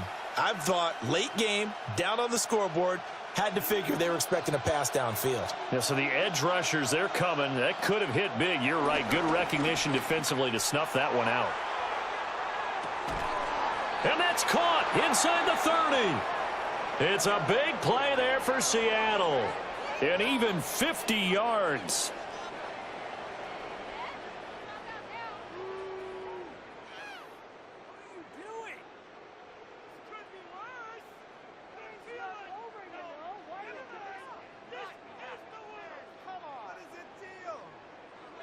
Well, that was a pretty good time for his first catch of the ball game, and it turned into a huge play as well. He's certainly not been a central part of this passing game so far in this one, but he made his presence felt there. A big pickup on 3rd down. And this will be incomplete. Physical play on the football there, and it's 2nd down. It's been clear in this matchup which side has been the more physical one. It's been this defense. And here's another example on that last play. Now a 2nd and 10.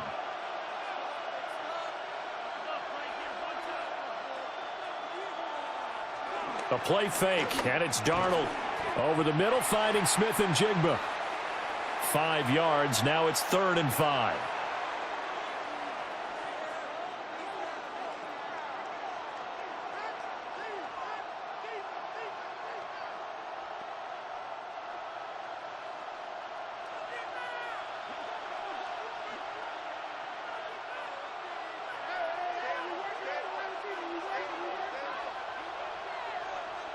Out of the shotgun, here's Darnold.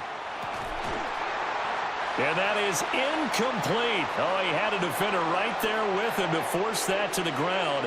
And 4th down now coming up. That's a good job there creating the contact to force the incompletion. And now since it's 4th down, that should set up a field goal situation. And a nice sigh of relief defensively to be able to hold them to 3. So on now comes the kicker. It's Jason Myers. This will be, let's see, 38 yards out. Myers' kick is good. And in the fourth quarter, this game is tied. Well, he was a spectator for much of this game. This is his first field goal opportunity of the entire contest, but he's able to connect. Yeah, he had a pretty good seat to this one, didn't he?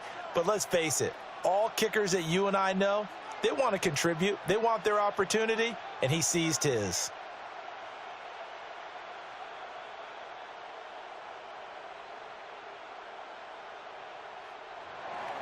Now this one setting up for a great finish. All tied in the 4th as the kick's away. And he'll take it up past the 25 to the 26-yard line. The Ravens offense and Lamar Jackson set to take over once again. And this defense might be about ready to wave the white flag. Nothing they have tried to throw at him has been that successful. He just processes things so quickly and makes a right read seemingly every time.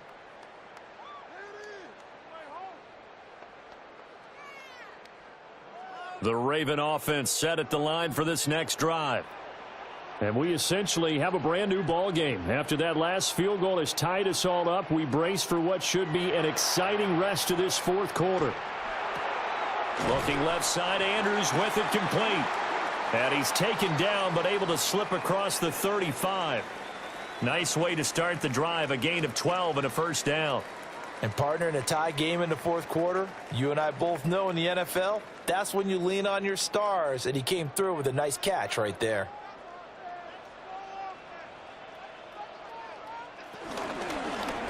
They run the option here on 1st and 10.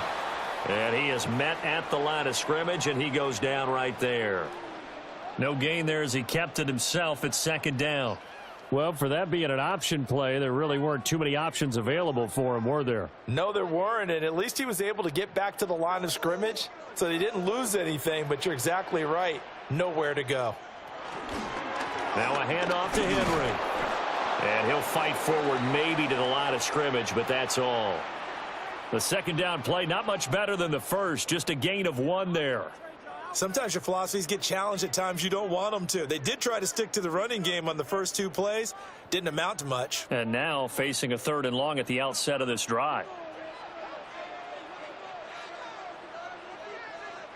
Jackson from the shotgun. And this complete to Henry over the middle. And he's going to come up a few yards short. Brought down at the 45. So they'll get 8 out of that completion.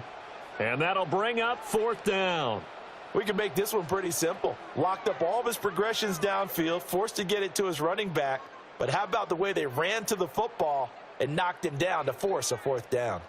The Ravens send their punter out now, as he'll punt it away for the 2nd time. He gets us away. It's a good one, drawing toward the sidelines. Yeah, we will get another look at Seattle's offense. Excellent job by their defense to force the punt and provide them with this opportunity, all tied in the 4th quarter.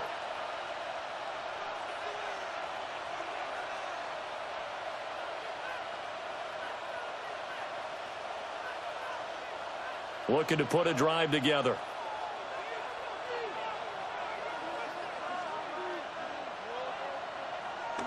They'll fake the handoff. Now Darnold. And he's got Smith and Jigba. And he'll be taken down, but not before they work it across midfield. It's a gain of 35.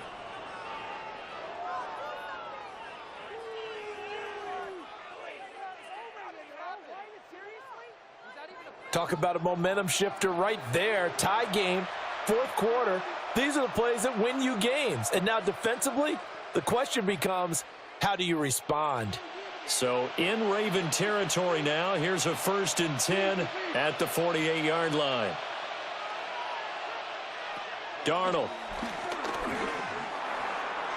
And oh, that nearly their first pick of the game, but it falls down to the ground incomplete. I think he's got to be careful not to force anything into coverage right there. There weren't really any throwing lanes, but the best part for him, he's got 2nd and 3rd down to fall back on. Here's 2nd and 10. To throw is Darnold. And he's corralled at the 40, but not before picking up 8. Well, it certainly appears to me that the defensive guys are starting to look a little bit tired, while he still has some fresh legs. Not the biggest gain we've seen on a scramble, but still some positive yardage on a play that initially looked like a sure win for the defense. Big 3rd down, a field goal from this spot, 57 yards as they hope to move it a little closer. Back to throw, Darnold. Work in the middle of the field, and he's got a man complete. It's the first catch of the game for Kupp, and he's got a 1st down.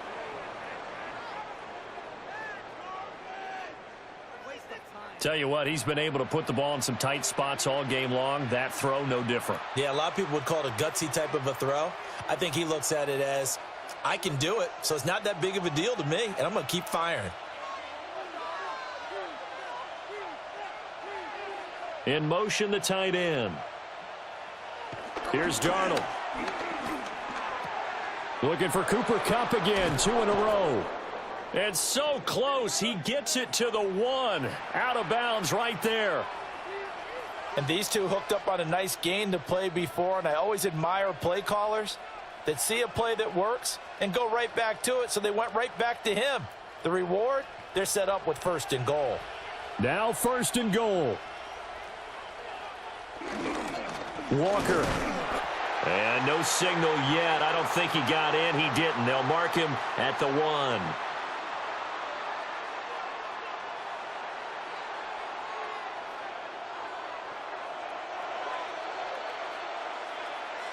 Getting down to the good stuff. All tied with 2 minutes remaining on EA Sports. So it's Seahawk football as we march toward a conclusion. They've got it 2nd and goal as they look to grab a late lead. Oh, hit as he throws there, incomplete. How about the call to come with the blitz there in this situation? And some of those calls happen just because of what they do on offense. So when they send out a number of people in the pattern, sometimes they just make a change on defense, say, okay, we'll come after you instead. And that's exactly what they did.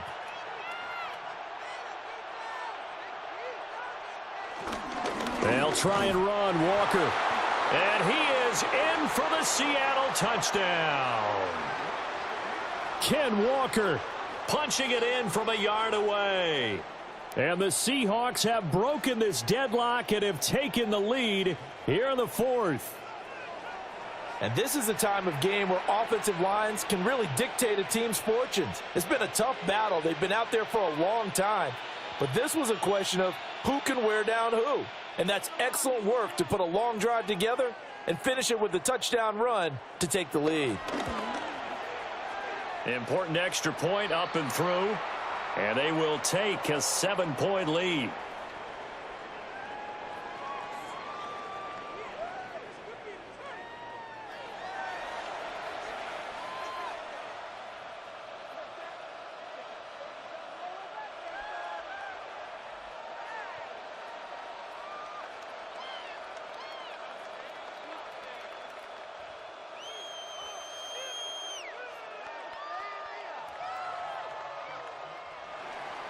And after the touchdown, here's Myers to boot it away.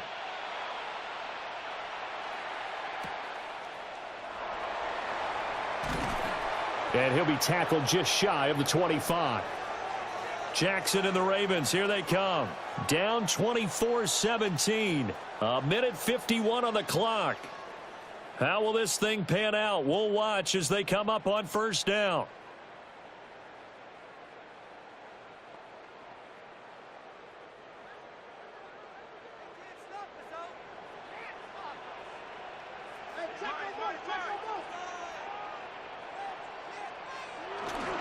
They begin with Henry. Trucks over him. And they get him down, but not before he takes it across the 40-yard line. Now the Ravens going to use one of their timeouts, as they'll get a chance to talk it over after picking up the 1st down.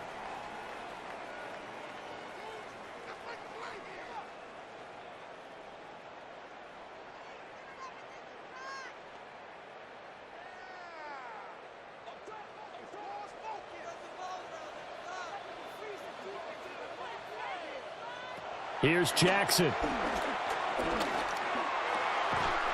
He's got his man. It's Andrews. And he'll be taken down across the 50 at the 45 in enemy territory. Partner, they're clearly saving those timeouts, but they still have to work with some urgency to put themselves in the right position. Plenty of time and 2 timeouts still at their disposal. 1st and 10 here. Throwing, Jackson. He'll get this to Flowers, left side. The Ravens going to use the 2nd of their timeouts as they'll talk things over prior to this upcoming 2nd down play.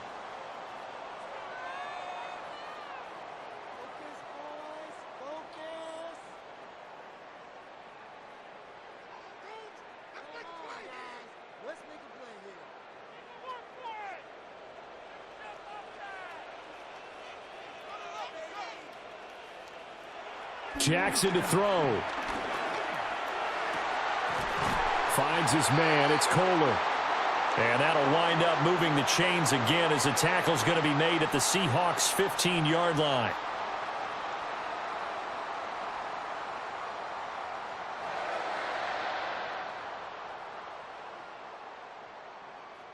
2nd and short, that's a rundown, so it's definitely a good time to go play action if you're feeling it.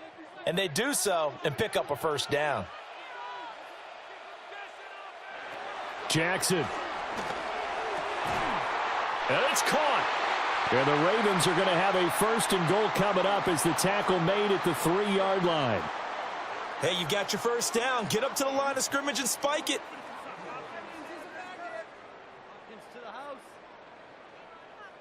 Here we go. 1st and goal.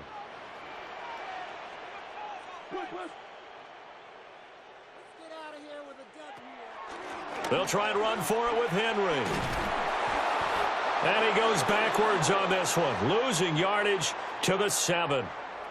Ravens going to use their 3rd and final timeout as he'll stop it with 11 seconds remaining in the ball game.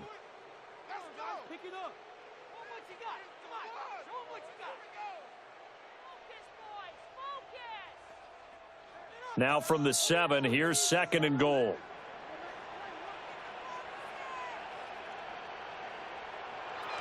Now Jackson.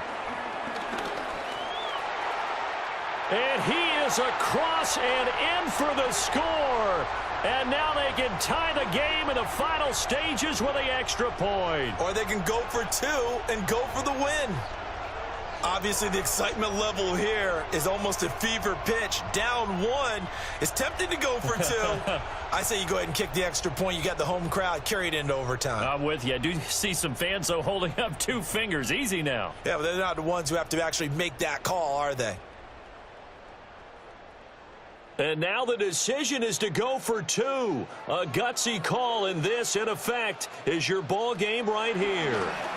And it is caught. They got the 2 points, and with it, they've taken the lead.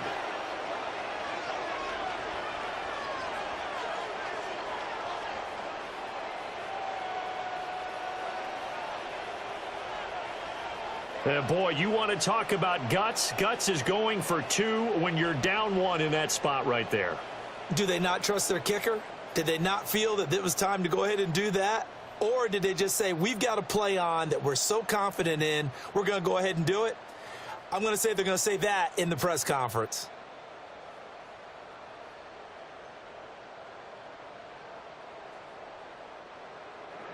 Now after the touchdown, Loop back out to kick this one away. And they'll let that one go as it skips through the back of the end zone for a touchback.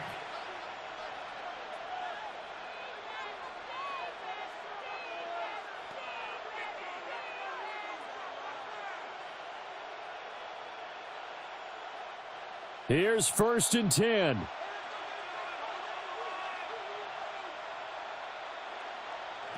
Darnold to throw.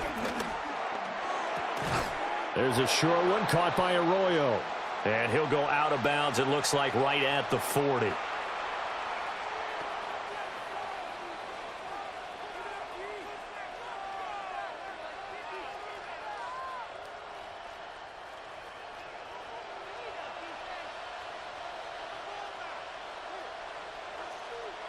One last throw down for Darnold.